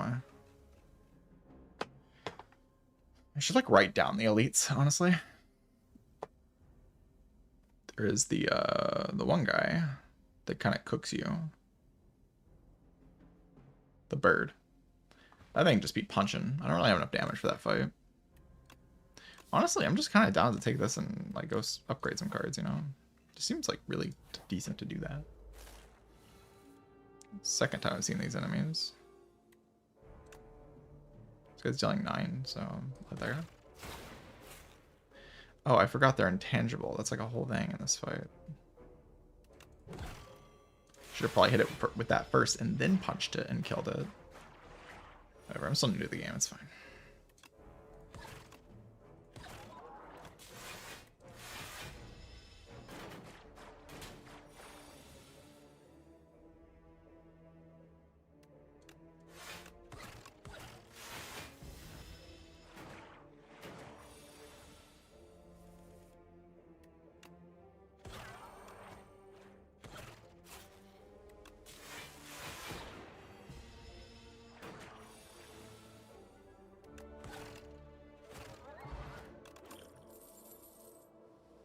Corpse slot.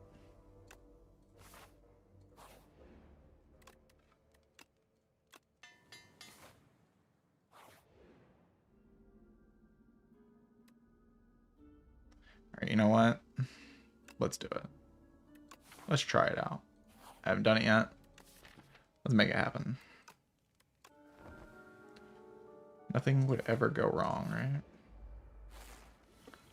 Bird of Evil and Doom and Evil. Punch. You have to kill, or you will die.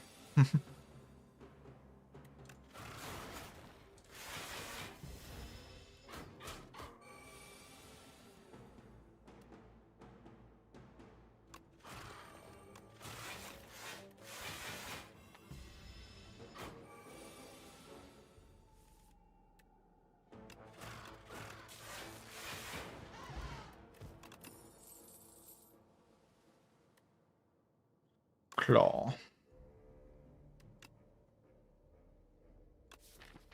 So funny to me that Chaos is still in the game. Love that for the Defect.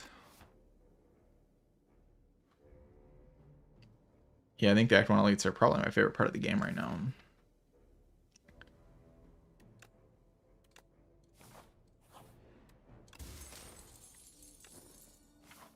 I gotta fire him.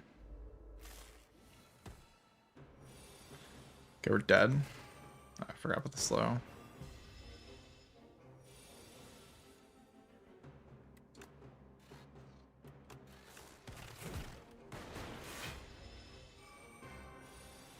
Defect against the giant head, impossible fight.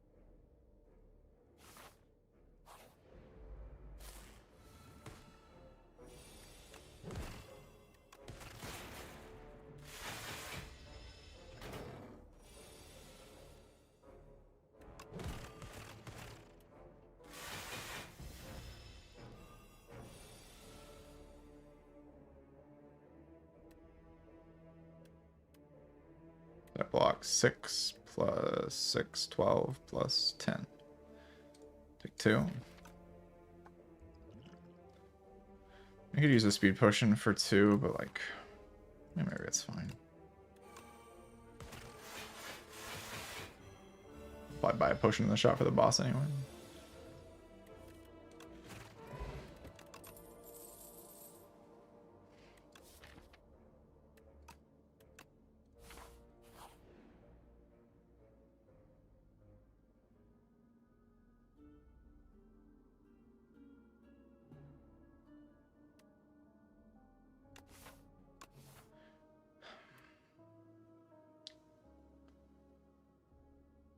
This is a very rude event.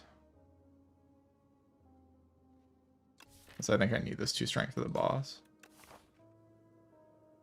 Also plays an early act too. It is actually pretty good for the boss. Let's go for it.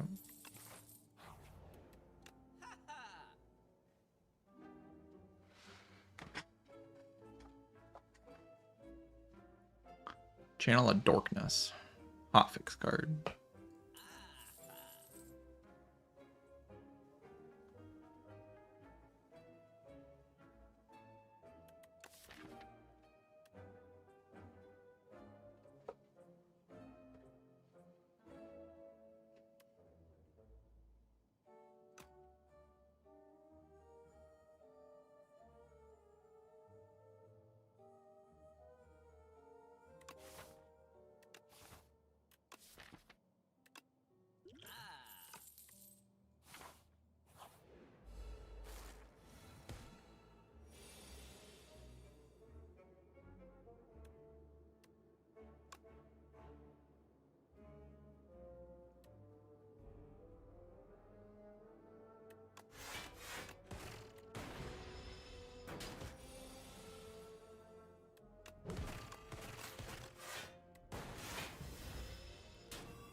I'm gonna rest.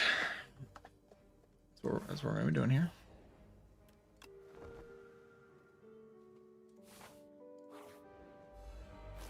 Hopefully I can survive this devastating foe.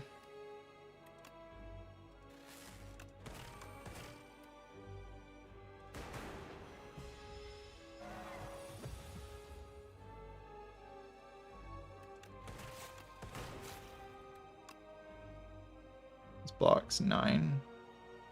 We get most value out of the block pot.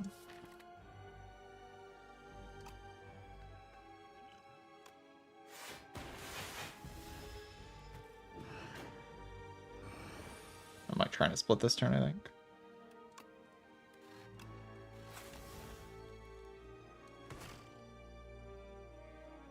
Okay, for some reason I thought it was 180. That is not 180, that is 160. Very different numbers, 180 and 160.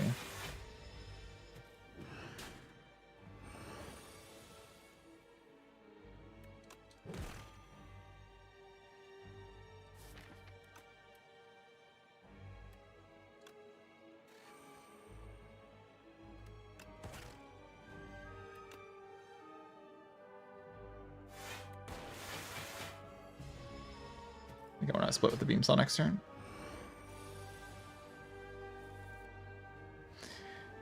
Come on, man. You could go triple defend. That is just actually. I mean, is it okay to say that that's bullshit? Yeah, it's bullshit.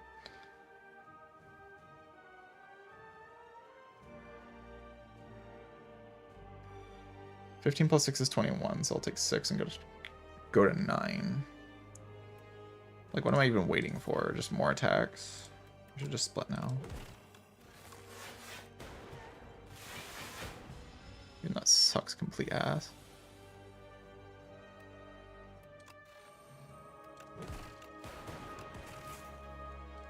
Sure, and hopefully we can Ice Lance.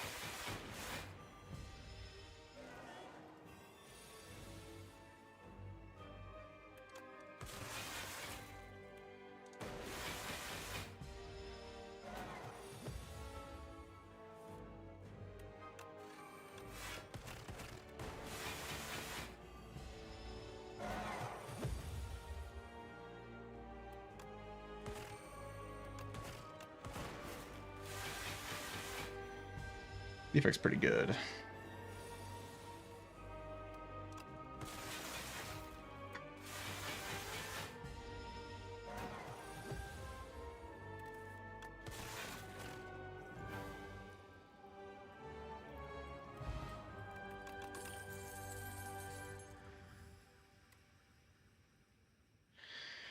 Start of your turn, channel 1 glass.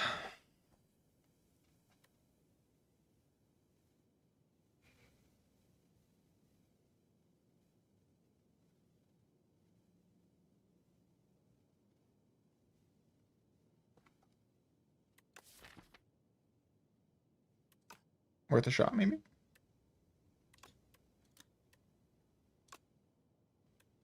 I want to see it, like how it works, you know?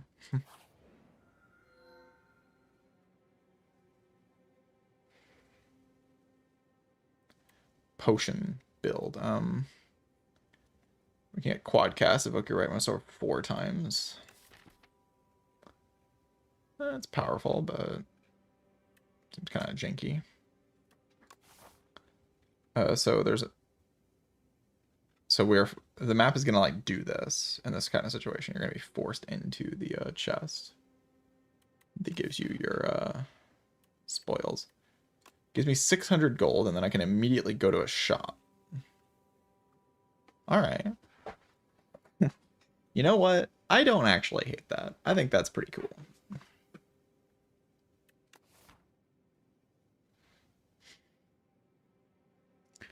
I don't hate Giga Potions either. Giga Potions is pretty neat.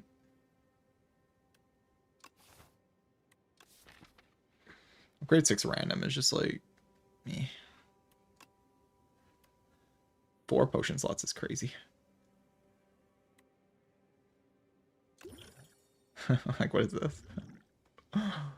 What is that? That's crazy to look at. I can probably still get Potion Belt as well.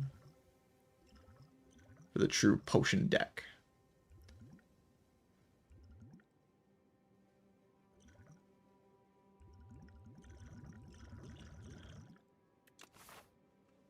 Kind of hard to kill with all those potions, to be honest. I think it's pretty hard to take out a defect that has that many potions.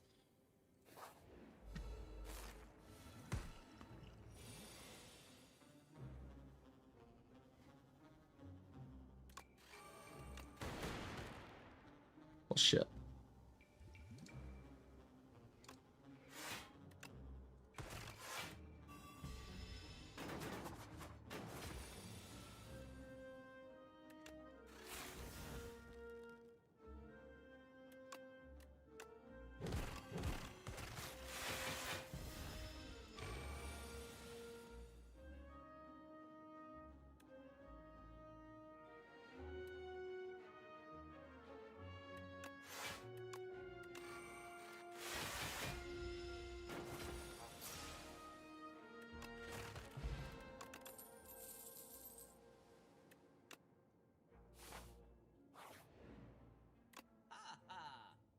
Exclamation point glacier. Okay.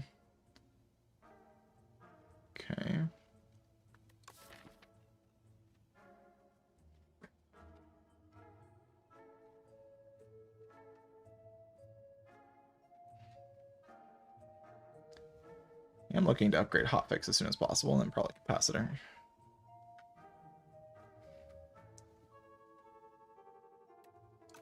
I sort of want to draw those cards as often as possible. Hologram's pretty good because it just pulls back hotfix. Pulling back hotfix is, you know, kind of good.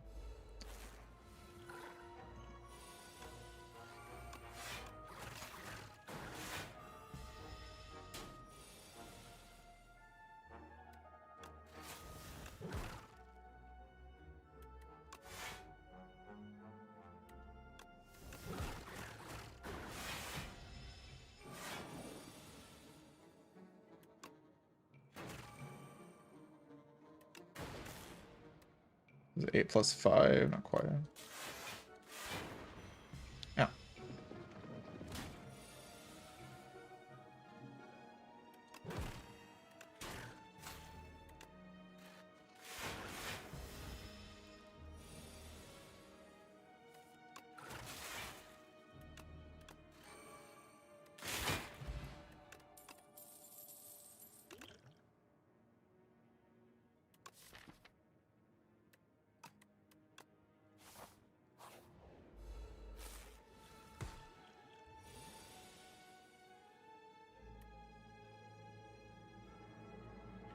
I don't really want to take damage here.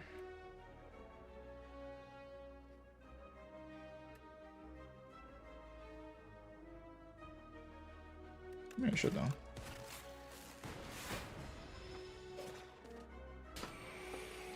Not a fight I want to stick around in, you know?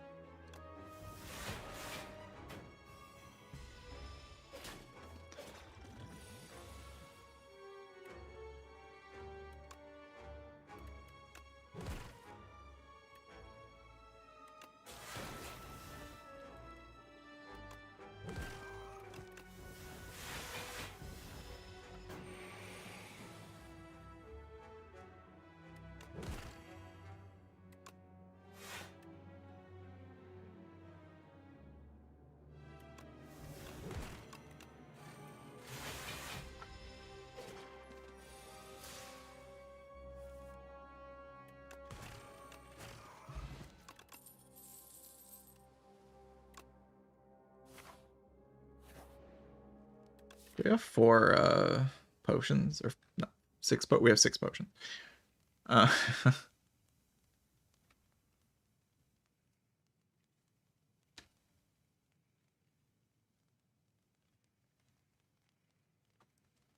of hard to die with 6 potions, I would imagine.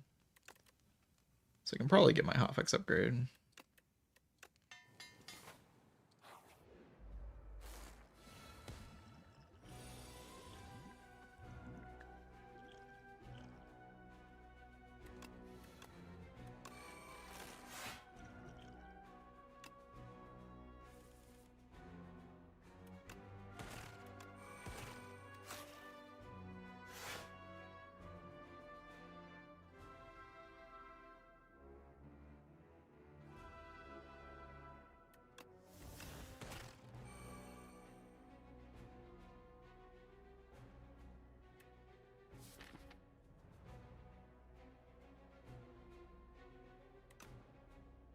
Beetlejuice here.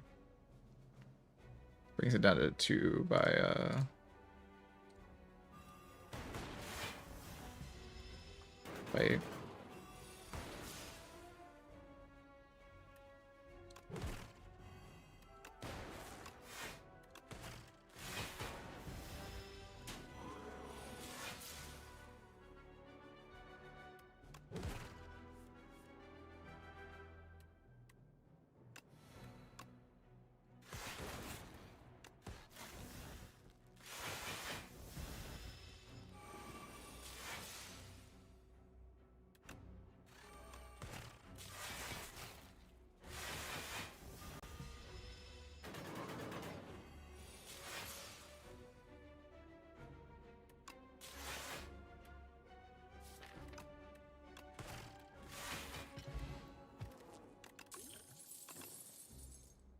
Scavenge. Exhaust a card, next turn gain 3 energy.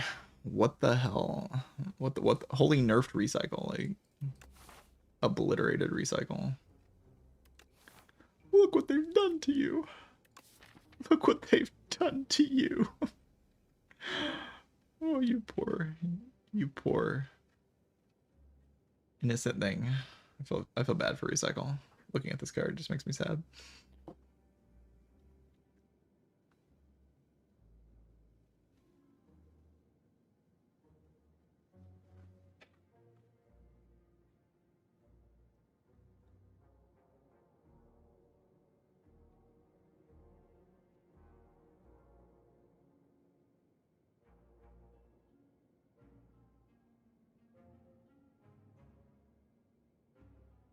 It just feels like it's pretty hard for the enemies in this game to just deal with frost.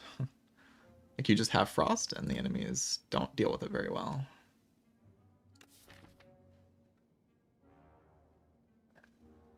That's what it feels like anyway.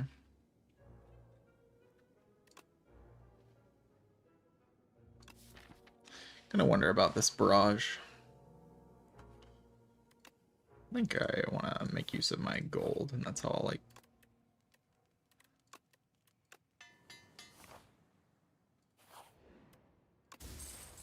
Rich.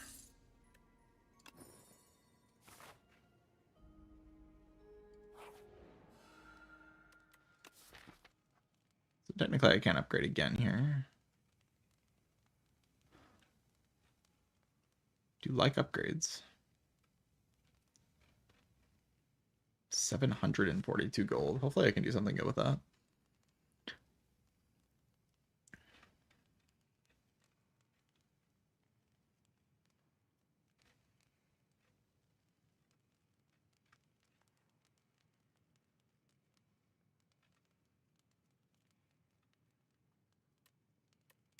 We can upgrade Spinner.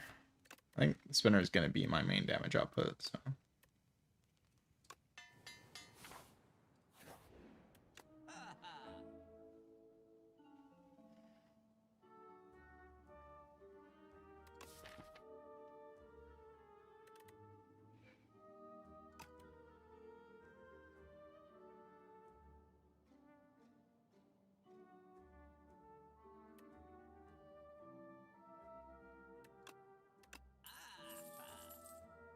White is a rare relic, by the way. Or it's uncommon. No, not rare. It's uncommon.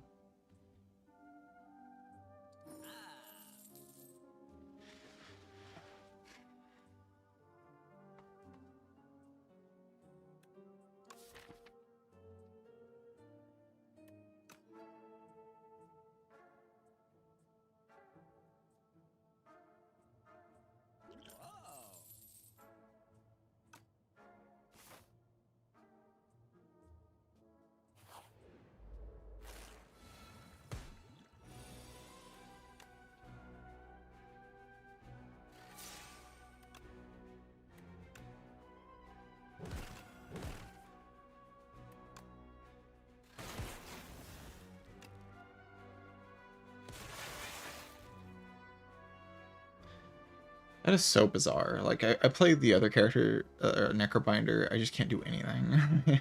Walk in here, Defect, just womp, womp, womp, womp, womp, womp, pew, pew, pew, womp, womp, everything just dies. Don't even use a potion. Full block 100 trillion damage.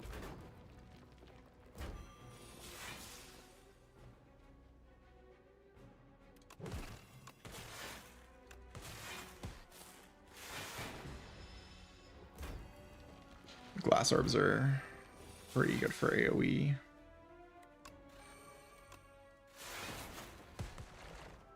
They're just dead. They're just dead. They're just dead. Yeah, they're just dead. Okay, cool. They're just dead. This card's pretty good. I'm impressed. Spinner so far.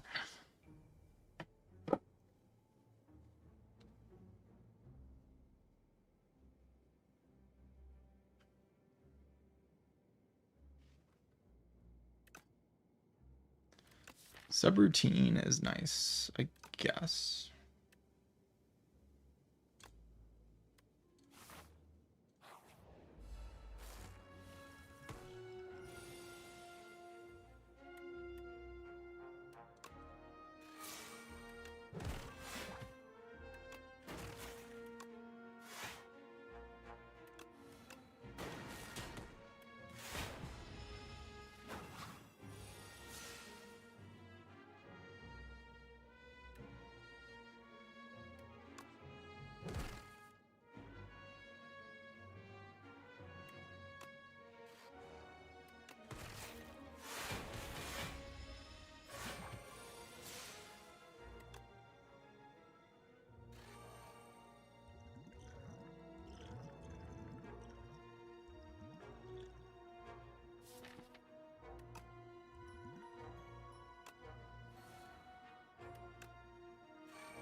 Percentage play set. Draw status card each turn, draw 3 cards.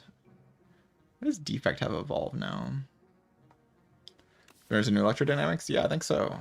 They got rid of Electro, and this is kind of your Electro now. And instead of having lightning orbs do AoE, they just added a new orb that is the AoE orb.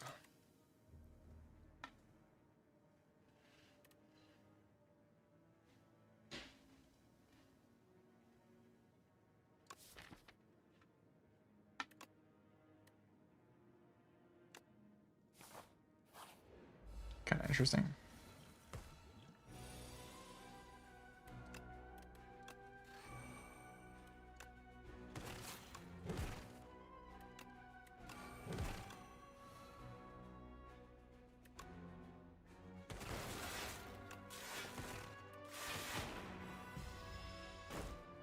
The defect.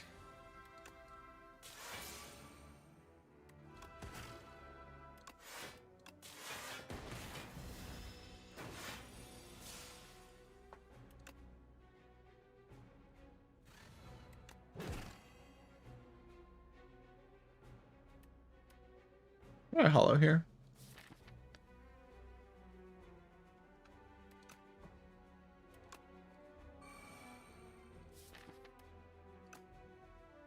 Hollow.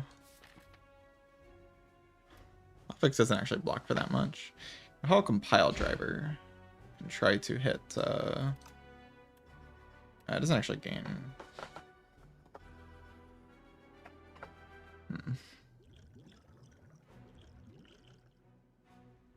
Gains energy with fire potion. I don't really want to use a potion though.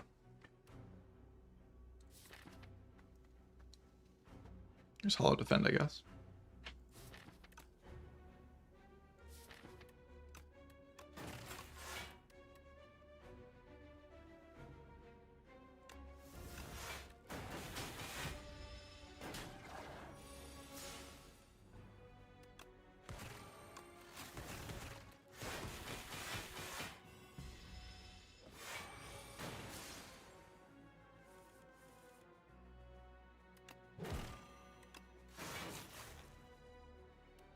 I lost energy to something? Oh, yeah, I have a void. So what did I lose energy to?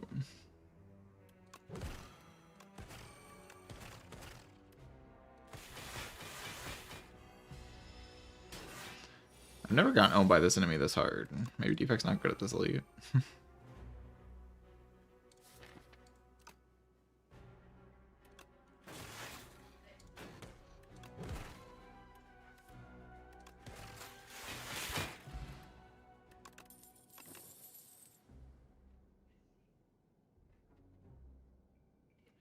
Hyper beam.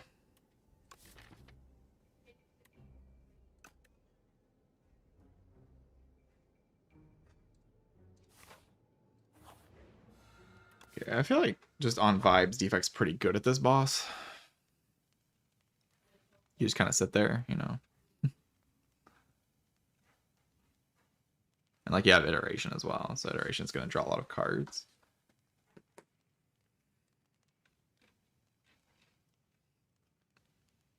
You just have to deal enough damage. The guy does have a lot of HP.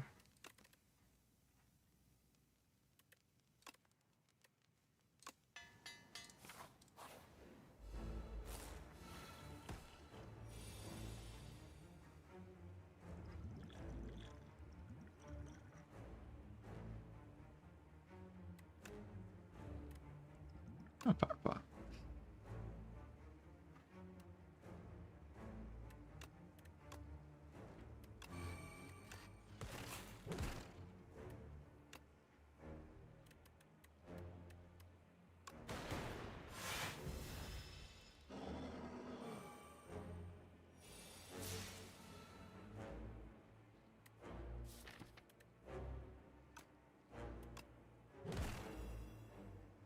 Just hollow beam cell.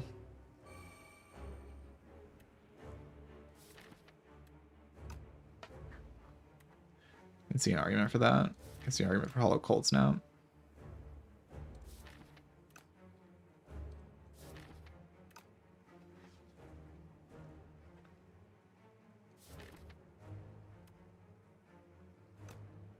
I'll go for the eyes. Not unreasonable. Probably hollow cold snap is always better though.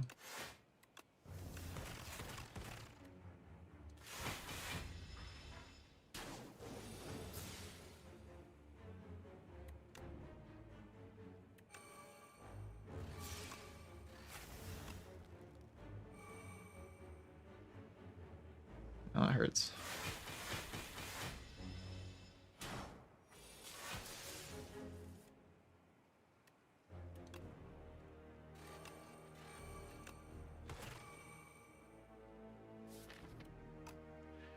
like having Glacier next turn.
I can try to compile driver into hotfix. I'm pretty likely to hit it.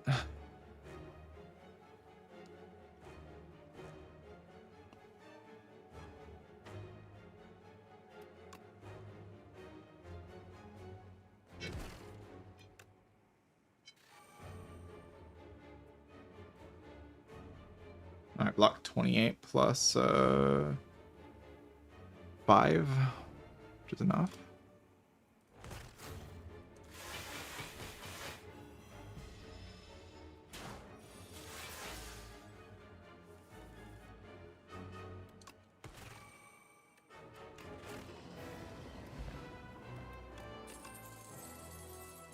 Man, that was enjoyable.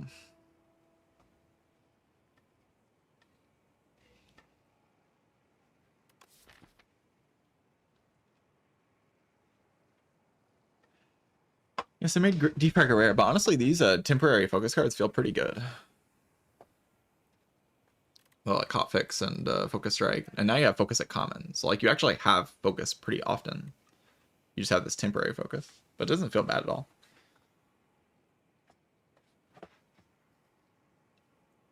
Just make sure to upgrade the cards.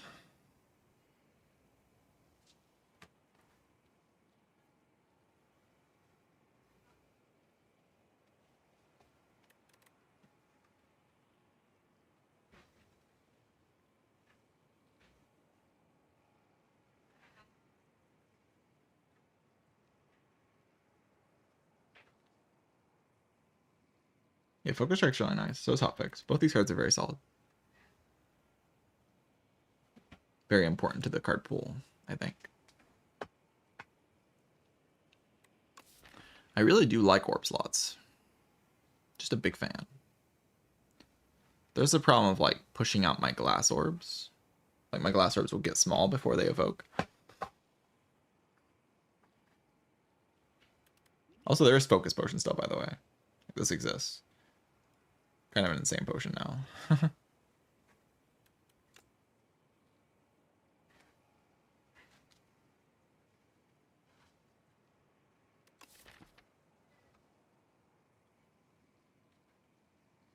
Reboot seems alright with the iteration.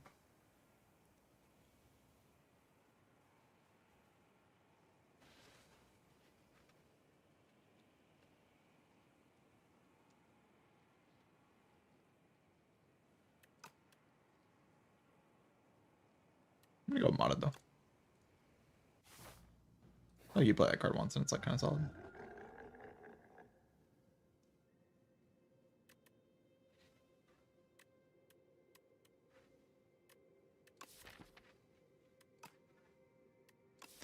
I mean, I could turn all my strikes into Maul, and that could be my damage.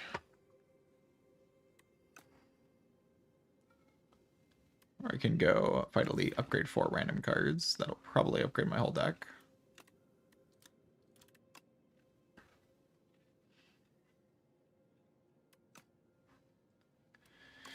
Every 4 cards, draw a card isn't bad either, to be honest.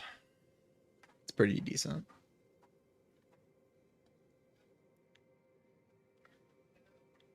A subroutine in the deck. Maybe I just take that.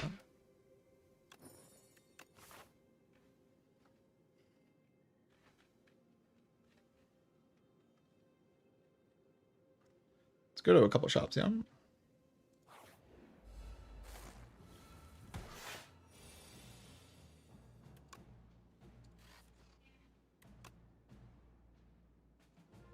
That's how I fight. I'm in for 26 on turn 1. It's like kind of hard to deal with that.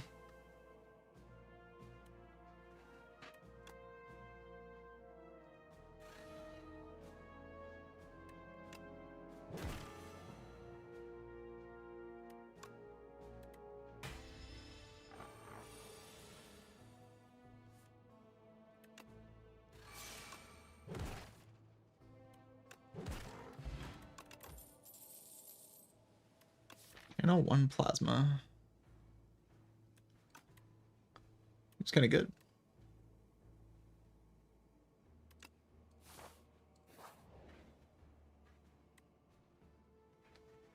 Really rather lose something besides Compile Driver. It's a very good card in my deck.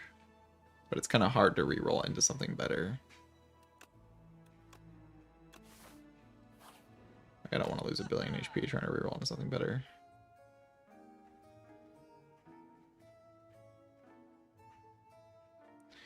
I don't really think Runic Capacitor is that good here. I feel like I have enough warp slots.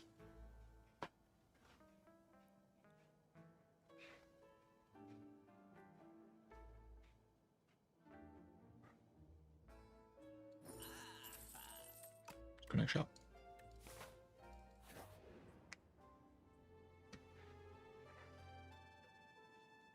Can I do 300 damage? Doesn't really feel like it. This is honestly pretty chill. Filling these potion slots with better potions seems very strong. Yeah, sure, let's go for that. Just get my my potions.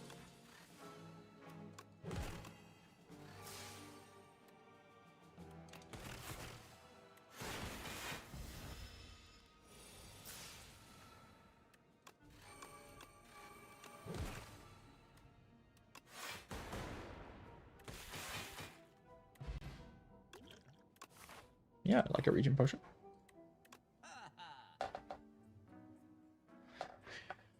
Why did I card remove? Because I'm gonna go to the shop and there might be something I want.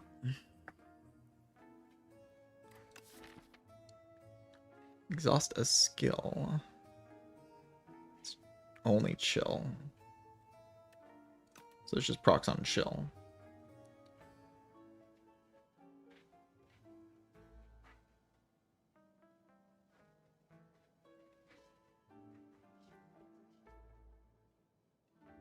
I mean, maybe I can proc on something better.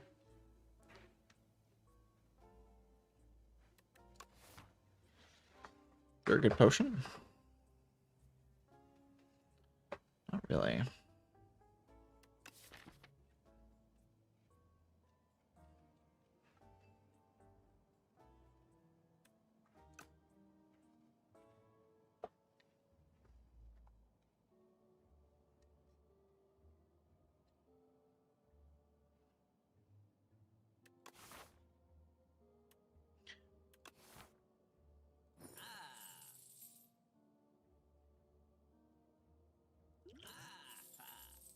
So I throw that at elite. Maybe it's good enough against an elite.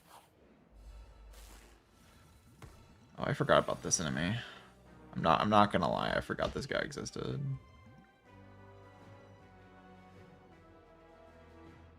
This enemy does so much damage.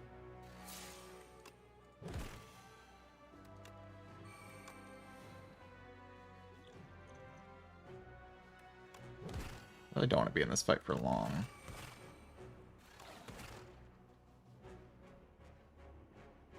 Willing to fire pot it.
I will fire potion my way out if I need to.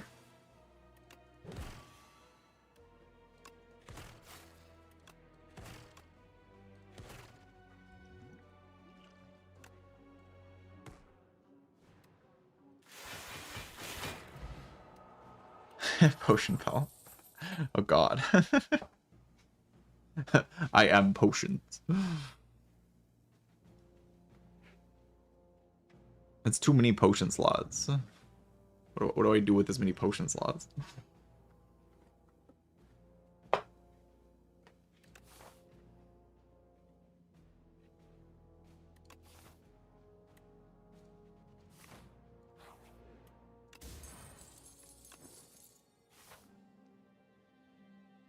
Hooray, Strike Plus.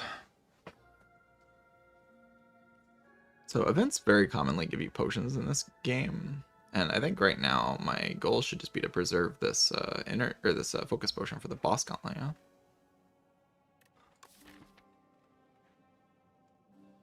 Feels like the focus potion instantly wins any fight I use it in. It's a very powerful potion. What are the other elites that exist? There's that big AoE one that's very... that's a decent fight for me as long as I draw my glass orb quickly enough.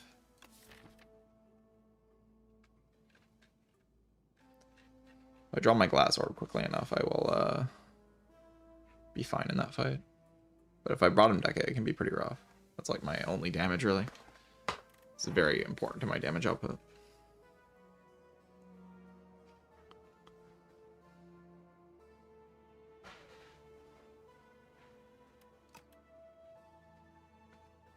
And then I might have to fight the elite I just fought again, which is never fun.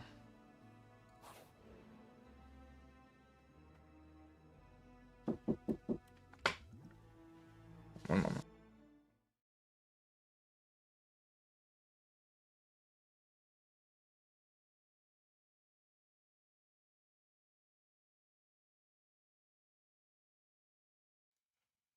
Alright, my dinner's here. I'm gonna go eat, and then we will continue gaming.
My mic was muted, thank you.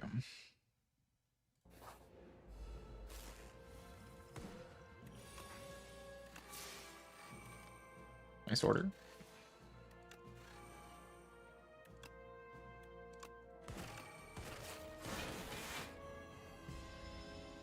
This character is just really strong. Not gonna lie.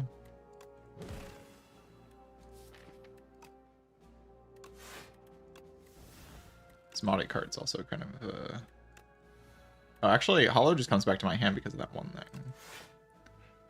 That is how that works.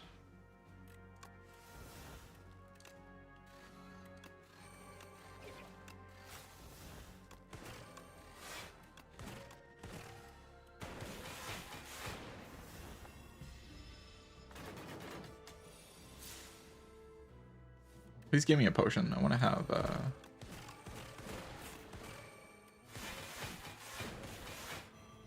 I want to have a full potion belt, you know. Sounds funny.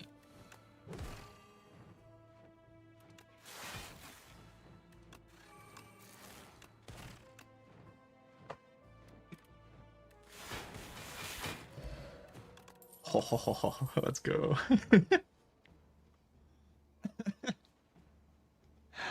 Oh, that is fantastic. Look at it. It's so beautiful.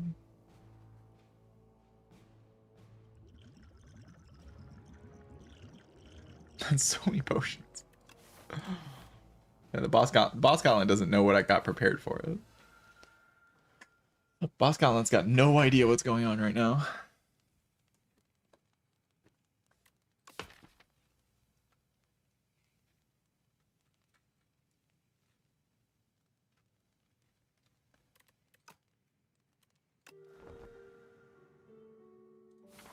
I'll probably use the...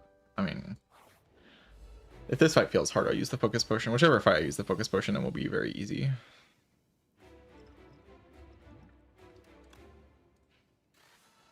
I expect. I draw cards with any of these potions? Not really. I'll weak pot this then. Yeah, I guess I can play cards first.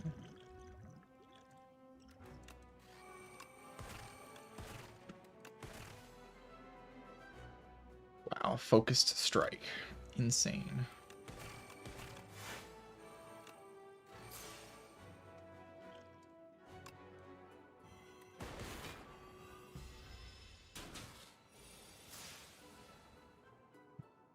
Baylor Lord. Hello, Baylor. Thank you for the huge raid. I just got back from eating dinner.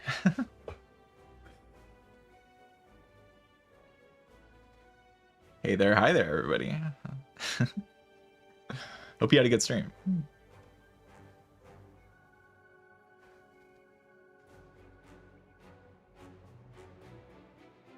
Yes, I am on Ascension 10. I didn't actually get to Ascension 10 naturally. I modded the game files.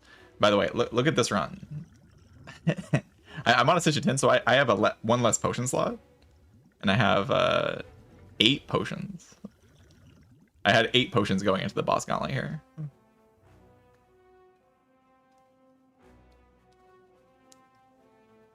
It's kind of incredible.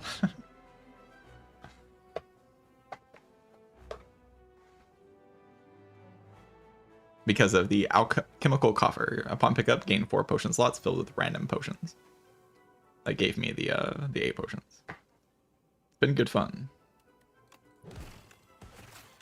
In this run, I'm using this new defect card called Spinner as my main damage source. It's been pretty cool.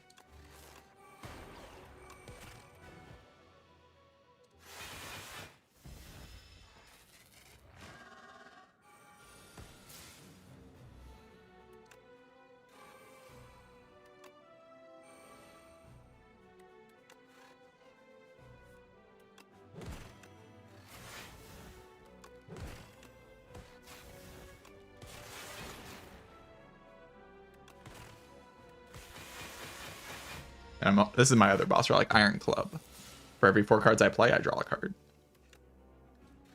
It's been very potent.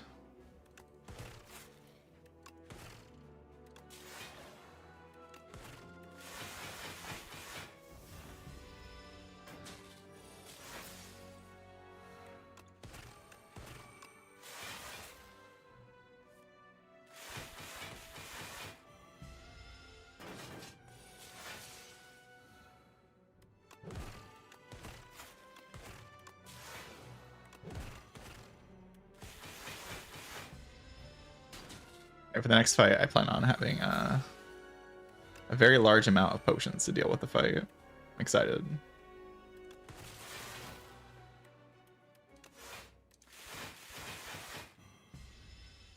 Ascension level's the same. It condenses A20 and Slay the Spire 1 to 10 Ascension levels instead of 20.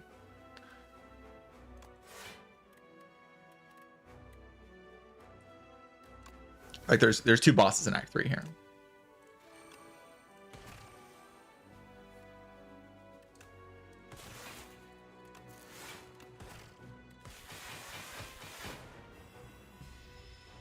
Yes, A10 is the highest. This is the max ascension in this game so far.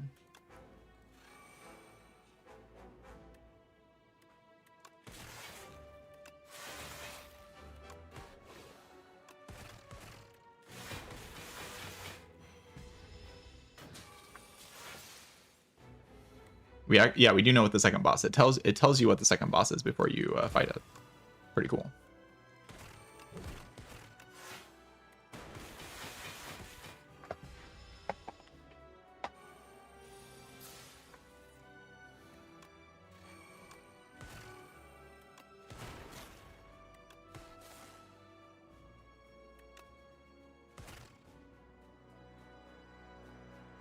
Uh, 14 by 3. I am taking some damage this turn.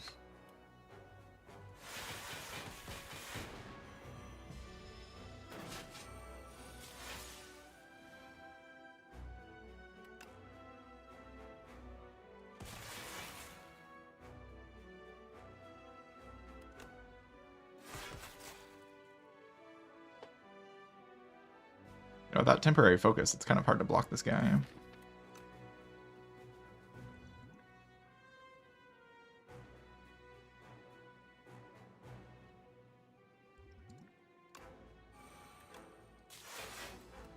Oh shit.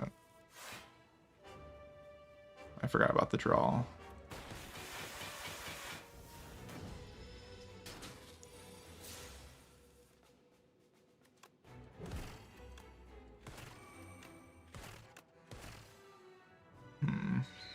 This is kind of tough, actually. I'm gonna have a very large amount of birds in the next deck cycle. I should be able to kill it before I die.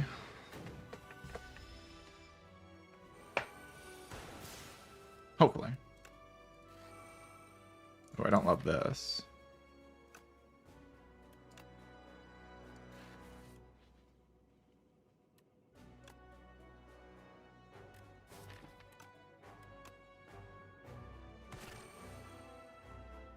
Oh, Ice Lance is kind of what I wanted to do next turn.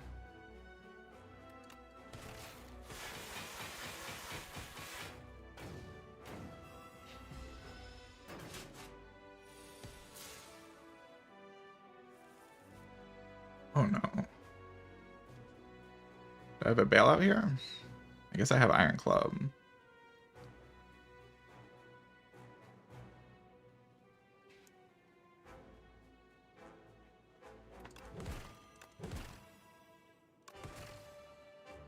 Okay, Glacier. I can dupe pot Glacier.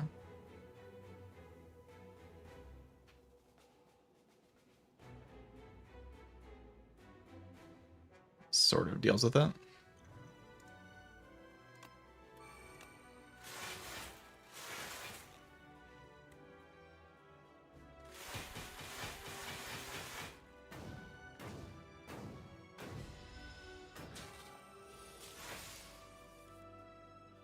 Drawing these this turn is really not that great.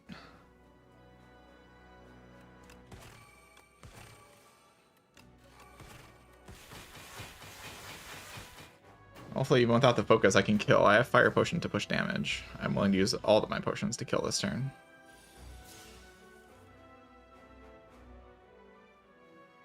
Just because I'm willing to use them doesn't mean it will kill, though.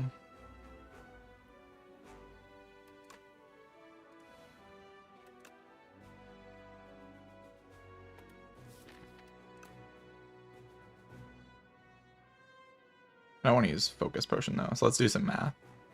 This does 13 with Vol. And let's just use Fire Potion. This looks like enough, right? We have 7 here. 2 here. We have 3 from this orb. And then 2. So that's 4 plus 7, 11. Plus 3, 14. Plus 9 plus 5. 14 plus 15 is not lethal, but it is always lethal with Vuln Pots. Let's see what I draw off Zap. Okay, we have Cold Snap now. So I can do Cold Snap, deal 4 to all. Plus 15.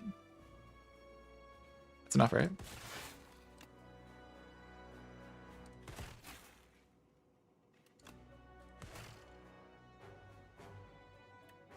Okay, and then we can leave this setup and this setup as well.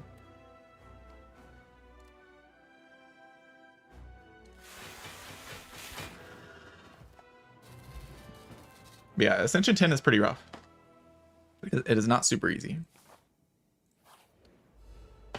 Getting the first win on Necrobinder was an experience in and of itself. Okay. Well, we're definitely focus potioning this fight, which is very good. Focus potion is very powerful. I could use Touch of Insanity on my my Glacier. I don't hate that.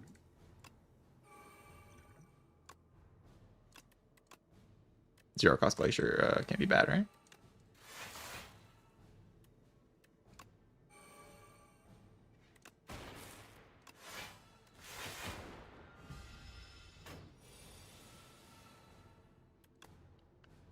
Yeah, Glass is interesting. I agree.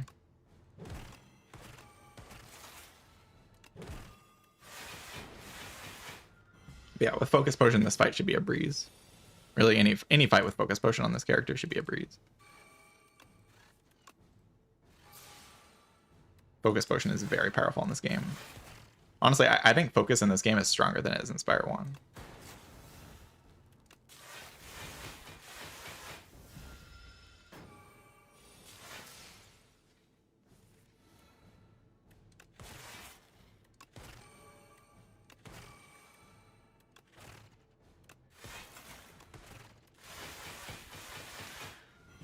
I guess dealing this 800 is like kind of hard.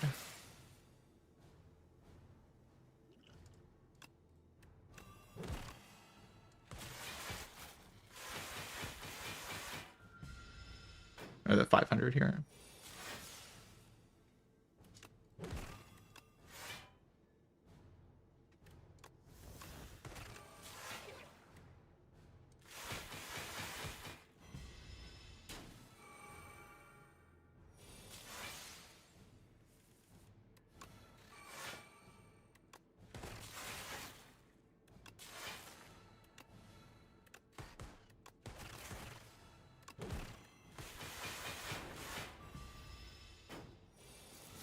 Barricade? I haven't seen Barricade. I don't know if it's in the game.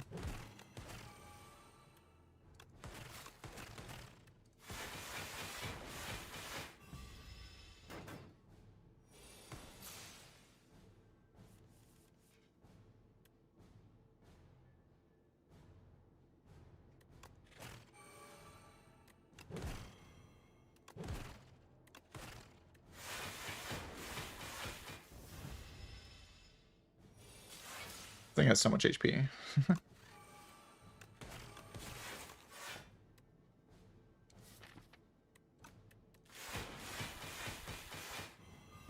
But this Glass Orb card is really putting in the work for sure.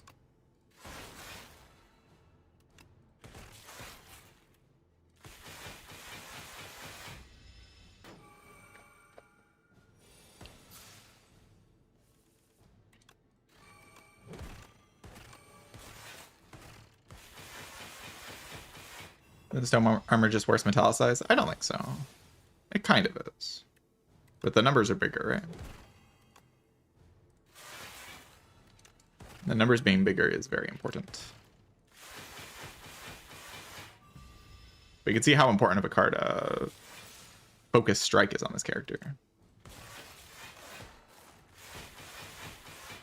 It's like a very key card, this character's power.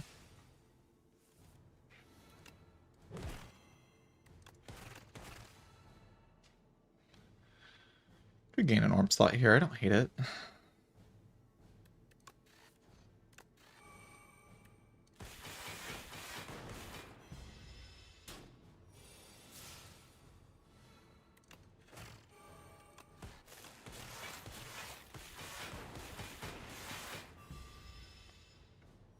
150 HP left on this thing.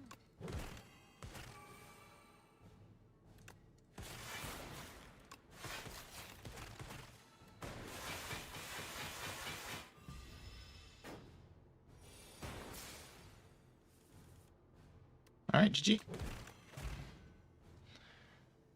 Giga Potion. 8 potions. 8 potions, GG.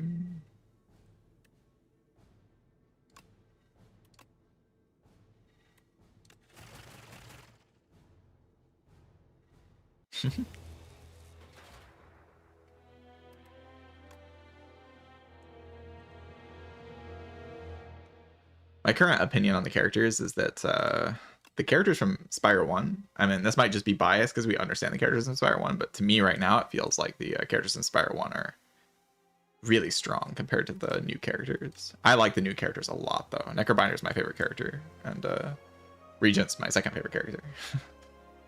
But it does feel like the characters in Spire 1 are pretty strong in this game. They feel stronger than their counterparts in Spire 1.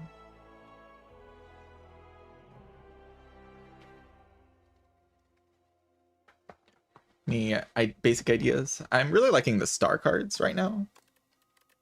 Like the star synergy package overall. Like I've been upgrading Venerate early on in the run, and then trying to play towards Glow and like taking cards like Gather Light and hitting Cash, and then getting payoff cards like Gamma Blast, Stardust,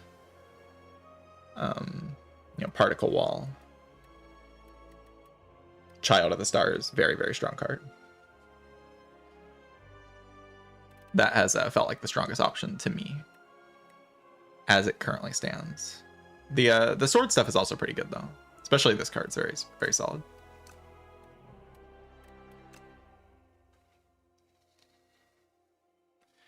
Ideas of how to win with Necro. Now that is a tougher one. I've been really rattling my brain about how to win on this character because it seems so difficult, but I think I've got a good idea put together at this point. I think you do have to kind of click early damage comments on Necro to survive early game. I don't think you're allowed to play greedily in early game. You're just, on Ascension 10 that is. You kind of have to take their damage comments, and honestly, Necro's damage comments are pretty good, so it doesn't hurt that much. Like Fear is a very solid card. Flatten is very solid. And the character has a lot of card draw, so you kind of draw through those cards later on in the run. Necro is going to be a very interesting character when a final boss gets introduced, because it feels like a character that's kind of teetering on the edge throughout the entire Act 1 and Act 2. Also, make Osti big. That's the best way to block on this character, I'm pretty sure, is to make Osti big. This card is very powerful. Maybe the strongest block card on the character is Dirge here. Especially if you get Chemical X. I got replay on it using the glitter, which enchants all card rewards with Glam. So every card reward you get like the Echo Form effect on the card makes it replay. So all these cards with diamonds next to them, they all replay every single time, or the first time you play them, which is very, very powerful. Yeah, I really like the Niao Blessings too. I like how like basically every act is just a Niao bonus. That's kind of like how they've structured it, even like how it looks here.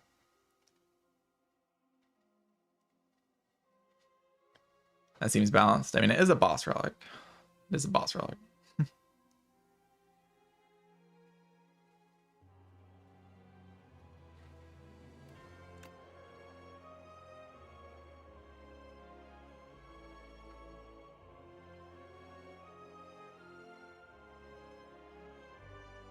With 5 Dirge plus Chemex and card that gives repeat on card. Wow, that's quite something. Yeah, Defect feels really strong in this game. So you just add some frost cards, and then you add like your focus strikes and your you get some card draw. You add your focus strikes and some hot fixes and some frost, and you just kind of roll over everything. Damage is something you have to solve, but when things like this one card, one energy solved my damage the entire run. It's not that hard to solve. There's quite a few things that do that. You can do dark orbs, lightning orbs, and glass orbs. They all function pretty well in this game.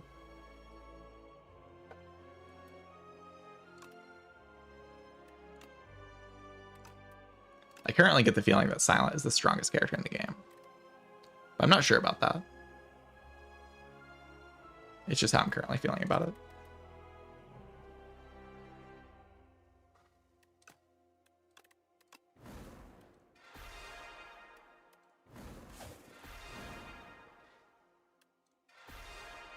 So many characters.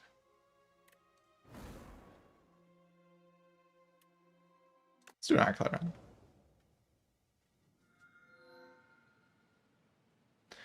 Any particular reason why I find Silent so strong? I just think most of her synergies got buffed. Like, she got intangible taken away from her, like Wraith form, and she can't get apps anymore. But then, like, the discard synergies feel stronger, the poison synergies feel stronger, and the shivs. Like, they all got new tools to play with, basically.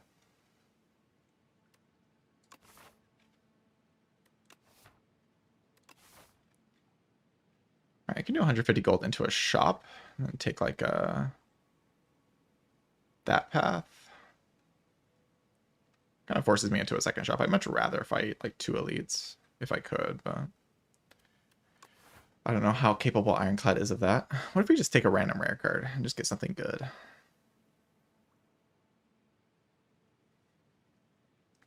You can look at the compendium here. You can actually see what Ironclad's rare cards are.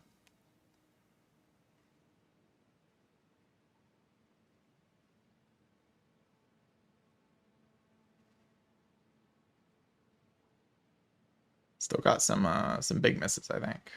Things like a Barricade, Demon Form.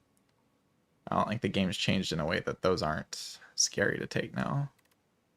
Stoke is not 0 cost. Holy.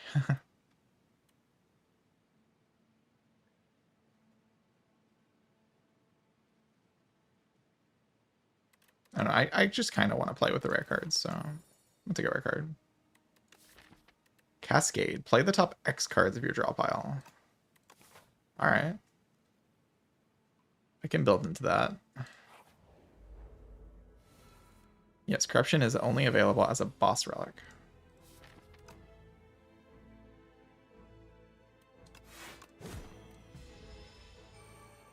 I don't know if you're allowed to block on turn 1 in this fight.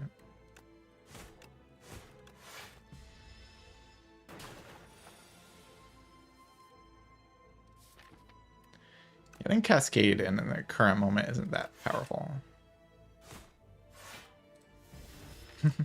It's okay there, though. Maybe I'll get Chemical X. X plus 1, sure. Lose 1 HP, deal 9 to all. Not a card that looks strong on its face to me. We are in the docks, though.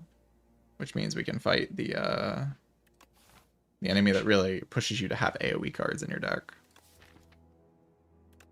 I need to add stuff to get played with my X cost effect.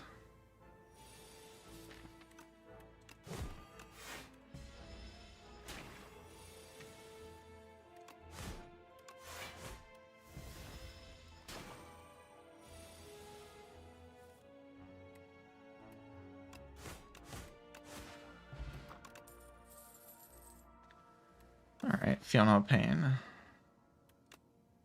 Kind of difficult to get used out of Feel No Pain in the Act 1 elites in this game. There's no sentries, so Feel No Pain does not really play in Act 1. How about Bloodletting with Cascade? Let's give it a shot.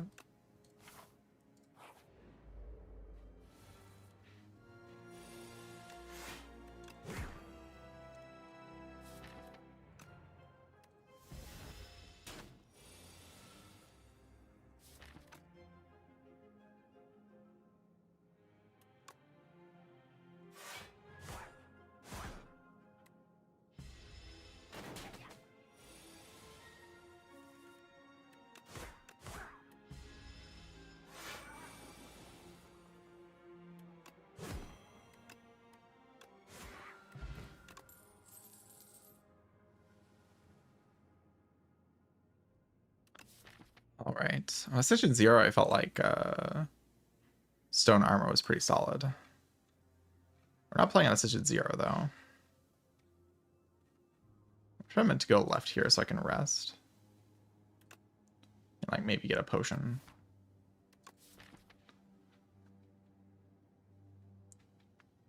Maybe upgrade Cascade as well. Cascade upgrade's very powerful.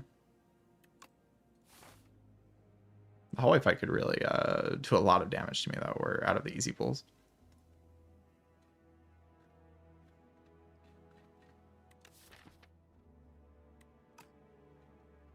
Could just go this way and get my upgrade on Cascade and go to a shop and see what the event is.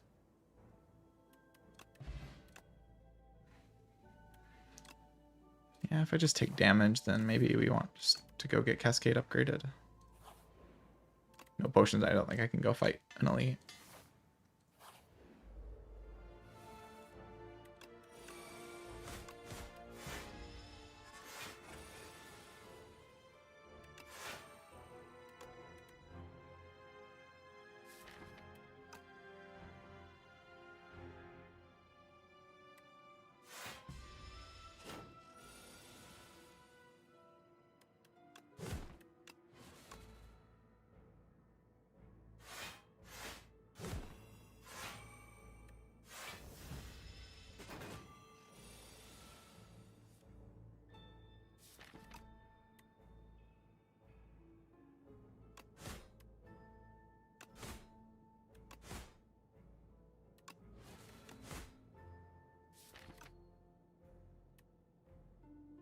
I don't know how much this thing blocks for.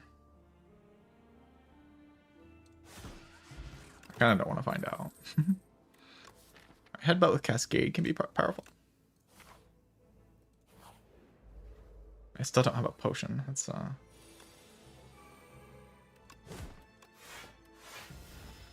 kind of tough.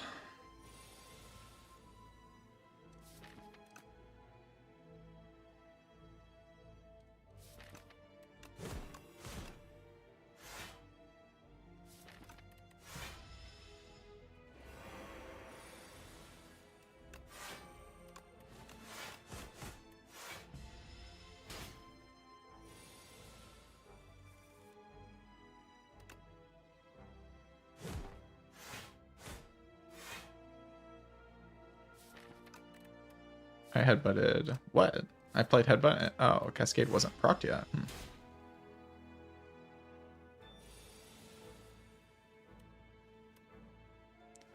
I can take 2 or take 1. I think I'll take 1.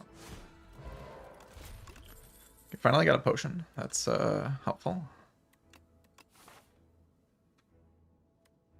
It's definitely getting kind of desperate there.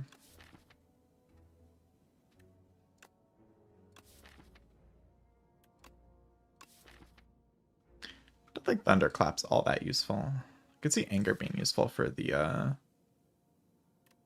that one guy.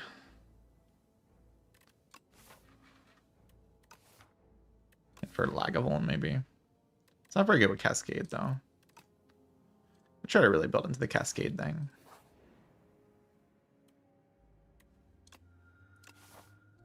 The heal seems very helpful here. Anchor's a good relic.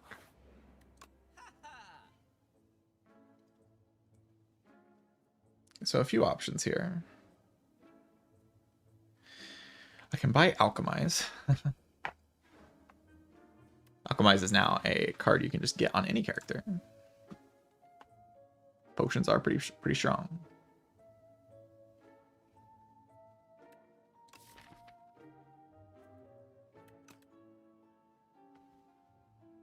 Let's try buying Alchemize. Oh, this guy.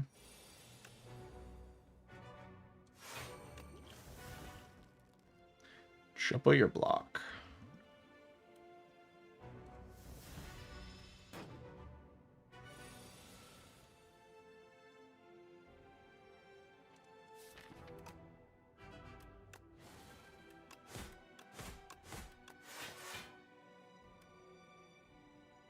Use it here.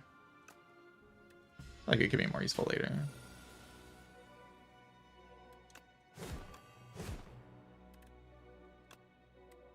Ooh, I don't really like what that's doing.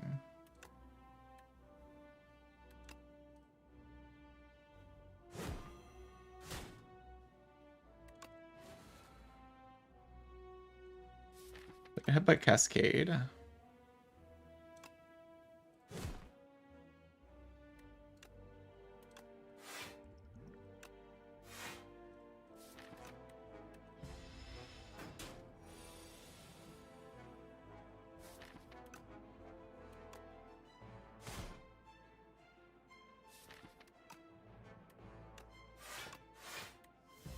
I guess I could have cascaded for one there. There was no reason not to. Mercury Hourglass is a wonderful, wonderful relic. Mangle, huh? 15 damage. Enemy loses 10 strength this turn. That is a pretty good card to play with Cascade, not gonna lie. I think I will attempt to play that card with Cascade.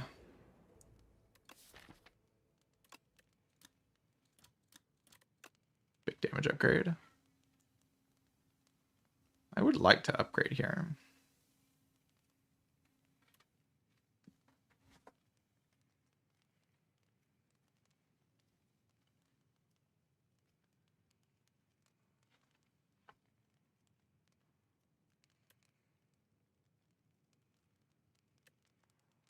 Maybe I can.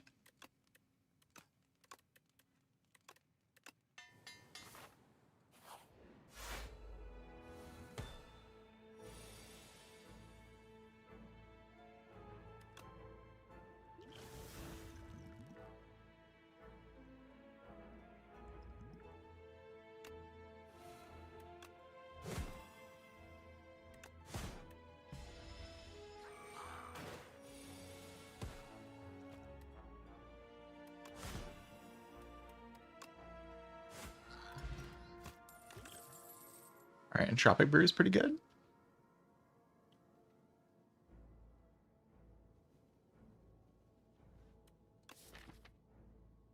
You mean Cascade? Or was there a card in the shop called Stampede?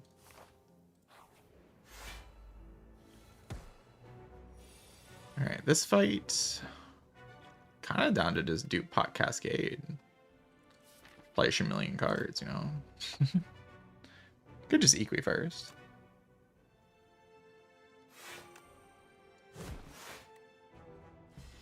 Chill for now.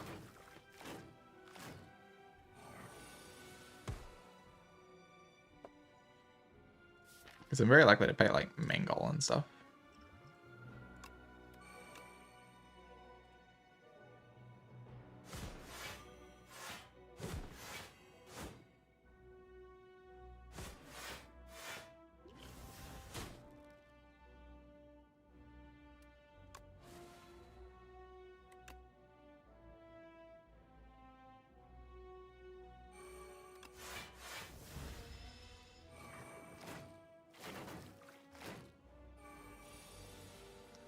Random attack from your hand.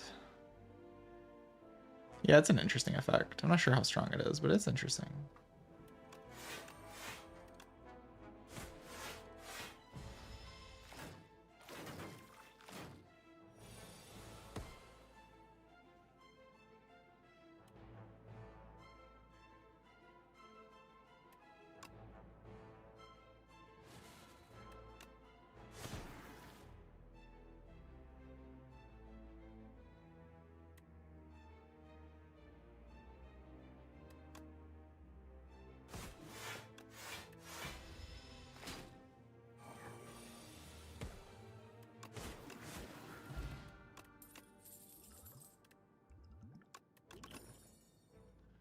Alright, get Phenolpane involved now. I'm okay with that. I think I can kind of deal with Laga. Like I can just like do a big Mangle or something. And upgrading Bash here seems quite strong. Kind of missing Vulnerable, so.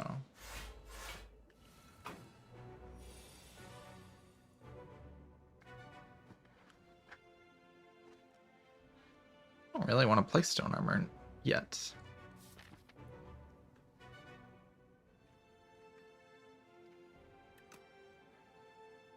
Maybe it's okay.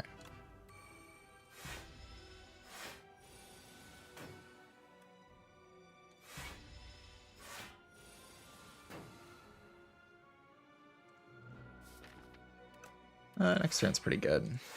I know I don't get a thing here. But that's fine.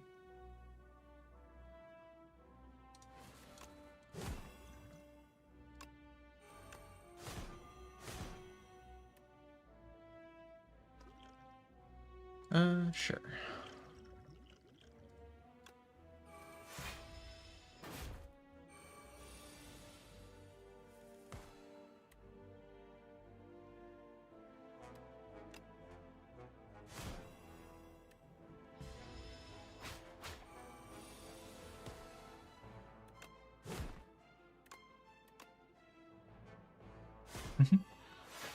Angle doing very good work so far.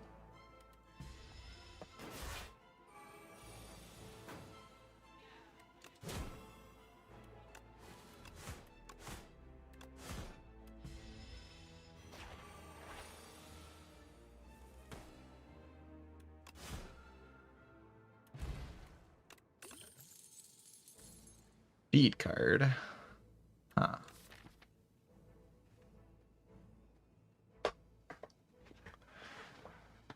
Yeah, Mangle's a pretty solid card. Definitely in single target fights. In multi-target fights, this thing's maybe a little bit more awkward, but very solid in single target.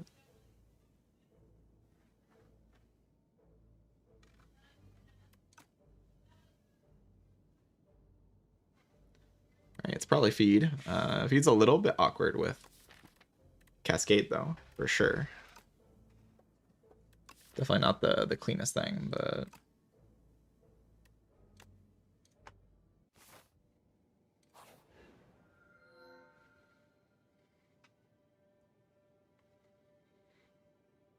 Pale's Eye. First time each combat you end your turn without playing cards, exhaust your hand, and take an extra turn. That can be very potent. I kind of want to try this Relic out.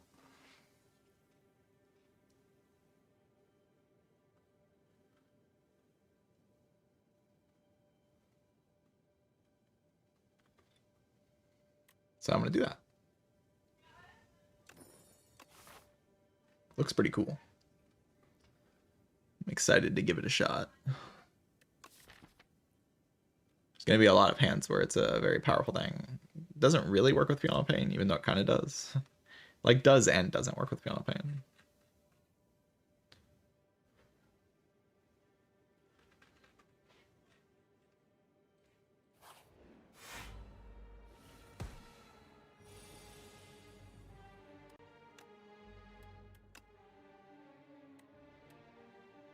I can Bomb Pot and kill this one.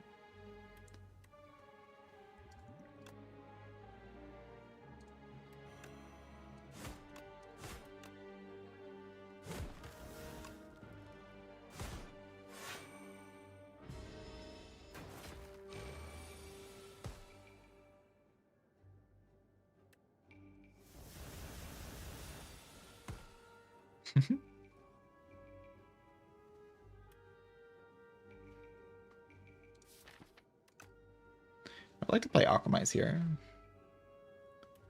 Sadly, this guy is kind of doing too much for me to play Alchemize. I'll try to get back around to it.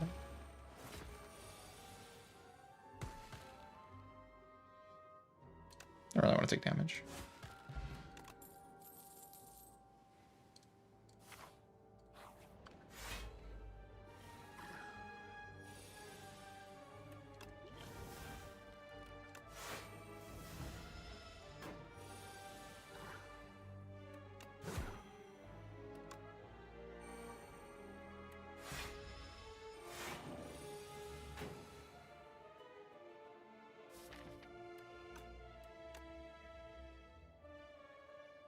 Oh, really? I missed it? No, I didn't miss it. Okay, good.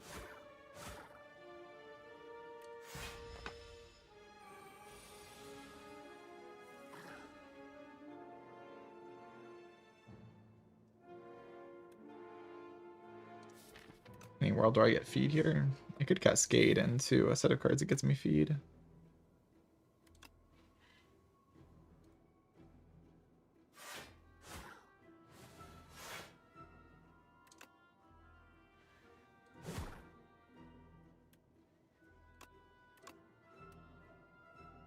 Not quite.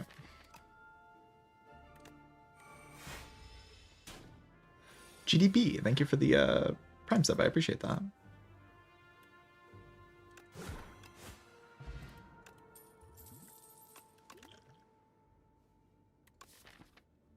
All right, uppercut, sure.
What should I do here?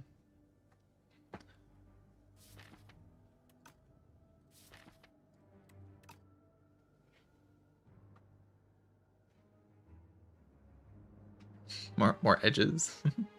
Especially considering Ironclad is very threatening, actually. Very strong in this game, it feels like.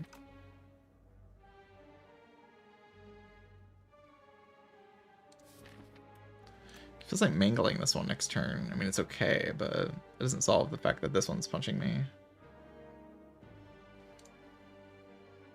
Can I get this one to die from Hourglass? Deal 13 to it. So I'd like to play the weakness card.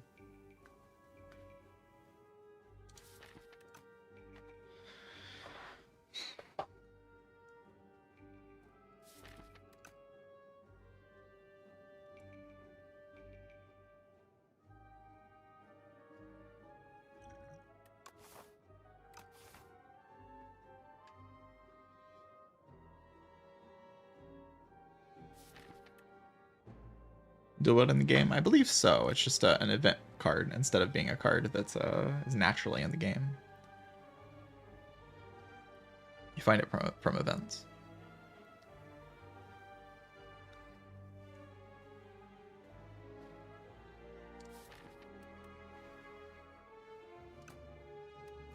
I think the line is this.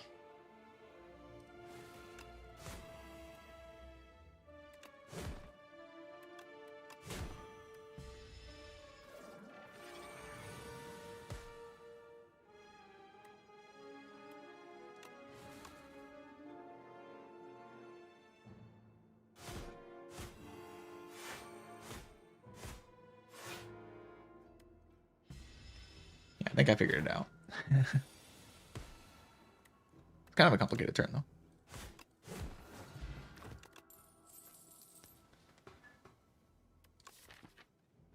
Bloodletting feels like such an excellent card in this game. Like, it really does feel like such a powerful card. But one almost does feel like enough. What if it's not, though? Yeah, it's also a common. Alright, enchanting mangled with corrupted. It's gonna make it deal 30 damage. I lose 2 HP, but like, it's not such a big problem, really. Transforming a strike is also completely fine.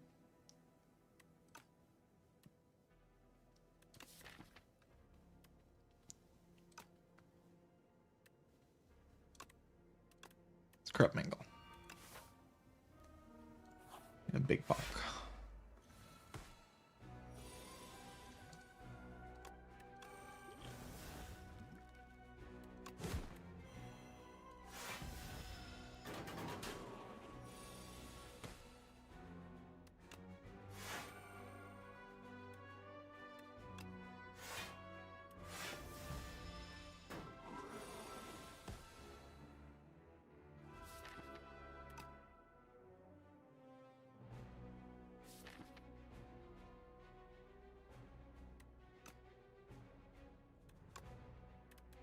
kind of want to deal 45 damage, but I guess I can just end my turn next turn.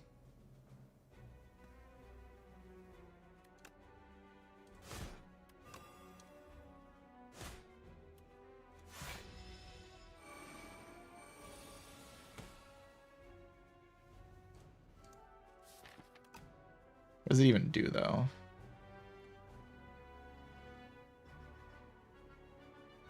I just take a lot from not ending my turn. I don't like taking a lot of damage.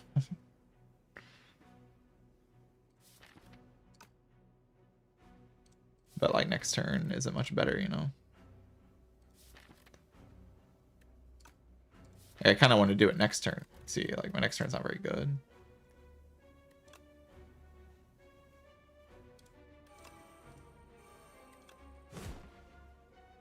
Why that put in? Oh.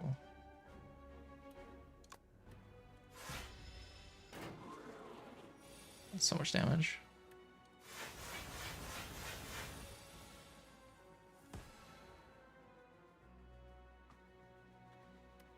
Equi bash.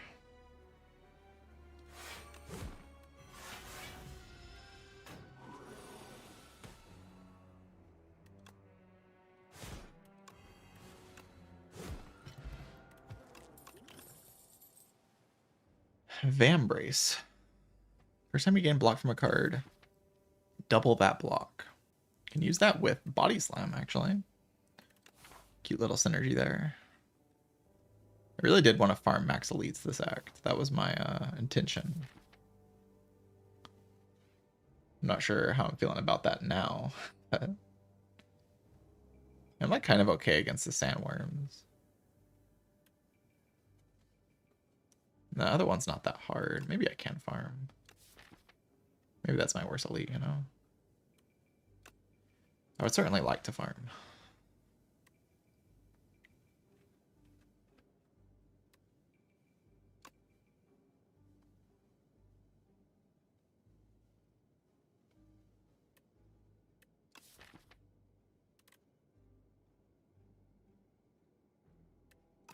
Body Slam minus just isn't really what I want.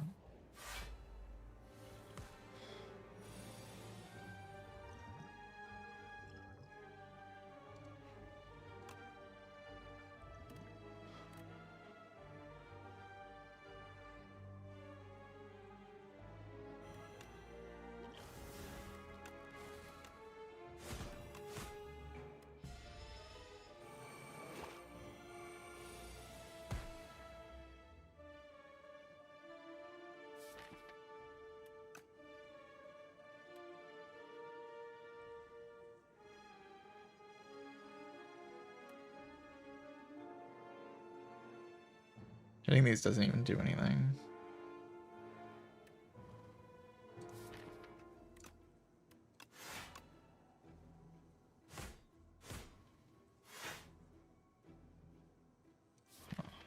That was not very good, huh?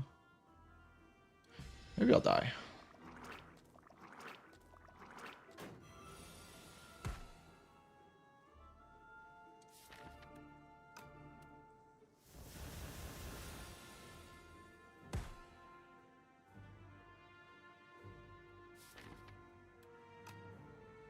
I need to draw Mangle next turn.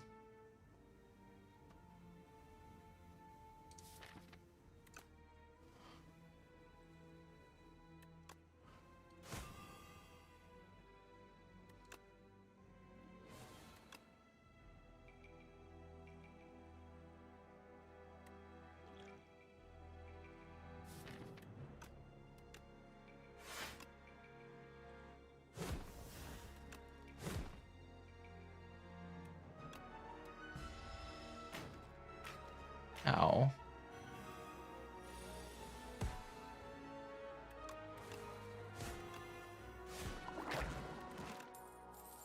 That was rough. Hopefully I can survive this fight. I said I was good at this fight. 60 block. Maybe a little overkill there.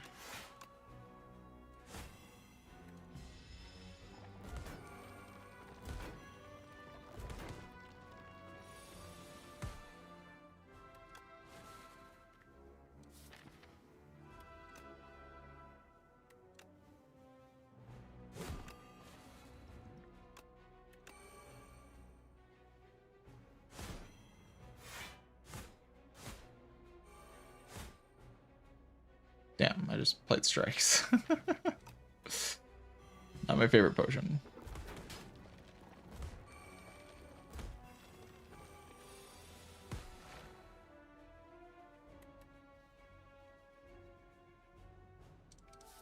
If I play all the blocks, do I survive this turn?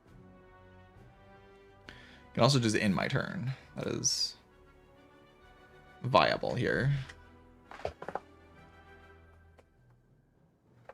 It does just skip the enemy's turn. But playing all blocks does block enough, right? Because it's block 7 plus 17. Which I live on 2. It's probably the right option.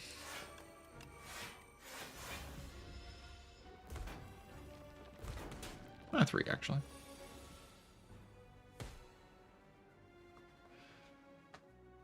Alright. Can I kill them by some miracle?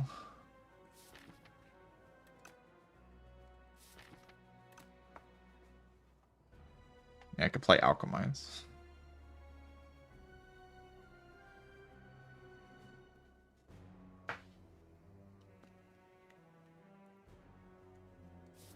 What do I think has better chance of making me live? Cascade's hard to play because Bloodletting kills me.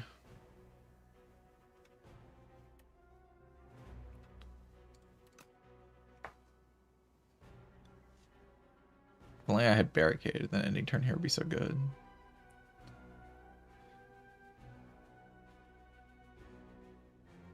Can I block for enough somehow?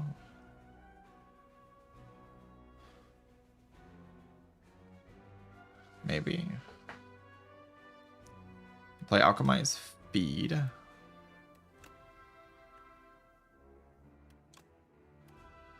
$11 plus 10 is not enough.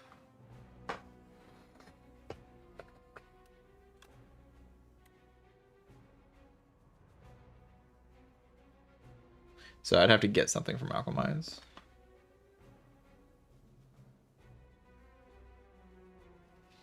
Because it would block for enough, like the exhaust.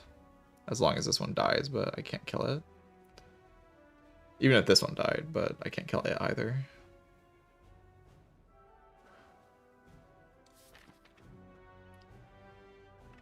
I can probably do something good if I end my turn, but like...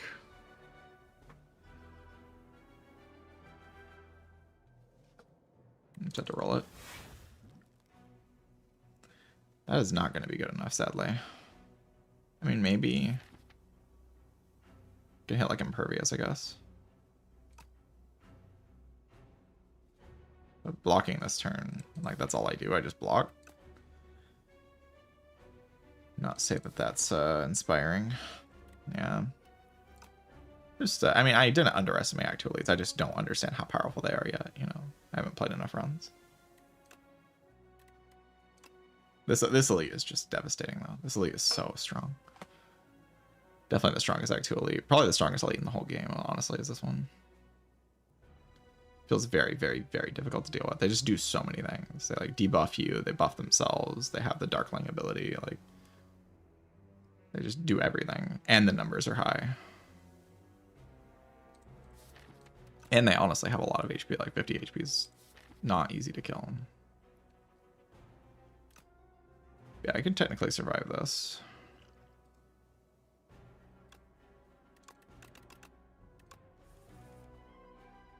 Wow, that's disappointing. But if I ended my turn, that means I would have died anyway. Like ending my turn, drawing this, I can play Mangle, but I just die.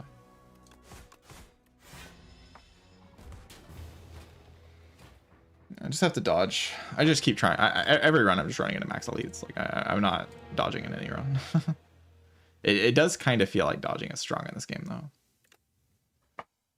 It feels like elites are best avoided, mostly.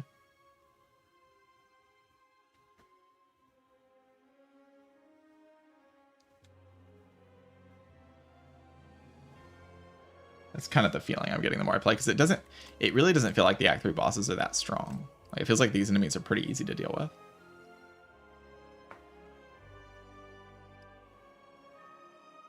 It's like, if these enemies are pretty easy to deal with, then like, there's not that much actually pushing you into elite fights, right?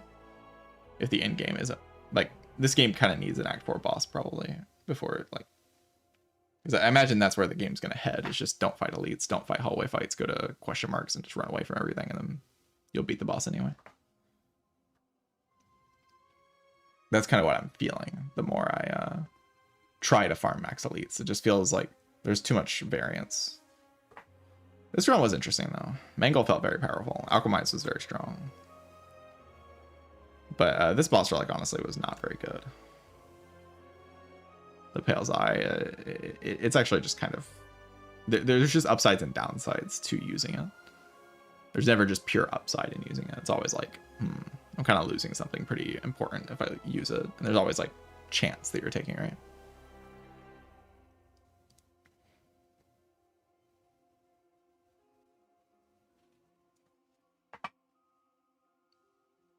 This enemy is very strong. The other Act 2 elites I don't feel are all that strong, but this enemy is very, very powerful. Very hard to deal with this guy. Honestly, the hallway fight's where it all went wrong here, actually. It was this hallway fight. I did not expect to take this much damage in a hallway fight with like Anchor, Mercury Hourglass, and like this Relic. I did not think it was very likely for me to take a lot of damage, but I did in fact take a lot of damage.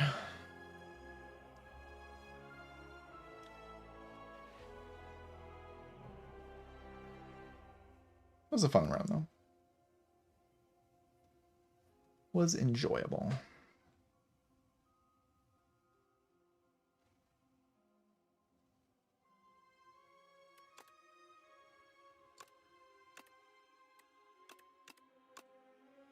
The only character I haven't played today is this Silent. Should I give the Silent a try?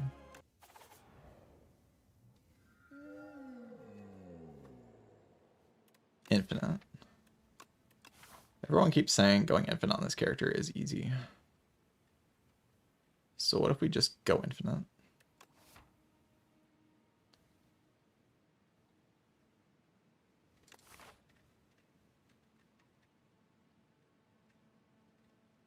Like, what if I just don't fight any elites? Let's try this. Let's try this. Let's see what happens.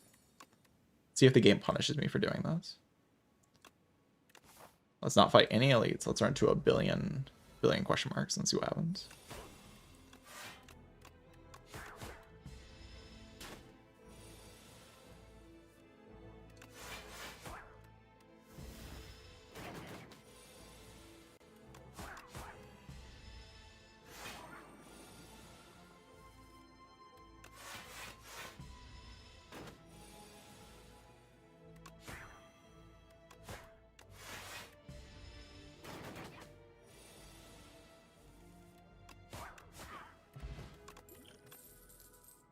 Gamba.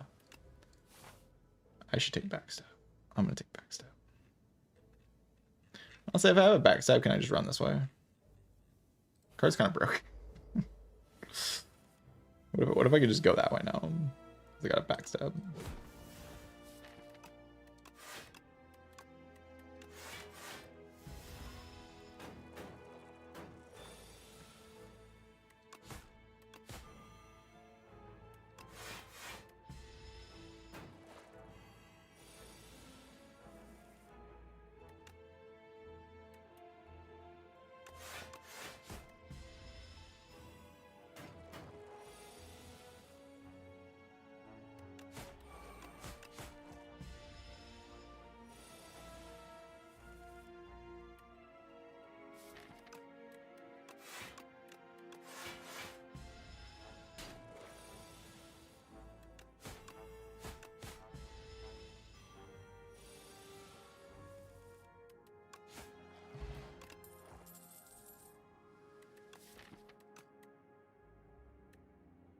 Is this 5 for every skill in your hand? What? That's like so much better than before.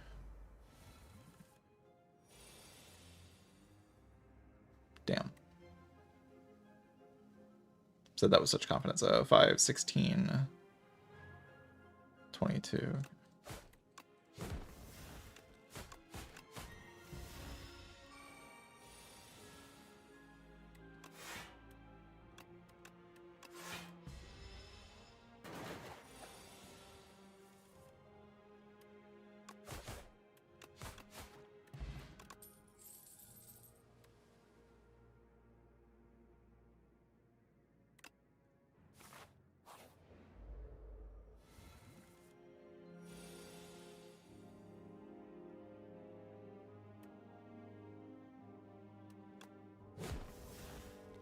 Zab is strong, but is it strong enough?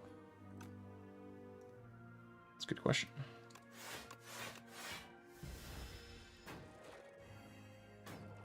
So I can't really afford to lose my potion here.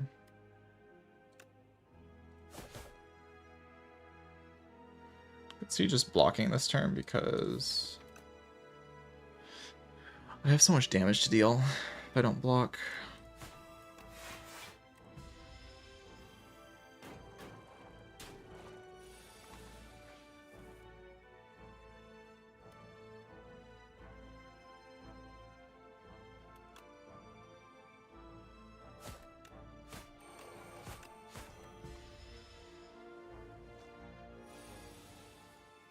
Ooh, I don't like that. I'm gonna play around this case. Diet a potion. I think if I potion, I just kind of lose the run. Because the shambling monster thing will kill me.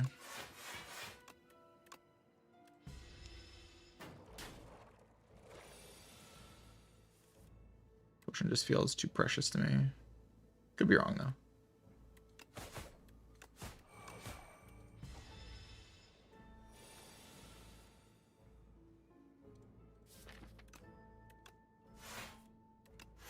Honestly, probably should. I mean, overall, should have potioned this way. Would have made it a lot easier. I kind of figured I could abuse that mechanic more than I actually was able to.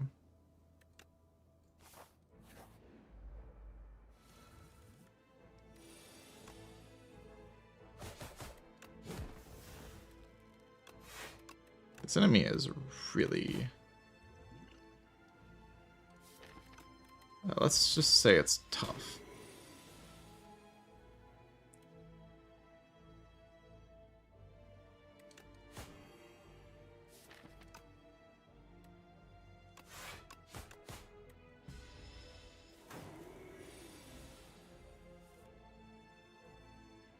Okay, 18 plus 12, yeah, okay.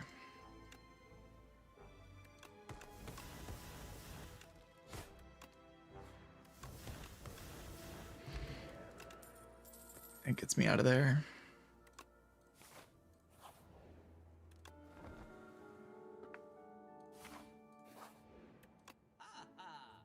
Ships gain retain. The first ship you play each turn deals 9 additional damage.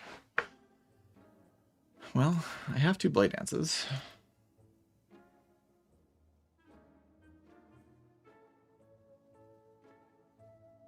I guess we'll buy a Phantom Blades.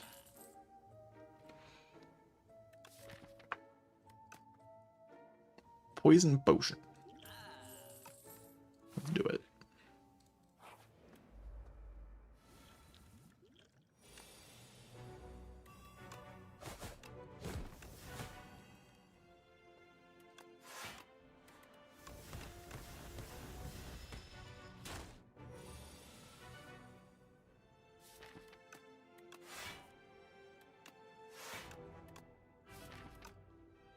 Nice Phantom Blades.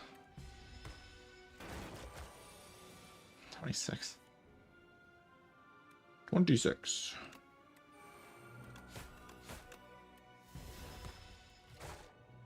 Almost got the split though.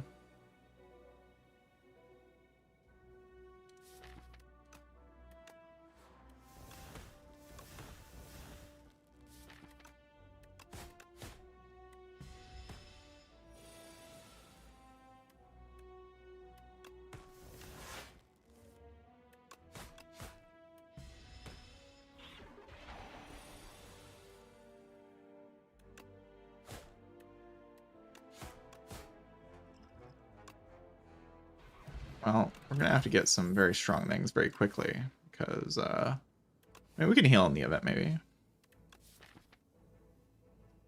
Maybe we can get some healing. I got a potion bag too, and a mailbox that'll do something.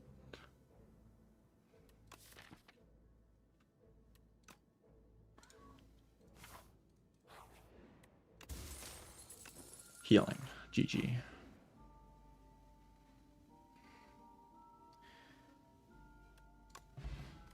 Oh, ho, ho, ho, ho, ho, ho, ho. The fairy in a bottle. Okay. Saved, maybe. Kind of, a little bit. Or trying to be saved.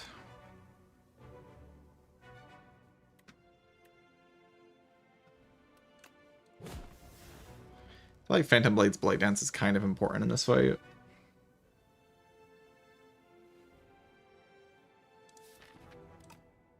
Maybe not dying is more important, though. Could be true.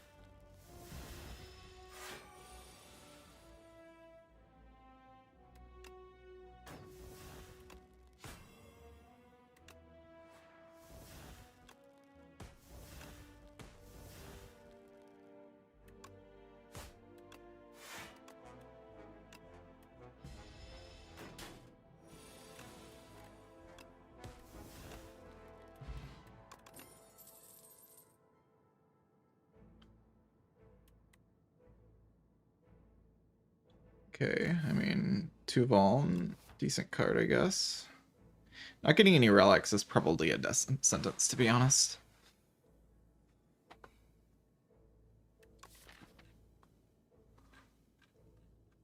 I probably need to get some relics. I mean, who knows? That sounds kind of strong, you know.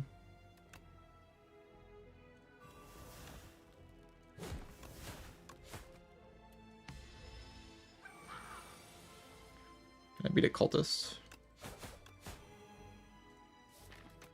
Hopefully.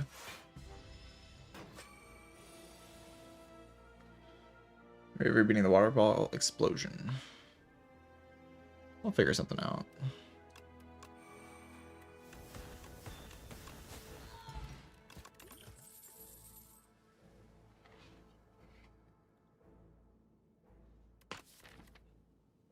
I could use an accuracy. Like, Phantom Blades is cool and all, but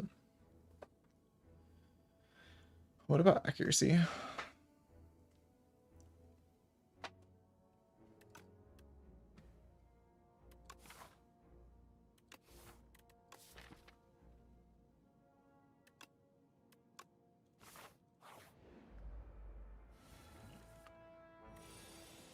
Zero times. Well, that's unpleasant.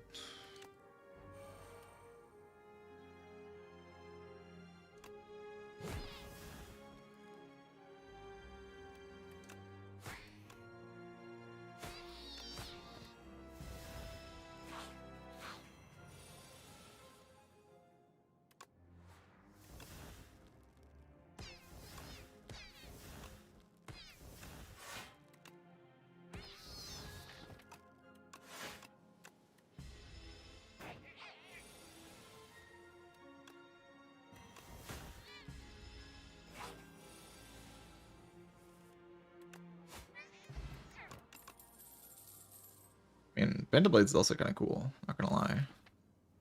I don't think it's bad.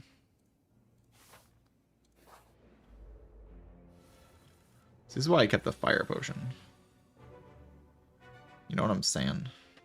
I was like, I might need that fire potion, you know? I might need it. Because these guys just like freaking go crazy on you.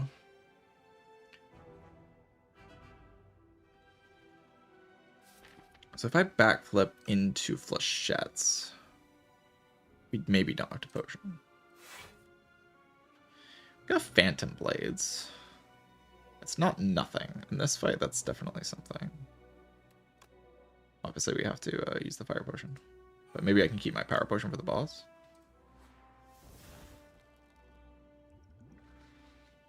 Fire potion here into 13.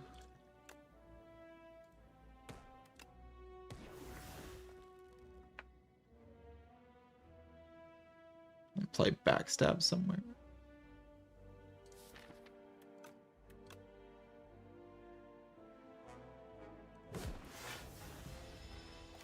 Can't wait for the day where I know which one to attack in this fight.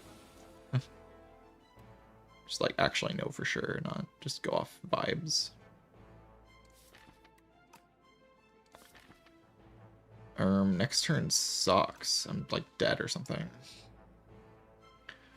This one is buffing next turn, I think. That seems reasonable to think. That this one's buffing next turn. This one's dealing 8. This one I hope is dead. Hope.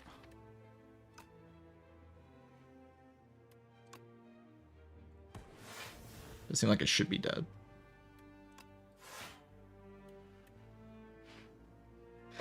So I can do like, I can take 1 this turn, but what's like the reason to take 1? There should be a reason if I'm gonna do that.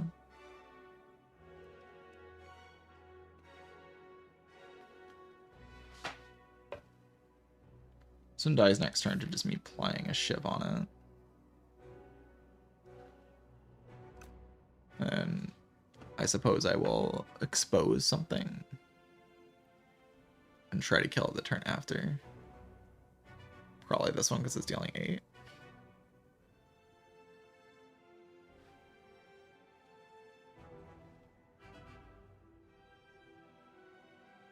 Next turn I take 6.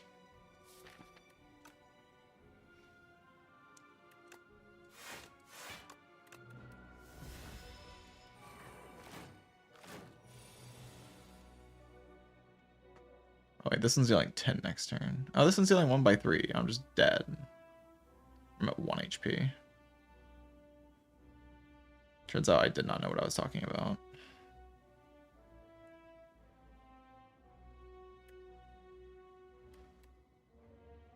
Go shove here. Expose here.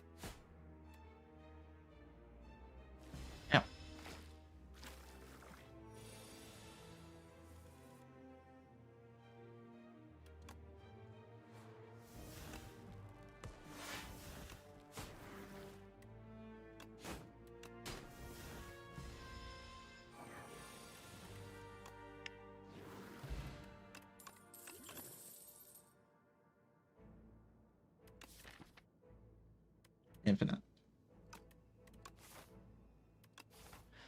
Okay, I will rest.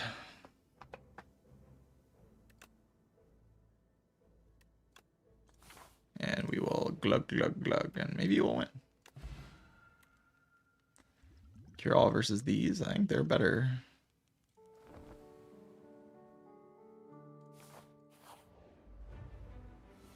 Think. Hope so.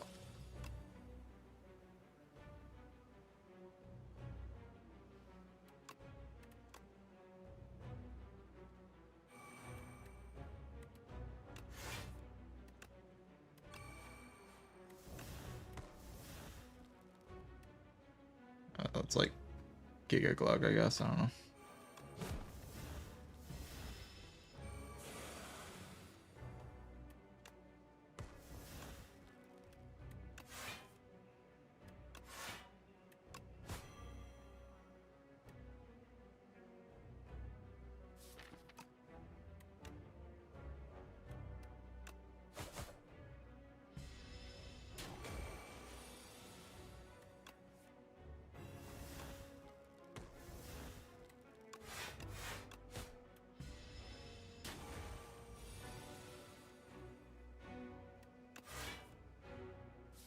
God, so bad.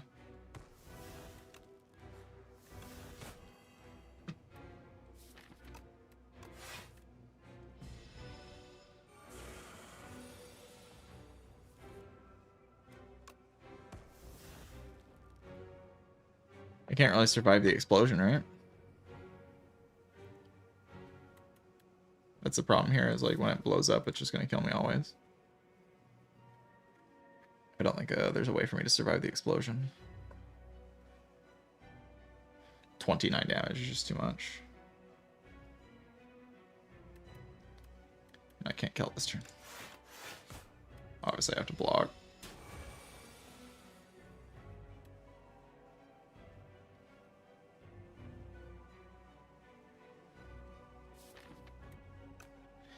Can I kill it this turn? I kill it this turn. Maybe this can survive. 21 plus 24 plus 7. Or plus 6 plus 5.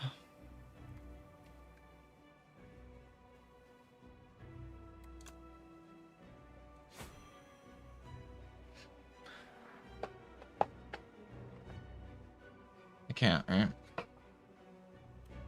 21 plus 24 is just not even... It's not even approaching enough. I don't want to draw these block cards later. Or I want to draw these block cards later. I don't want to draw... Or I want them in my next shuffle. Hopefully I don't draw block cards next turn. Okay, I didn't draw, like... I drew kind of most of them. Do I have to, like, not kill it?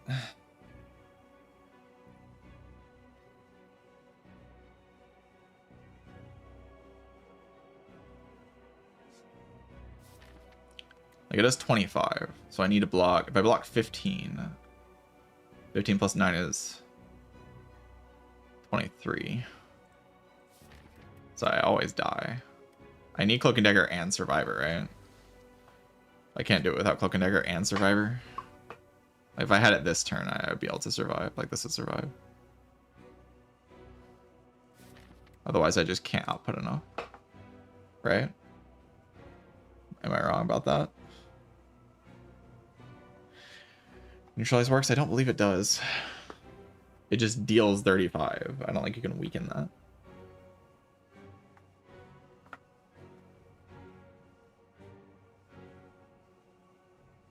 If neutralize weakens it, then I mean that's also in my hand, so you can weaken it. Okay. Well, we have to get to a reshuffle then, and just hope. Cope, I guess.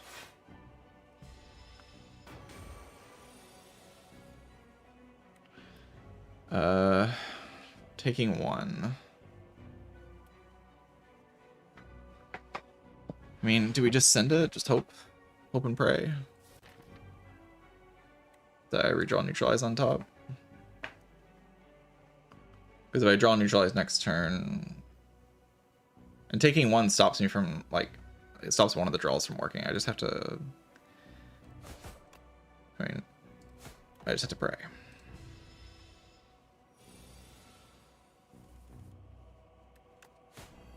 Does work.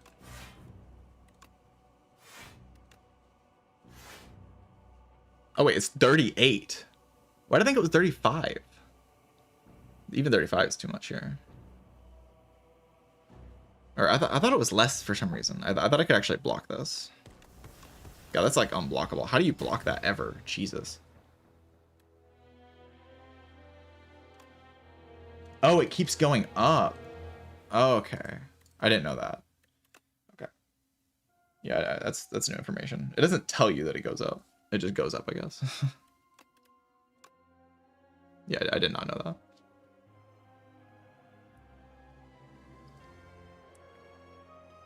So you want to kill it as fast as possible. Okay. To stop that number from being so big. I was like, 38's insane. Yeah, it has a counter, but it doesn't say increases. Like, it just has a counter. You have to, like, read it and then just make that assumption or see that it goes up.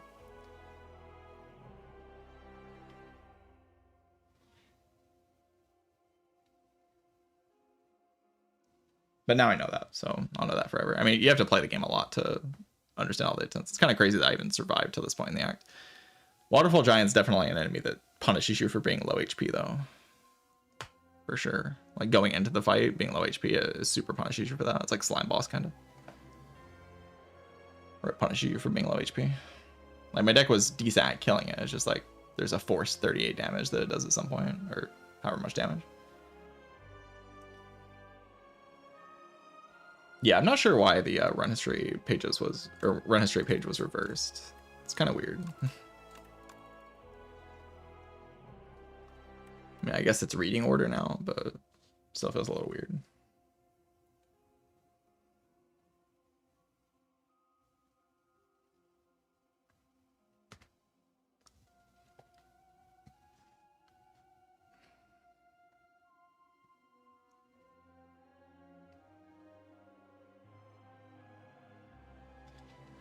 No, I'm not complaining because it's too hard. I think the game's at a fine level of difficulty. If anything, it's slightly too easy. I just don't know what the enemies do. And I'm trying new things. But I can see that the card pulls are quite strong.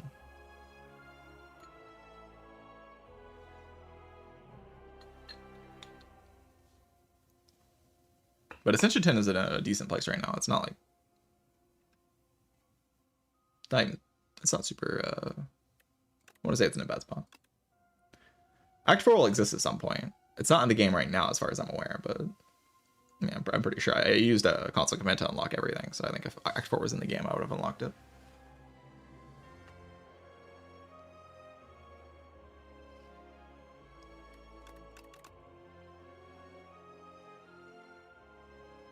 But yeah, I was going to go for some kind of infinite thing. I just got a backstab, so I was like, let's run in. And I got through the act, but Waterfall Giant definitely punishes that.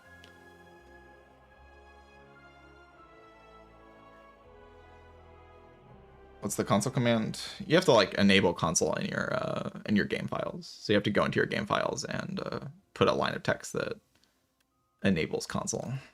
There's like a guide of how to do it in Asuki's Discord if you're part of that. The console command is just unlock all. Just unlock all. All together, I think.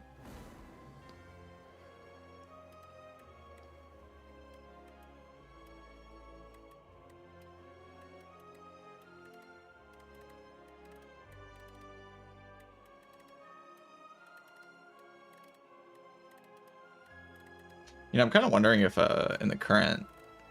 I think it's either Silent or Defect that are the strongest characters in the game. And I could definitely see it being Defect. Every time I play Defect, the character just feels overwhelmingly powerful, to be honest. It could just be that I'm seeing Frost Orbs, but it feels very easy to see Frost Orbs. And they feel like they just kind of win the game.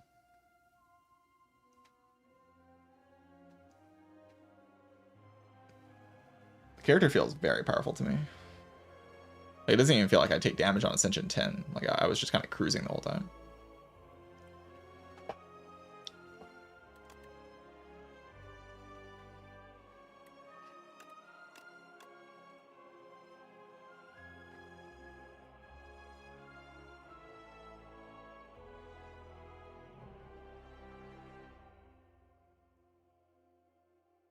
Yeah, Defect is quite something.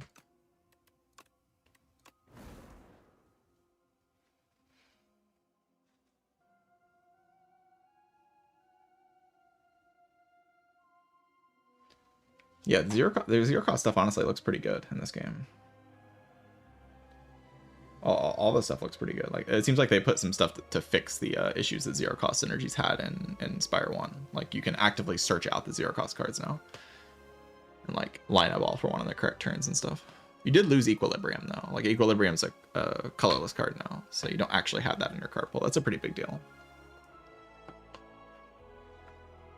Definitely feels like blocking with Frost is the way to go, especially with common focus now. Like, they put focus at common. There is just there's a lot of implications of putting focus at common. Used to, you had to get that uncommon. There's no more focus at uncommon now, but focus at common is a really big change. It just means you're basically going to be using it every run. Like, it's a standard thing now instead of like a thing you're actively looking for. You just kind of have it because they're uncommon cards. And I think those common cards are quite good, especially with upgrades.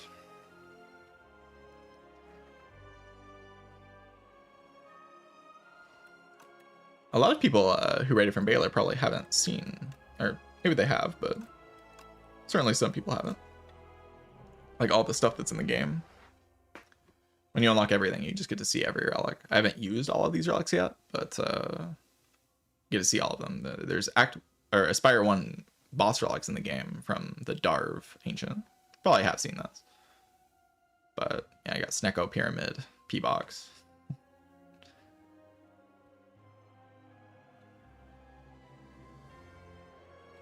Brimstone? Brimstone is in the game, yeah. Pretty sure it's still a shop relic, right? I don't remember what it looks like.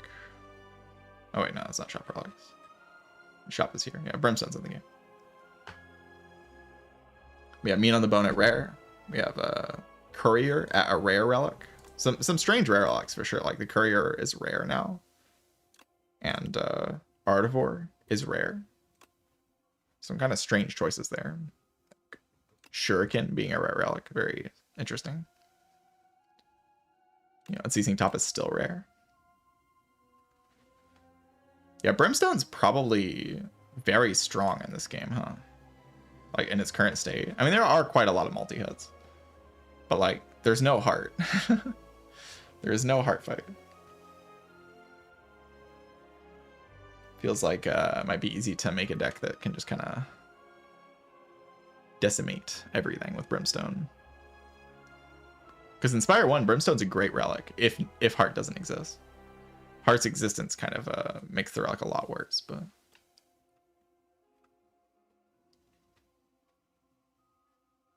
There is the B-Man. That is true, actually. That counters Brimstone pretty hard, huh? That thing already does a lot of damage. Giving that thing strength? Wow. Even just like Philostone, which is in the game, would we'll bring it to from 3x8 to 4x8 on turn 1. That's a huge hit. That's nightmare fuel, Philostone B-Man. Jeez. It's like some bird Philo stuff.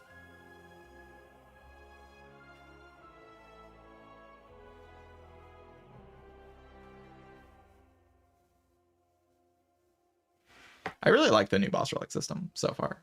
I've had a really good time with it. It's been a lot of fun. Have you all seen the Prismatic Shard boss relic? This is something people used to talk about, like the idea of... I think I mentioned... I think I said this one time. I remember like talking about it one time.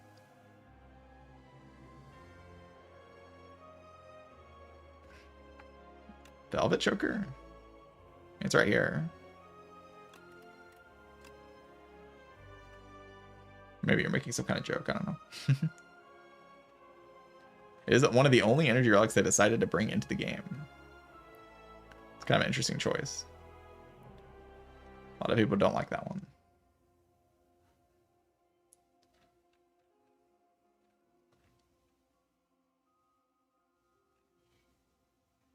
Yeah, Velvet Choker is in the game. I haven't actually seen what this does yet. Does this do something like interesting? I haven't actually done Golden Compass yet.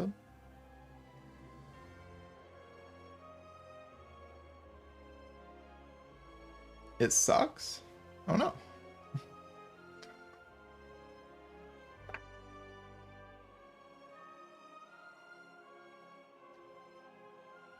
Makes a straight line with 2 chests, early fires, late elites. Huh. So it just like gives you a, you know, quote unquote optimal path. As a boss relic? Like as a boss relic, that's there's a lot of like strong things you can get from Teskatara. Like Yummy Cookie, Very Hot Cocoa is pretty good, Big Hug's pretty good, Toy Box, pretty solid. Seal of Gold is like a better ectoplasm kind of.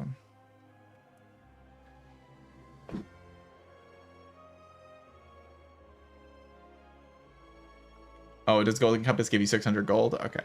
Okay, that is something at least.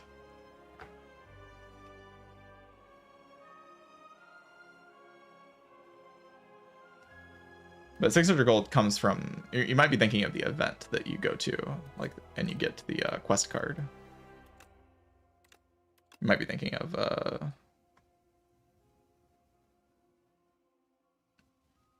the quest card spoils map. This is probably what you're thinking about.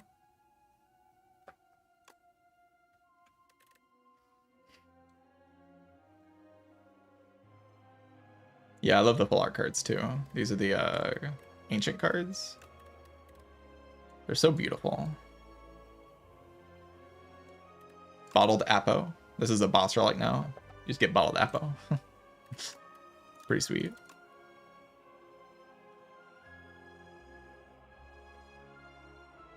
The idea of boss relic cards is just really cool. I've taken Sealed Throne. It was great. It was really, really good. Not sure about Quadcast. That seems a little bit questionable, but to take as your boss relic. But a lot of these other ones are very solid. Bias Cog, I don't feel like... I feel like this is going to change at some point. I don't know. Bias Cog's really strong in Spire 1. Very strong card, obviously. But this game has no artifact. There is no way to mitigate this downside. And, like, fights go for quite a long time in this game. So, like... And going to 0 focus is devastating. So I don't know if this is ever really worth taking as your boss relic. Like it probably would be still like a solid card in your deck, but there's no like electrodynamics. I mean, there is Storm. I guess a Storm deck probably still likes this, right? And Storm got an interesting change. I'm not sure if it's a buff or a nerf. It's probably a buff. But Storm now channels 2 lightning orbs instead of just 1.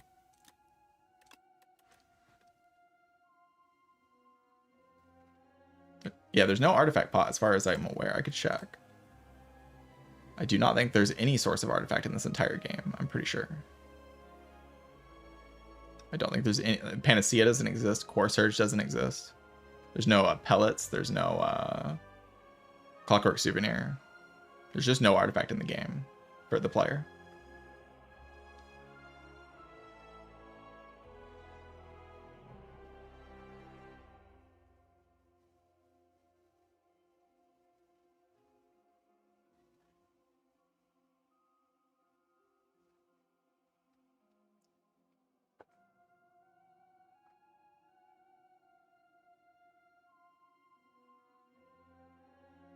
Potion shaped rock is so funny. Also, one crazy thing. Look at this. Focus Potion is a common potion. Focus Potion in this game is nasty. This potion in this game is nasty because like orbs are aplenty and orb slots are also aplenty, but focus is scarce and only temporary. So this just gives you permanent focus and common. Like very powerful potion. That's very strong in this game, especially. It is good in Spire 1, but it is excellent in this game. Focus is better in this game than it was in Spire 1. For sure. You just channel more orbs, you have more orb slots, and there's less access to focus. Most focus is temporary, and the only I think permanent focus is from Defrag, which gives you 1 permanent focus, and it's a rare card. I think that is the only access in the entire game to a permanent focus. Like everything else is temporary. The temporary focus cards are common though. Defect feels more interactive. Yeah, I think the intention of this design. Yeah, Data Disc is still there. Data Disc is ridiculous. Wow, that's a very strong relic as well. Is it a common still? I should check. I think the intention of the design with Defect. Yeah, it is a common. Wow. I think the intention of the design with Defect was the. Hold on. With the common focus stuff was that people would complain about Defect, like you press in turn too much, like you get all your frost, you're set up, you can't take damage, and then you end your turn, right? An anonymous gifter with 5 gifted subs. Thank you. I appreciate that.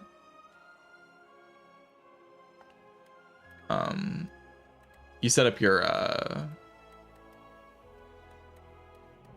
like you set up your frost and focus, and then you just sit there and end turn. Like, you know, everyone talked about ETE and didn't have fun with it. But now with Defect, you're like, I'm gonna play my frost, and now I still have to play the game because I need to redraw into my focus strike. I need to redraw into my hotfix. You know, you have to like get these cards back into your hand and play them again. Like you have to play hollow to get these cards back, and that's how you keep your focus up. So it makes you like actually have to engage with card draw and engage with like the game past setting up your orbs. So I think it's a really cool idea because it still feels strong. It doesn't feel weak, but it makes you actually play your cards and think about card draw and stuff, rather than just being like, okay, I drew my defrag, I drew my core surge bias cog, now I just in turn until the enemy dies, you know. Or I drew my consume with my orb slots and stuff. How good is hologram in this game? I think it's incredibly good. I think it's amazing, like absolutely amazing. On Defect, I think it's amazing because you just take this card and then hologram is just another copy of Hotfix in your deck. There's also a relic that like pulls back exhausted cards, or when you play an exhausted card, the exhausted card comes back. Hologram Turbo got better in this game because Defect has evolved now. First time you draw a status card, you draw 2 cards. Defect has access to evolve. So like Holo Turbo, synergies, like the synergies are crazy with hologram on this character. There's so much interaction with it. Hologram is basically good in every single like package that you have. Like your synergy package with status cards, hologram is very good. Your synergy package with 0 cost cards, hologram is very good. Your synergy package with focus, that used to be where it kind of fell off a little bit, but now it's also very good because this is your focus now. So I think hologram is incredible in this game. That's my current feeling. It could change, but that's how I feel about it right now. Because I take hologram and then it just hologram brings me back my my focus strike plus every time. And it's like, okay, that's 2 focus on this turn. It feels like an excellent amount of output. Makes a big difference.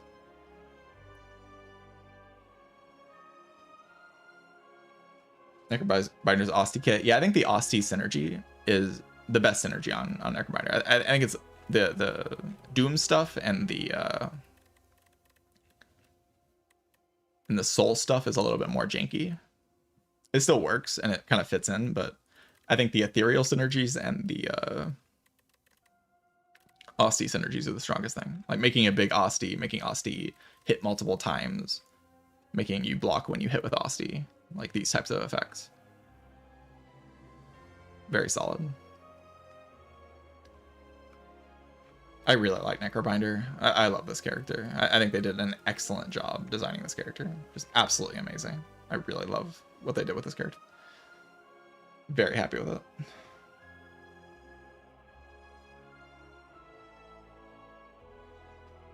Regent, I also love Regent. I love the new characters. Like, I couldn't be happier with both of them. I think they're just great.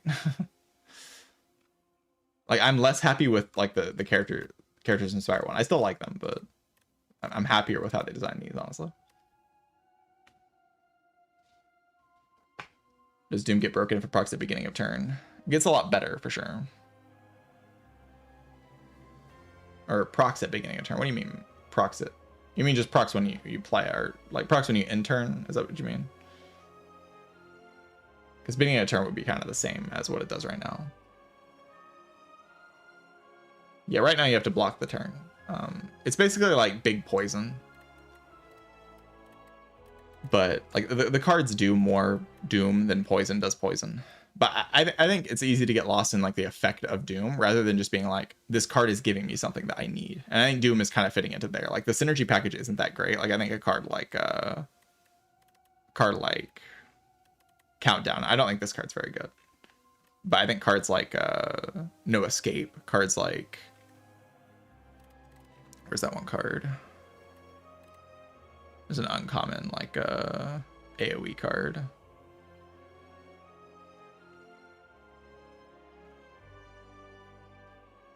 Can't find it. Yeah, the 21 plus weak one. Am I just not seeing it?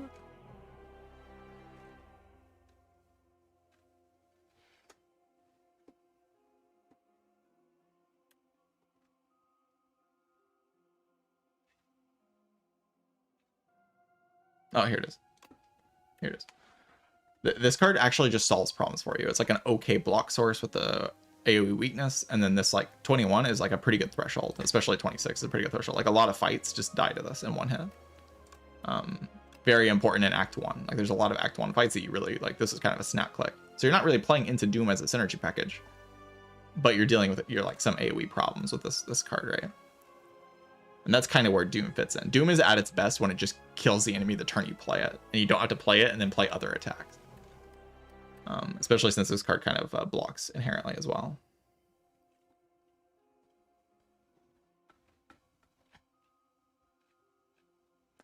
Yeah, I think there's other ways to do. Like I think End of Days can accomplish a similar thing. There's other ways to do stuff, but I just think it's all a little bit janky. Reperform's like a strong card on its own. That's all I'm really saying. Playing into the synergy, I don't think is very strong, but using individual cards to amplify the thing you're doing already just by having Doom, I think is totally reasonable. And definitely solid. You just have to not be like, oh, I need to build a Doom deck. I don't think Doom decks are very strong in this game. I think you mostly want to play into Austie synergies and ethereal synergies.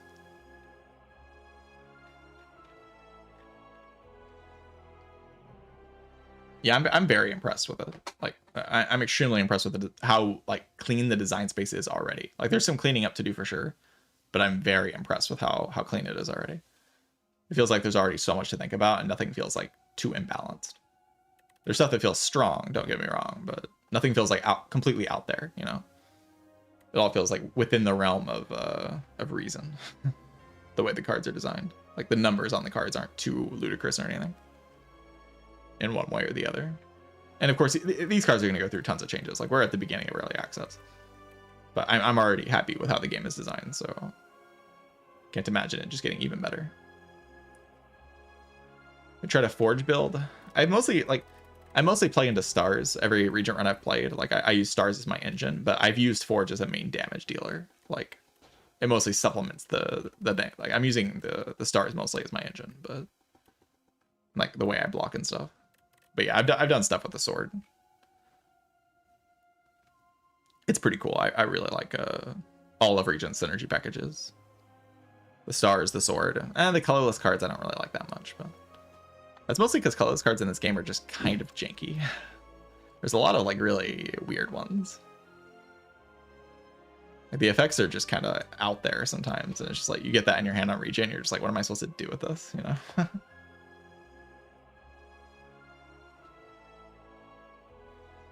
When you played it on the door boss, he killed both phases at the same time. That's amazing. I love that.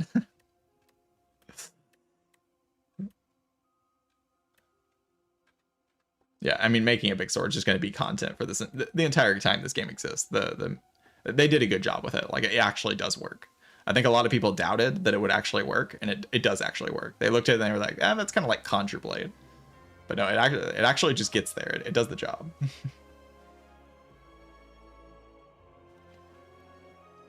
Yeah, Shockwave is such a good splashable card that they were just like, let's make it colorless. They just chose to make it colorless. I skipped to Ascension 10. I did not climb. I unlocked everything with a console command. I don't enjoy going up the Ascensions. I didn't do it in Spire 1, and I didn't want to do it in this game either. It's just not for me. I don't feel like I'm learning anything when I play the low Ascension runs. It feels too easy to win. I like losing, basically. That's how I get better. I don't really get better by winning most of the time, unless it's like a very challenging win.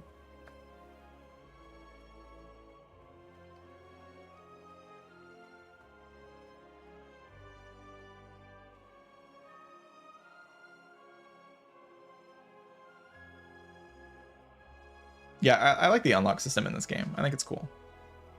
But it's just not like I just don't enjoy actually playing the runs on the low Ascension. I enjoy the high Ascension. Well, as soon as I switched to Ascension 10 and played my first run, I was like, oh, this is great. Like, I'm having it was so much fun. Like, immediately it was just so much fun. Like, look at this. It's amazing. I just like lost 1, 2, 3, 4 Necro runs in a row, and then I won 2 in a row because I figured some stuff out. You know, like, I went into this run with some new ideas, and then they actually worked. Also, this card's super cool. The sight. I really like the card pull overall, but look at this, 76 damage. Starting the run with this would be kind of crazy. What are these ideas?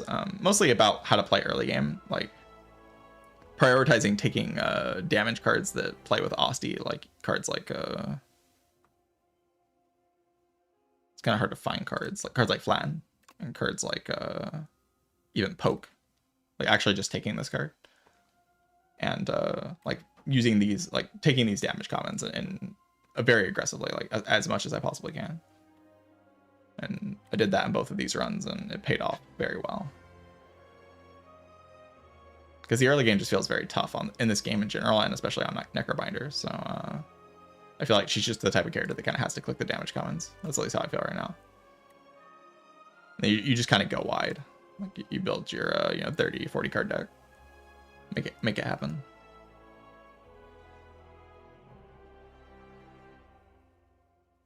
Yeah, Poke is really solid. It's like Slice with a bunch of synergies, basically. Like Slice is already an alright card, right? This is Slice that doesn't get affected by weakness or any kind of debuffs. And then on top of that, it also activates a bunch of synergies. Like this card's very solid. There's a bunch of synergies with it. This character has a lot of card draw, so 0 cost attacks are better, and you also have synergies with the card.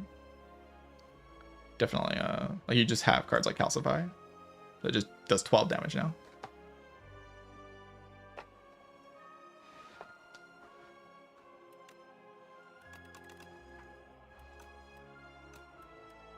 All right, is it time to play another run?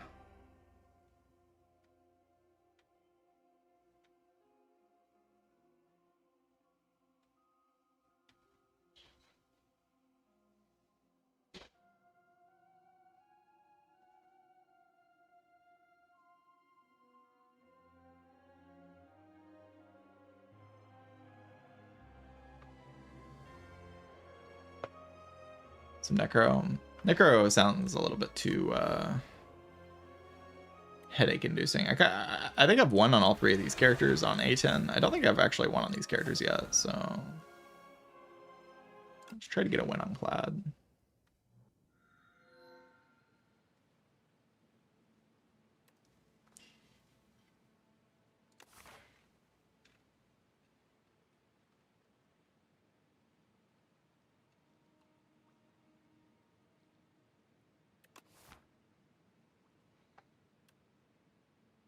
Card Reward and Potion I don't hate.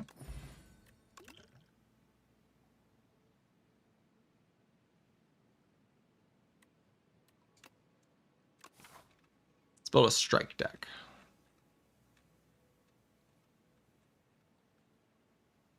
It's kind of weird how quiet the game is in these moments.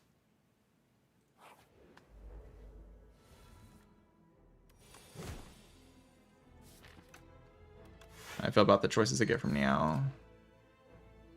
I'm pretty happy with him overall. I think it's cool.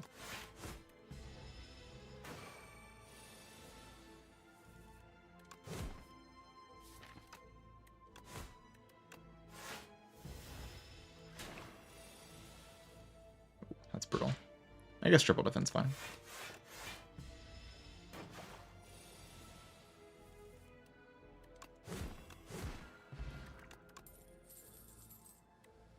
Strike deck. Go for the Hellraiser build.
Adding a lot of commons. Exactly how I don't want to play this character.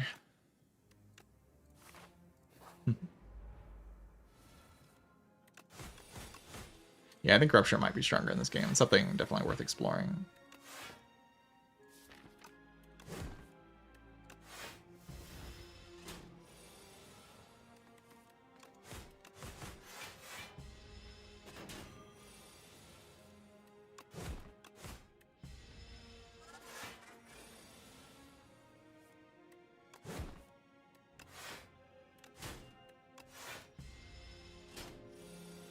Dead Branch is not in the game as far as I'm aware.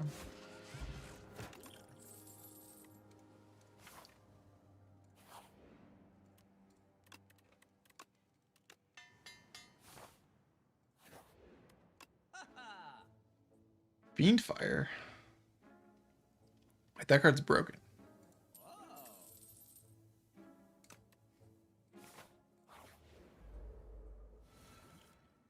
Oh god.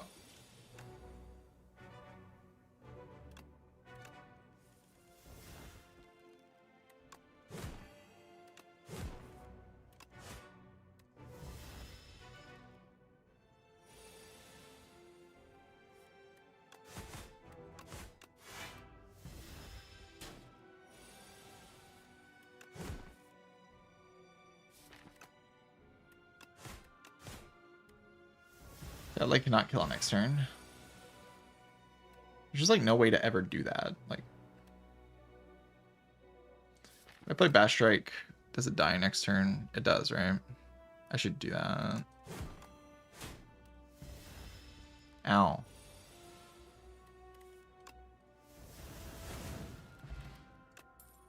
Three attacks in a single turn, deals 6 damage to a random enemy.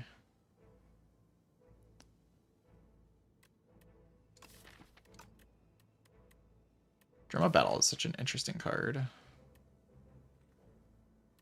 can very easily die to it. Let's try it out.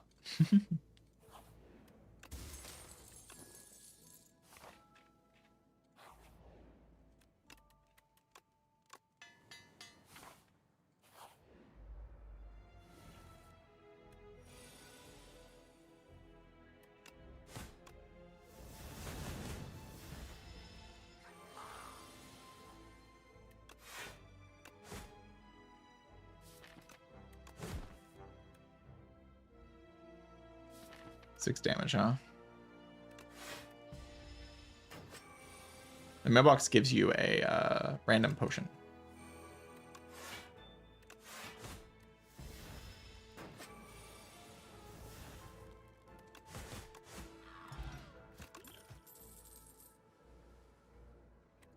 When you rest. Random potion when you rest. Alright, Juggernaut. I don't feel like that's all that great here. I mean, it's okay with this potion, I guess. The plating potion.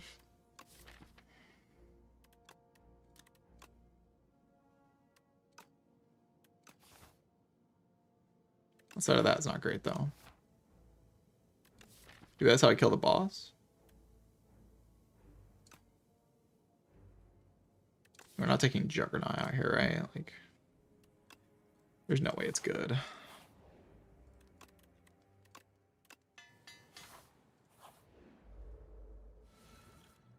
What? Wait, I can miss Fiendfire? That's allowed? I didn't know that.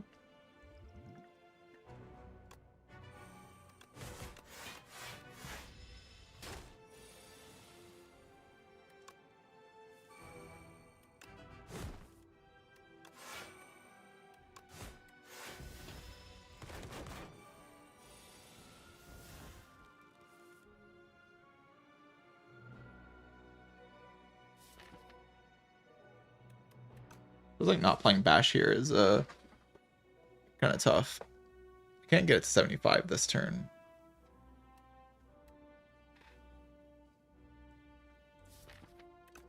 Oh, maybe it's not.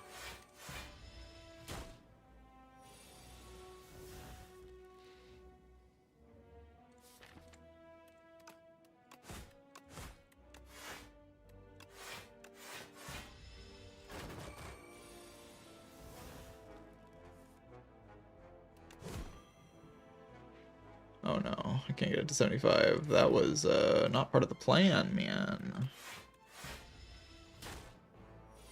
This enemy's really brutal.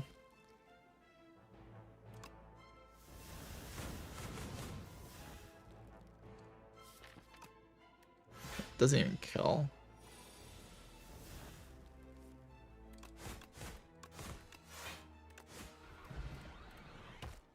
Okay. So Headbutt can choose the card that I exhausted Drama Battle.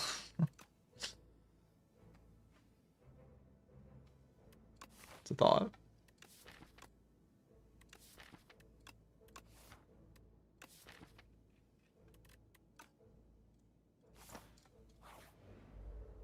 Oh god.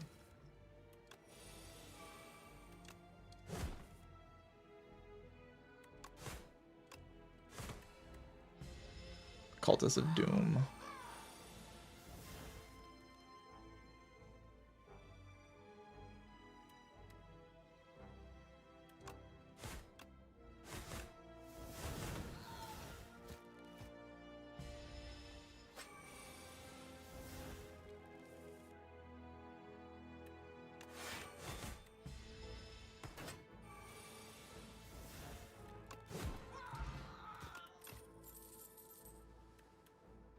Alright, can I flex pot Fiendfire to kill this boss? Only one way to find out.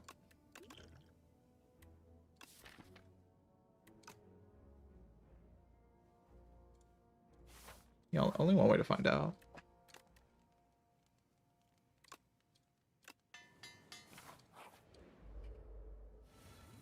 How much HP does this thing even have? Oh.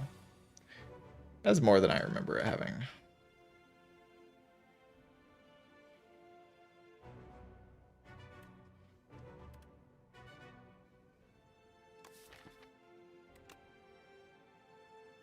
Hellraiser's so bad with Fiendfire.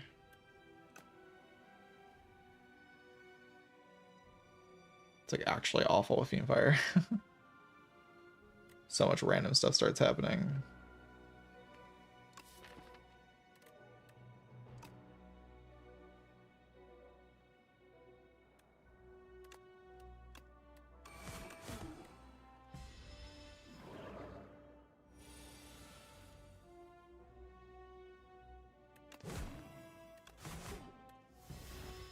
Ow.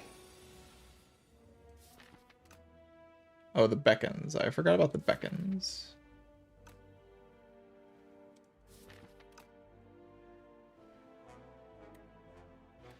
I feel like without Drum of Battle in the redraw, there's like no hope of ever getting Fiendfire, but maybe there is.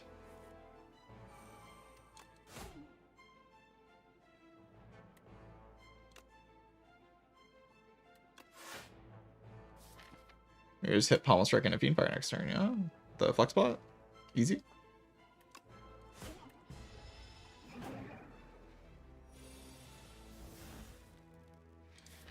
That's not good.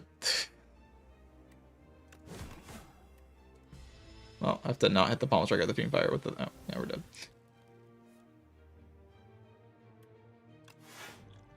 I think. It's intangible. Okay. Oh, GG. Alright, maybe the stream's been going on for too long. I've been streaming like 8 hours. I mean, it's not like it really mattered. Like, I was dead no matter what there. I forgot this fish gets intangible. This is like the second time I fought this thing. I think this is the second time I fought this enemy. I forgot it has like an intangible mechanic.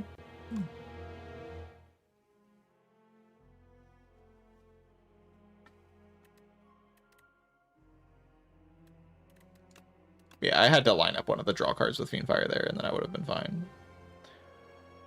The deck was not consistent.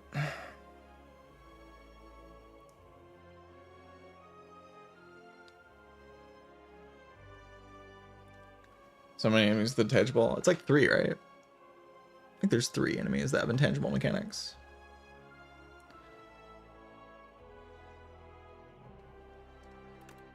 Yeah, I've been streaming since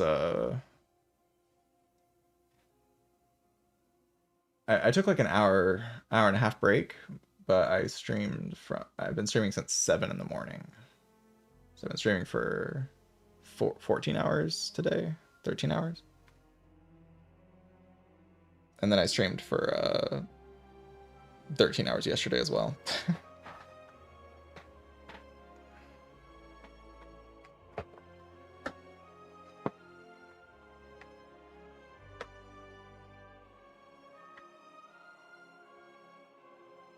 So I might be kind of gassed out at this point.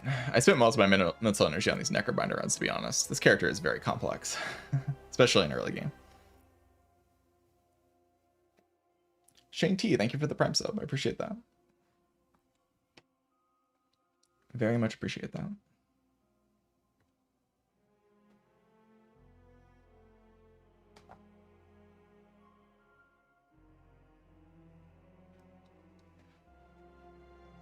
But yeah, I'm gonna try to get some good sleep tonight, and I'll be back tomorrow, bright and early, and go for even more gaming. But I think 14 hours, I'm kind of tapped out at this point.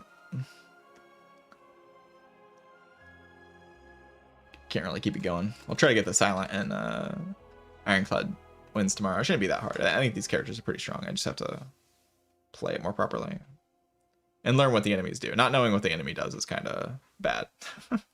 I should probably know what the enemy does. For some reason, I keep not getting this boss. I've gotten the other one a ton of times. Like whatever the other one is in this act. Like the Lagavulin and the Waterfall Giant. I get these like way more often than I get that one. It feels like I barely ever see that boss. There's a lot of Act 1 bosses, to be fair. There's 6, right? That's kind of a lot. Oh yeah, I guess there is this guy that has like the pseudo intangible, but that's not really intangible. It's more like a buffer stack, right? It functions more like a buffer stack.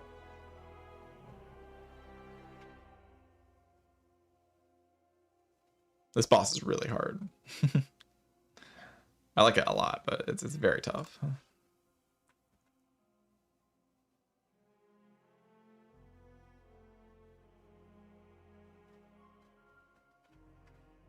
There's a dude's damage taken per hit capped at 7.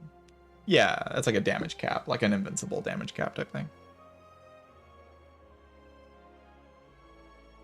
Per attack. So you can't burst him down with one attack.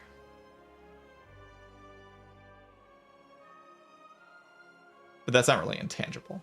Like the only characters with the only enemies with intangible, now that I remember, the fish, the Act 3 boss for some reason. That intangible is pretty rough. Like as the Nemesis intangible. That's the most relevant intangible in the game, I think. And there's one more. There's one more enemy that like randomly gains intangible at some point. Yeah, the animations are great, especially on the Regent. I love the Regent's animations. They're very, very good.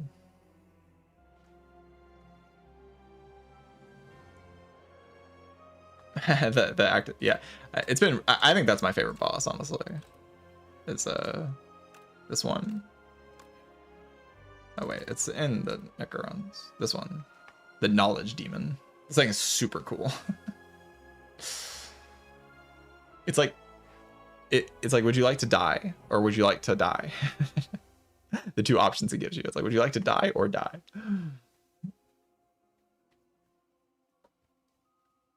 Yeah, I like the Sandpit boss as well. That one's really cool. That was a lot of fun, actually. I really like that one. Honestly, I think Evolve is stronger in this game, and Ironclad lost Evolve, and it got given to Defect. Like, every enemy gives you status cards in this game. And this character gets, Iteration. This card just draws cards. This thing just be drawing cards. Every fight, because, like, there's so many status cards. And a lot of them get to put in your draw pile as well in this game.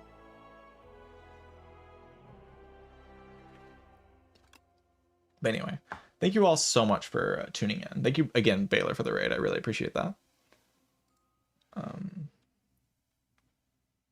I'll be back tomorrow for more gaming.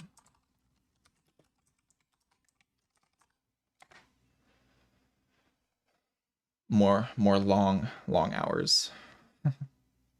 I need to sleep good tonight. And also, like, maybe run around a little bit. I've been sitting down too much. I'm gonna go get some water. Yeah, see you, Asuki. Thank you for being here. See you, 3666. 6. There's 4 6s.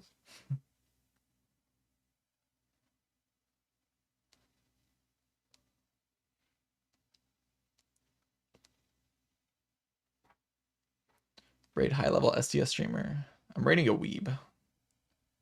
Everybody say hello, weeb. Say hello to the weeb.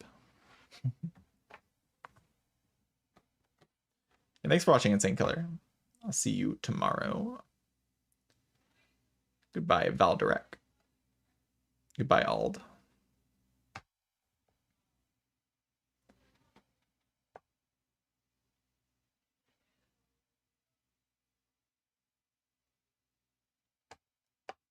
GG's, thanks for watching, and goodbye.